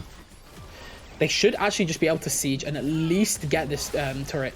Doesn't choose to get that inhibitor, I guess, wanting to squeeze out a little bit of... Yeah, no farming. Belfast yeah, still I mean, you not still allowed to farm technically this game. Doesn't every wave at this point still have a cannon? So they get some easy farming, unless I'm mistaken. You've got me. I think every wave still has do. cannon. I think they do. Anyways, it doesn't matter because Dunlosey is now the new cannon minion, unfortunately. Oh, dear. That Uak will be farming very, very nice. So well to only have zero, like he had 0 deaths. Like the team fight and what just happened, that's it. Despite the immense pressure on his jungle. It's really tough, this game. I think it's so hard for Dunlosey to play this one. Really, really rough. And especially, you know, Azir Kaiser just has so much pressure right now. Although, saying that, I don't know if they can siege this turret. A huge setup. We've got Limsey. We've got Timo here to hold people still. Or Momo. Will it be the question? Will the setup be found? Oh, Mom coming through the stun CC. This is the angle. This is the angle for Belfast. Although saying that, Pighead does just CC the backline. And unfortunately, Olaf being Olaf, Azir Kaiser cleans up. That is a nice and clean triple kill. Paranoia coming through will not stop anything. No kills traded. And it's up to Shin and Dunlosey to hold the rest of the game. They got Pure. They got something. But it's not enough. The remaining members of DMG so strong here. Multiple threats. Able to run it down. That vulnerable AD carry. We'll start peeling away. The inhibitors peeling away the structure of Belfast's base. Lost in the storm. Time to batten down the hatches. Time to get in the basement, Dorothy. And see if the doors will hold. Only a few seconds. We're still only 27 minutes into this game. DMG have to take the gates. They have to take the exits. Belfast get one more chance. This is, I mean, just they get away for nothing here. This has to be a trap play. There's no way this isn't a trap play. I think the Grubs might have given it away, but unfortunately it doesn't clock fast enough here. We are going to see that pick coming through. It just feels so bad. It almost gave it away. Almost the Grubs giving away a location. I mean, it doesn't really matter. Mom comes through, tries to clear the wave. It's a desperate attempt, but unfortunately, more waves will just crash through. They should be able to pick up this inhibitor.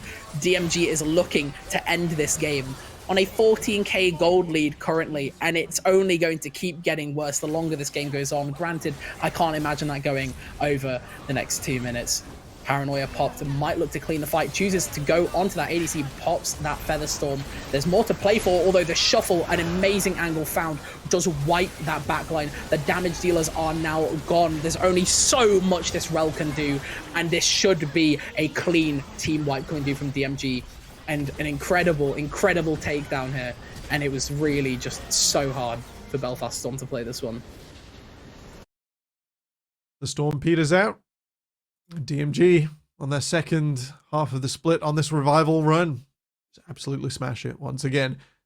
I think credit to Belfast for holding on. That was some tenacious play shown to keep the gold lead the same. It's very easy for things to spiral out of control in competitive once a farm-heavy jungler like Nocturne does fall down and get squeezed upon. Props to the Storm, but today's not the day. Congratulations, DMG.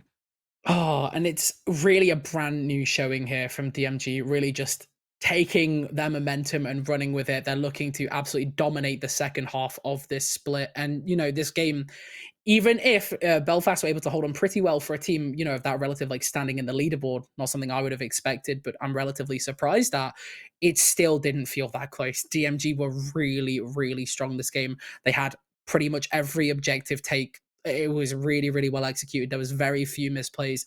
Really, really monstrous team. We'll let Desk analyze the rest of this. Make sure you stay tuned. Good night. What a game that was. One that had a bit of a slow burn, a little like gradual ember that grew into a roaring flame at the end. But I guess that's the exact kind of thing you expect when there is a smolder in your... No, there wasn't even a smolder in this match. There was. That's the Varus at the bottom. I'm such a liar. I'm being bamboozled left and right. But definitely one to remember, definitely one to watch back as well. We had a lot of notable moments. A lot of good stuff in there as well, and we definitely saw these teams just kind of like a spark got ignited near the end. There are certain players, certain characters that just seem to have a switch get flipped and come alive, and it made for a really, really explosive finish. What do we think, J-Real? My first thoughts are most teams put the team name, then the summoner name, right?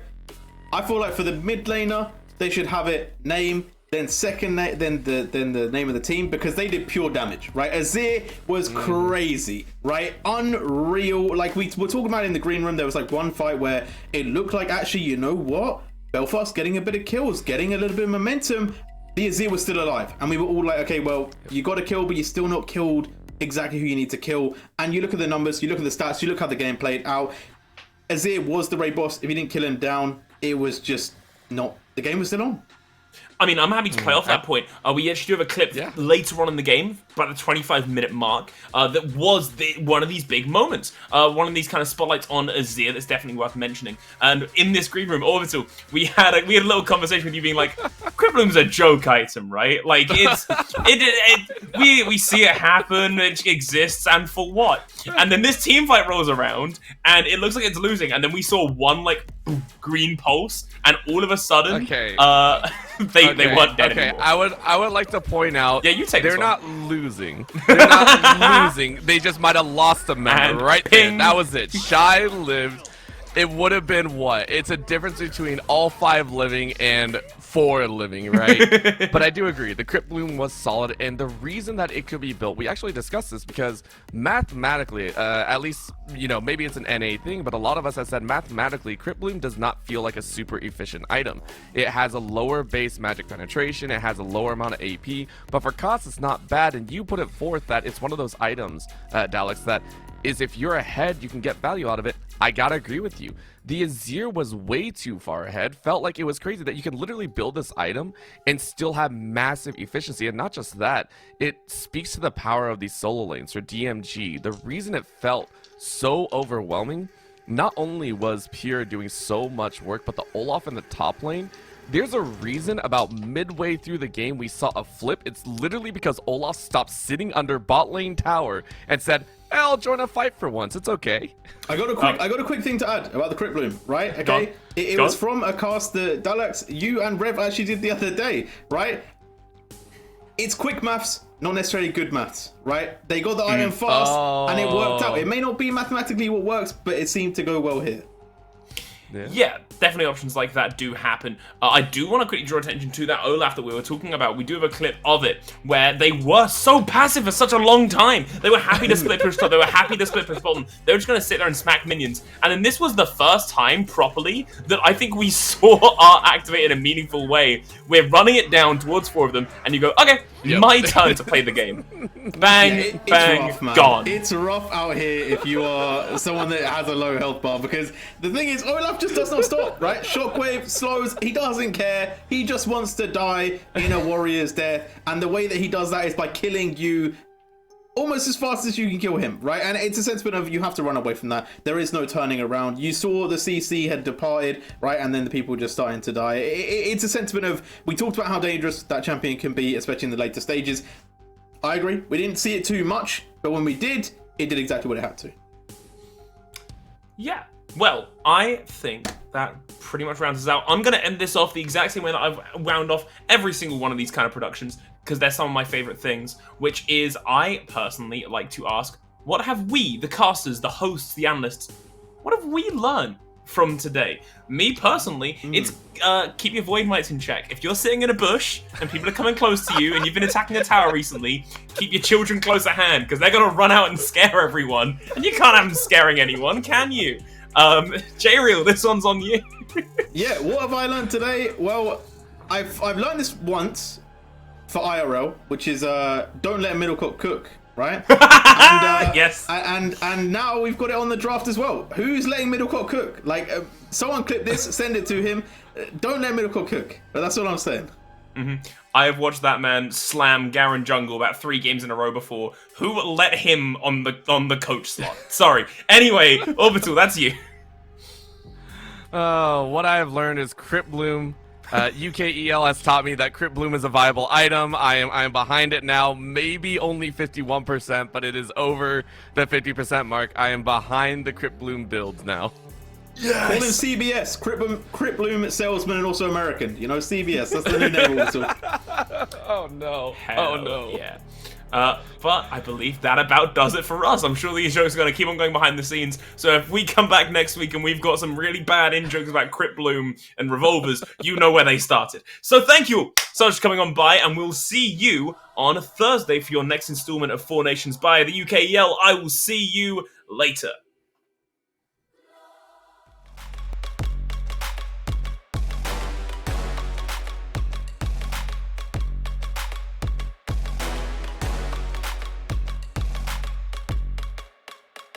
Yo!